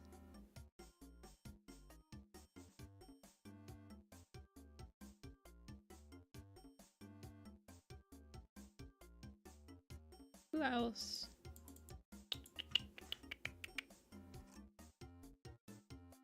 Well, obviously Soul. But this was a beast for people to animate.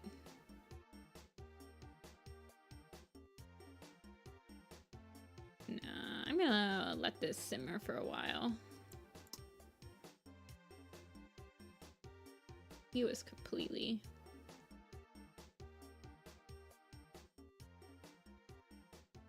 I let this simmer. Ooh.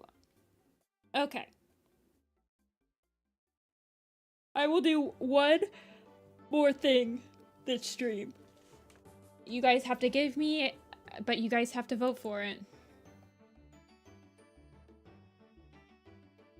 I can... Well, actually, I have no idea what I want to do this stream.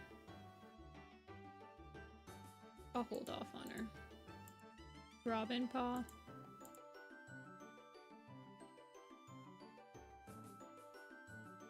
Robin Paw. What's Robin Paw look like?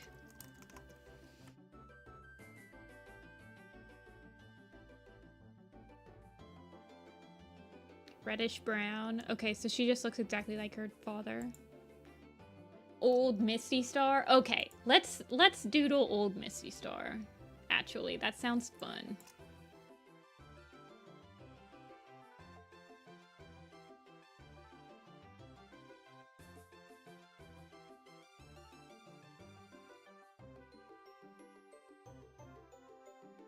If my Photoshop will let me create a file. But I said vote.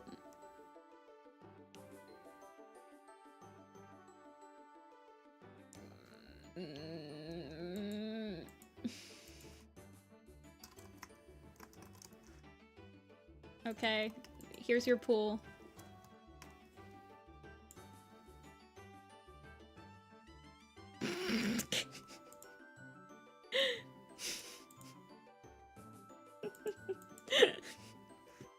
I'm just kidding. We'll vote.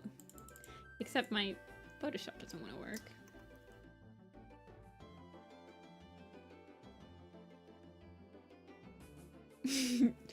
Why is my Photoshop not working? Okay. Import. Okay. I'm just joking. Okay. Okay, Fluff. Robin. Old Misty.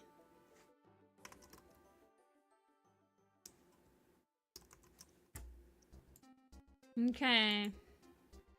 Well, while the pool's going, I'm gonna doodle Misty. It'll take you guys a while to vote. My Photoshop is like not working though. This is a struggle. So, okay, I need to restart Photoshop. Oh, you guys vote, actually.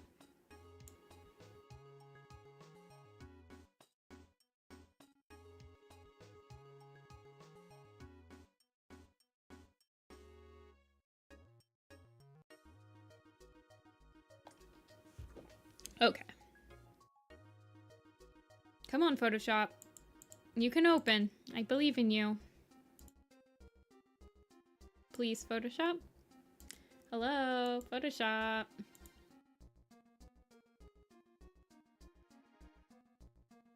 Dia could never abuse its power. I would never allow that. Okay, Photoshop is like not opening though, you guys. Nah, Dia would never do that. Uh-oh.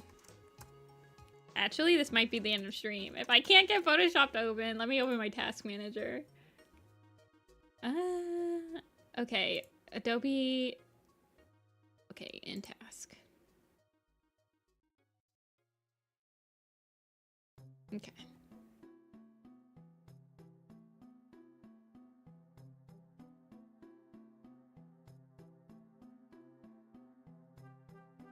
We'll probably do a whole design stream on Thursday, honestly, you guys, so...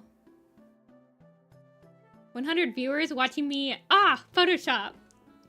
It got so shy.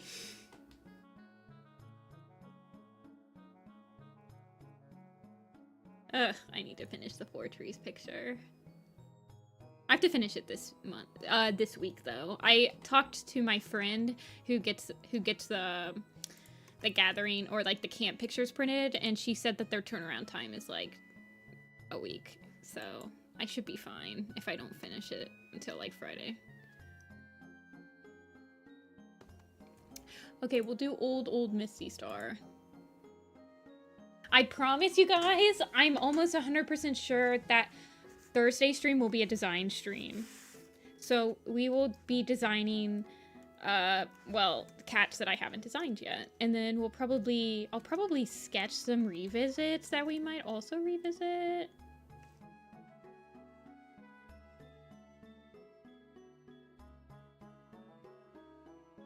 So you guys won't have to wait too long.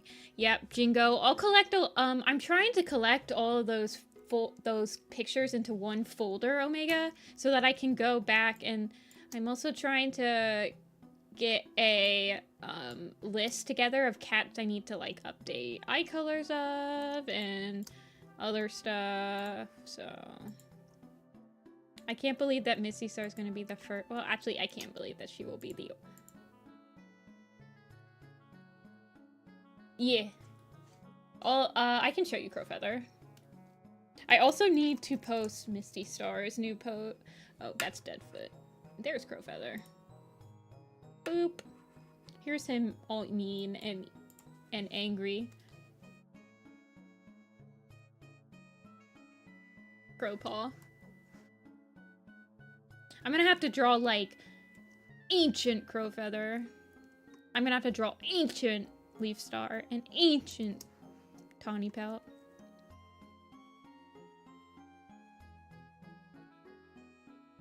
Wait, our anime night? No, I have it set up for,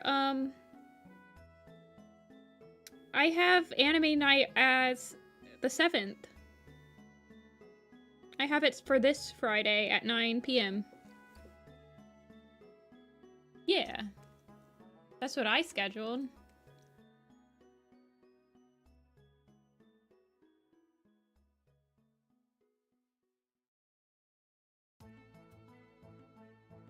Last Friday, but oh, we could have done last Friday. Was I doing anything last Friday? No. I had a meeting on Saturday, but I don't think I was doing anything on that Friday.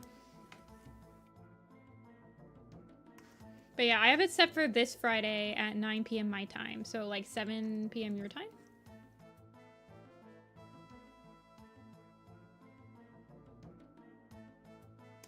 Oh, I'll write that I'm drawing really old Misty and not Moonpaw anymore.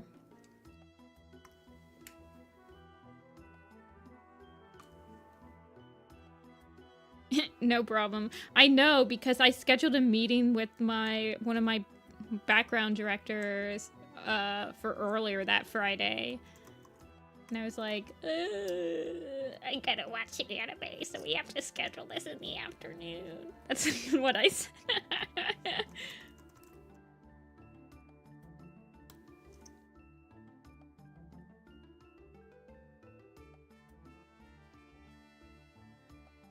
Hey, Lotus.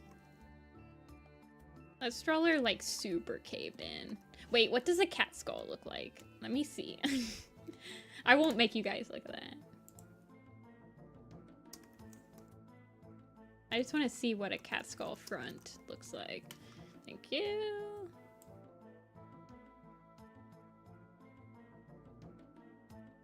I have the A Starless Clan poster. I might just sketch him because I haven't gotten up at all this stream. I'm kind of nervous of what my leg is gonna feel like when I actually end up getting up.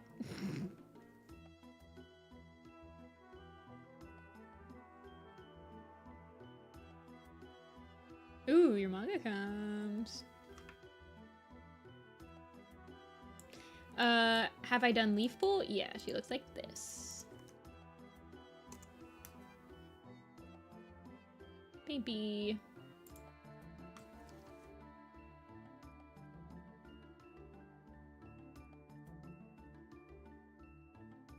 Super sunken eyes.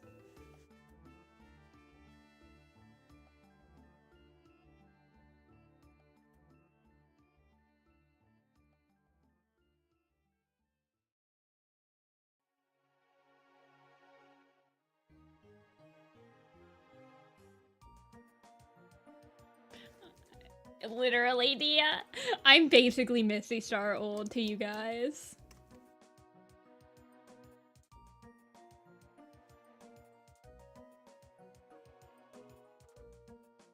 I'm one fart and dead. One call out post and I keel over. For realties though. It's like my #1 fear.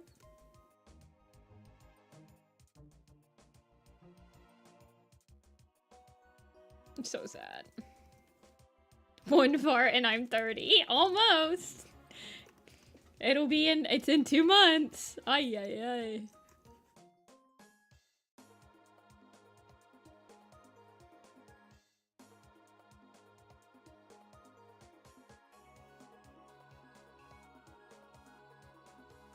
"30 decades old." Well, I'm not 300 years old, though you guys might think I am.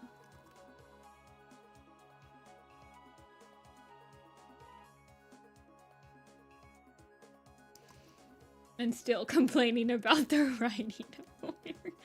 We'll have, like, Warrior Cats has been rebooted and is in space and when I'm 80 years old. We're gonna get, like, how the Smurfs got rebooted and all that stuff. That's gonna be us, but with Warrior Cats.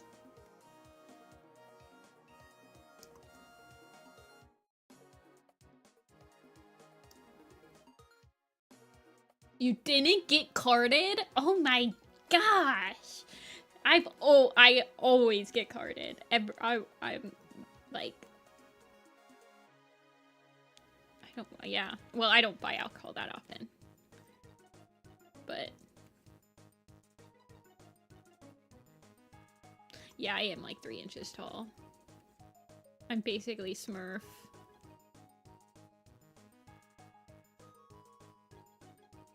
Super sunk in eyes.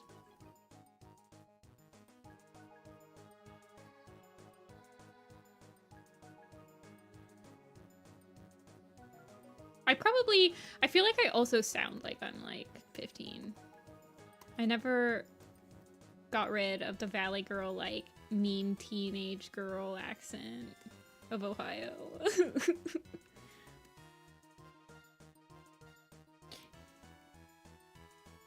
Yes, Starsinger. If you go onto the description of this video, there's the warriorproject.tumblr.com and you can search up all the designs. I promise. Yes, kinda, no offense. None taken. She probably hasn't slept for days.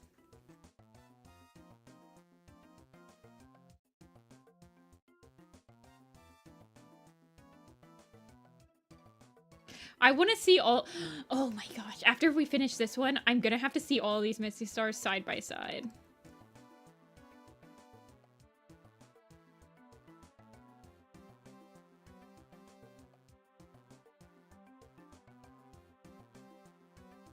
Oh my god!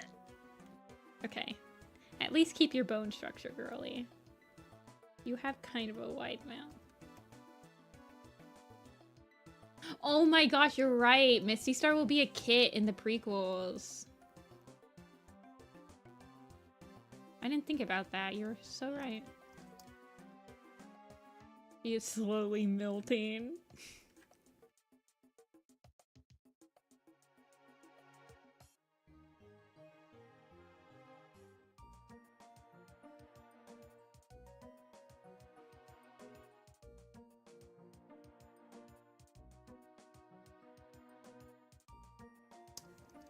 Gosh, her head so big.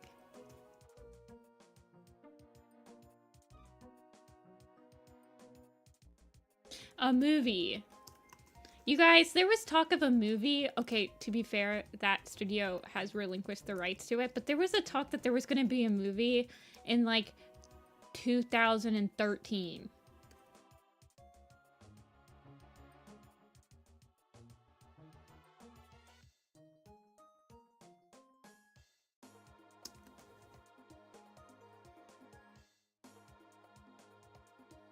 Yeah, this time we'll definitely get it, guys.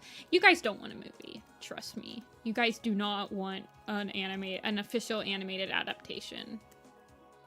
I promise you guys that that is a monkey paw wish.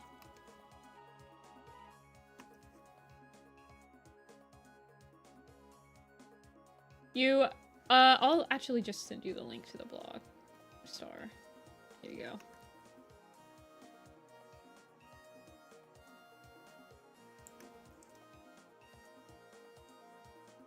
Here you go.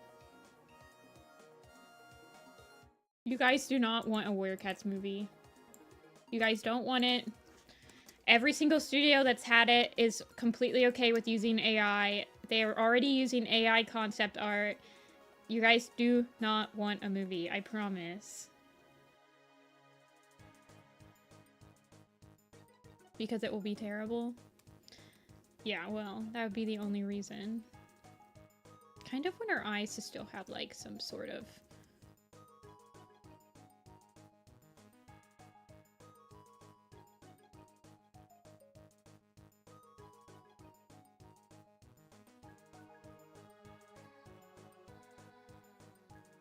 Like, even though they're drooping...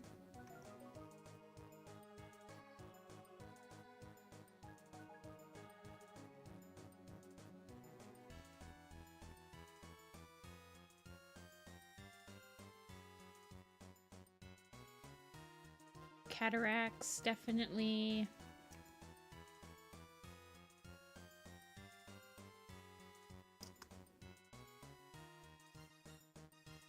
I remember...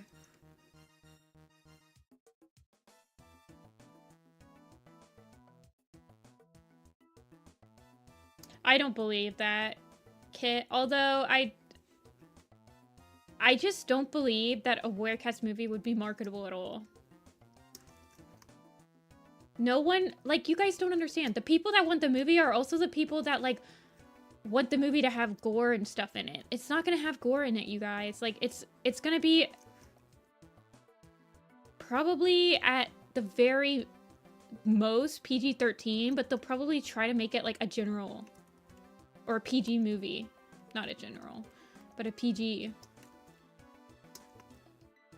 It's almost certainly going to be a PG movie, by the way. You guys don't understand. The same people that want the movie in the same breath, they're like, I can't wait to see how they do Tiger Star's death scene. They won't, like, you guys, no. It's not going to happen.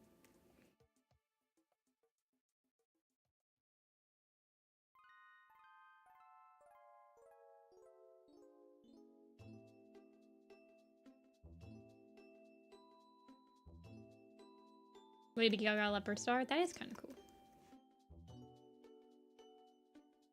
It's gonna be PG because the movie, first of all, the books are aimed towards middle schoolers. Middle schoolers are what's that demographic? Like 10 to 13, right? So for them to be able to market the movie to the same exact demographic that they're marketing the books to, it's gonna have to be PG, which means they can't do jack squat. Unless they got, like, Don Bluth in there. Which they won't. You guys don't understand.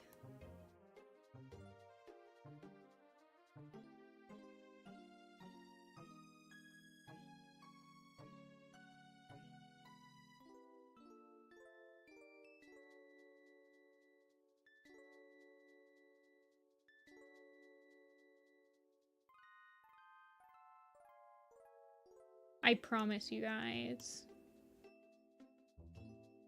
that you don't want a movie.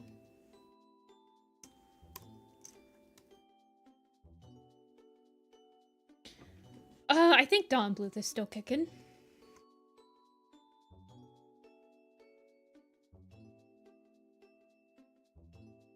Needs to be live action. And then you say the Lion King? You think they got real lions to act in the Lion King? What?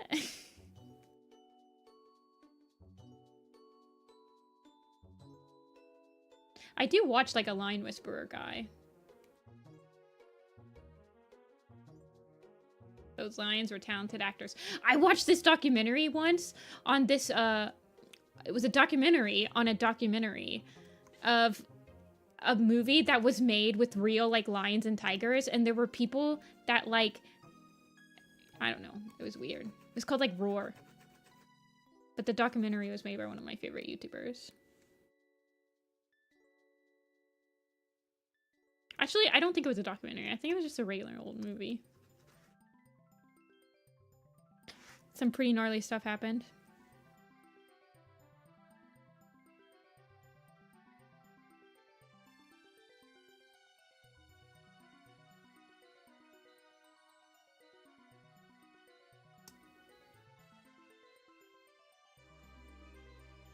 I haven't seen any of the new Lion Kings.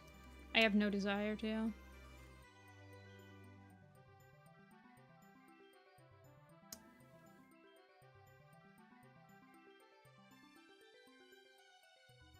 No desire at all. I don't even know one clip. Brother, my brother, tell me what are we fighting for? Pokemon movie, anybody?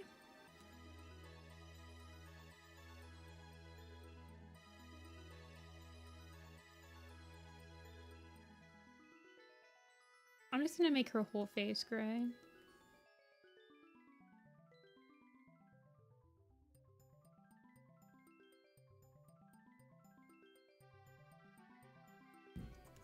Okay, but like the Guardians of the Gahul movie, even though it looks pretty, it was not like it didn't do well at the box office. That's why there's only one of them.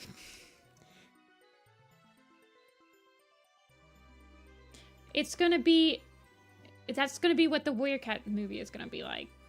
It's not gonna be marketed. There's no way to market.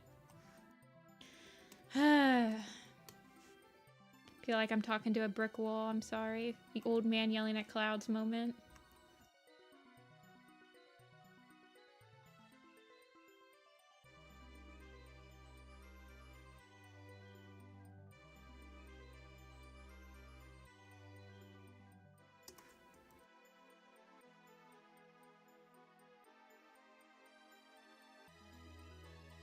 The movie would be the same exact tone as the graphic novels.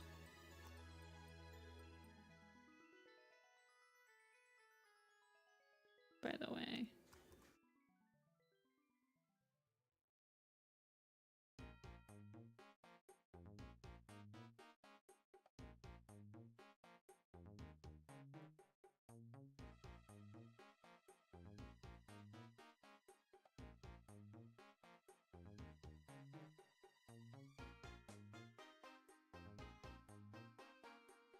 It's old, old, old Misty Star. Thank you.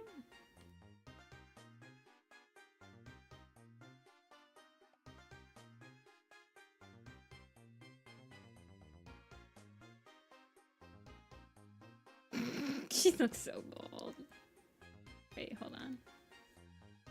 Oh, wait. She needs, her stripies. That's why she looks so bald.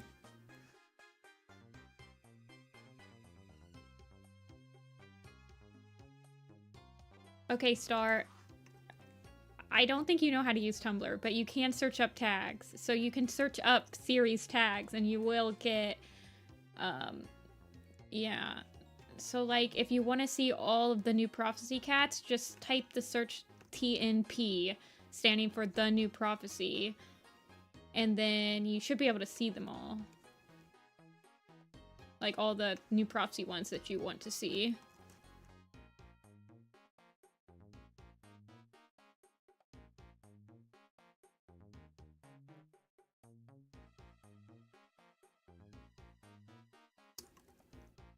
No, you're fine, Star. I am letting you know how to use Tumblr, which is not as known to the newer generations as it was. Tumblr's heyday has definitely passed.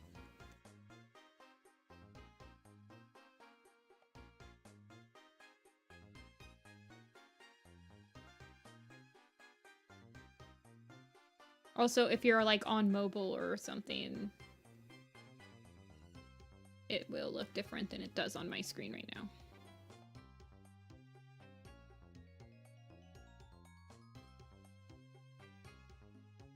Okay.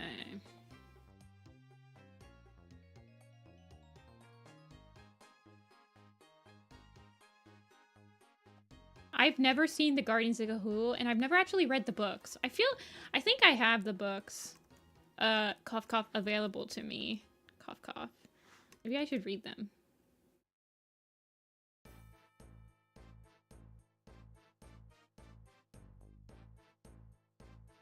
If you're on a laptop, let me show you what it looks like on a laptop. Hold on.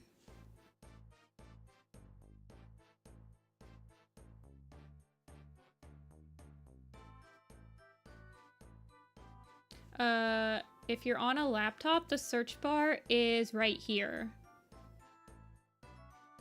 So you can type in TNP, and then it'll show you all the stuff from TNP.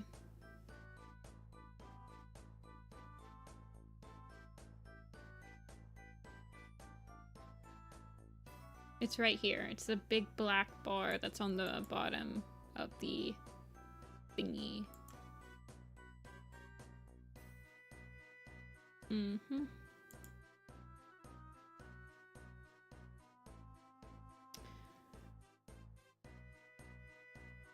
Wasn't the Ga'Hoole movie made by, like, a really well-known director?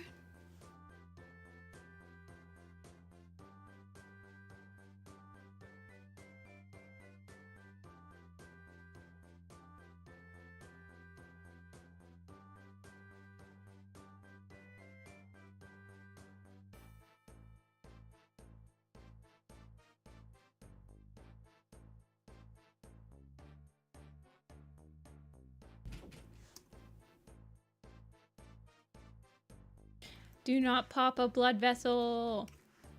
Not in my chat, you won't.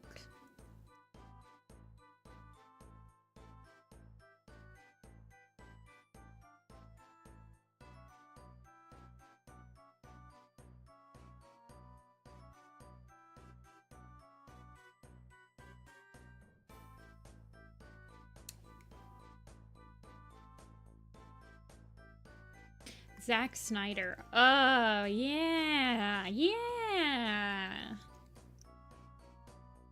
I understand how you feel about the... Well, I'm glad that you at least have a similar vibe. You can understand where I'm coming from.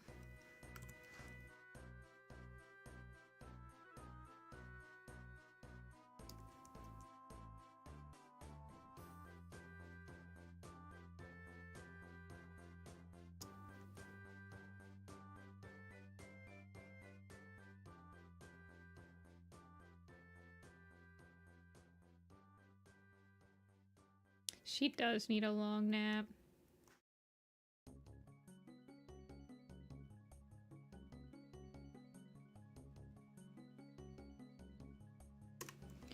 Why are you so old? Does Moss Kid give Misty Star a life?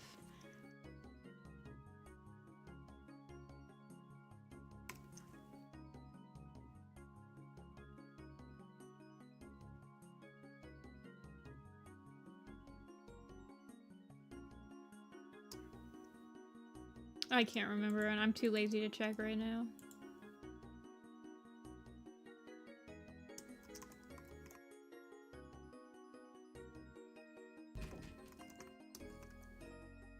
She gets a life from her dead babies.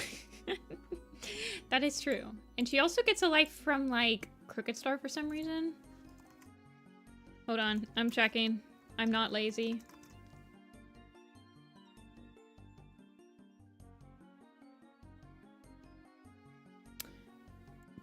Leader info. Greypool, Stonefur, Feathertail, Crooked Star, Oakheart, Blue Star, Silverstream, Rippletail, and Perch Kit. So she only gets one life from Perch Kit.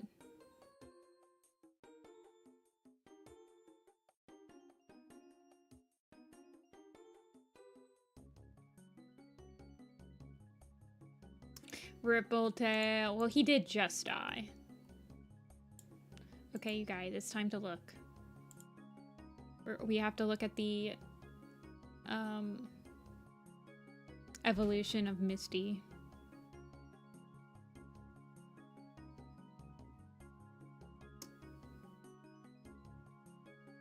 This is important to the lore of Warrior Cats.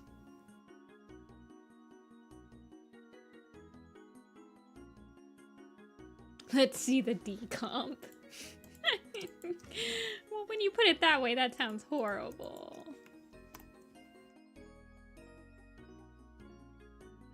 Let me make it on CMYK, I think.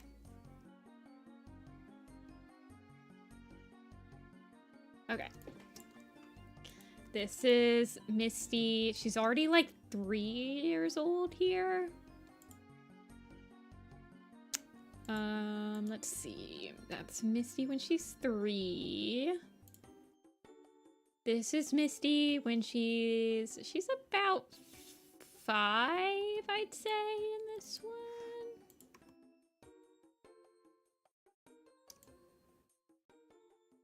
She looks about the same. She's in her prime. Is she in the Power of 3 one? Let's look.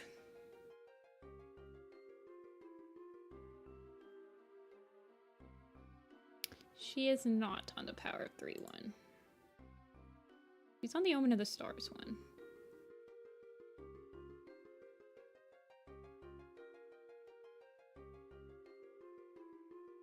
She just got her beef up. She just became a leader. She got a glow up. It's like when she gets her plastic surgery.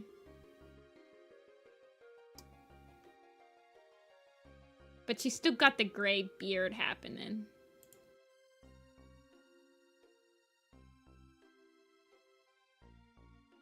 And then next would be A Vision of Shadows.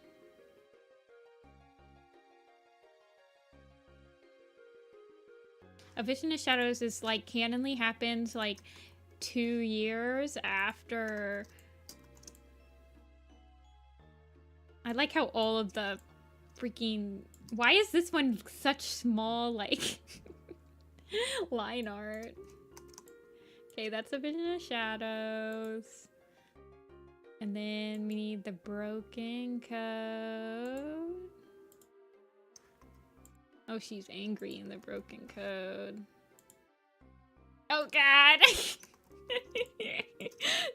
Old Misty jump scare.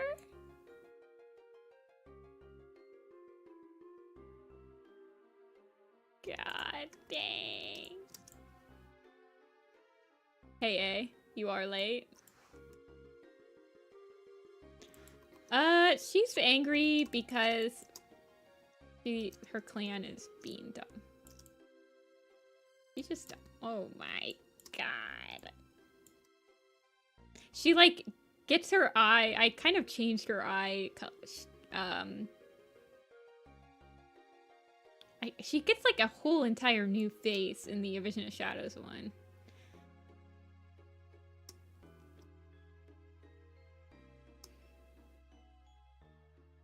She's absolutely melting. These. She gets like a nice little fluff to her hair.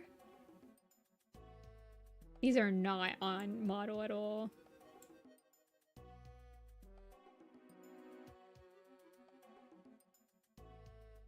Actual look. Woo-wee. That's some brutal. She starts getting her bags in Omen of the Stars, and they just, like, continually get worse. And she starts graying in when she becomes leader as well. For more free samples. Okay, let's open the Starless Clan. Different emails.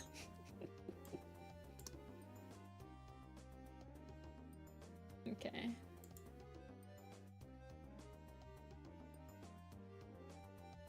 Oh, gee, money. I'm gonna squish you a little bit. She's next to Mosspelt. Mosspelt's very thin, I believe. Let me look. Yeah, she's very thin. She's gonna be old as dirt, too. Oh my gosh, Mosspelt, you're gonna be so old. She's like a couple years younger. I have no idea, Ferret. Mosspelt's a wig. I wonder how I'm gonna do her hair. I mean, she'll probably. Maybe they will kiss. Smooch.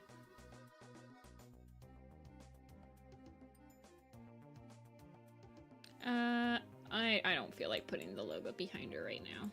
I'm lazy.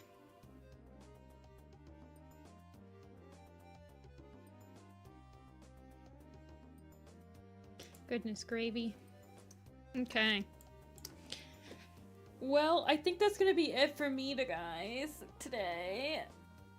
I think I'll be back on Thursday for some designs.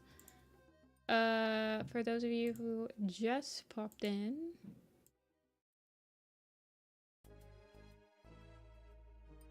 We were drawing Moonpaw earlier. And we did work on the Fourtrees drawing earlier.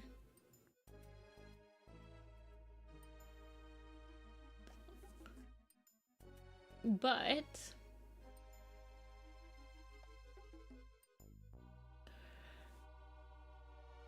yeah, so I think we'll do a design stream on Thursday and design some more Elder's Quest characters because there's a lot of characters I need to get to.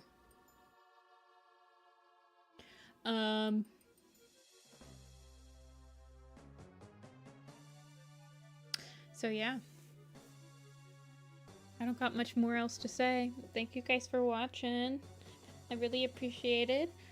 You guys keeping me company. And I'll see you guys all on Thursday. I'm gonna go eat some water, drink some food, do some stretches. And you guys should too. Goodbye.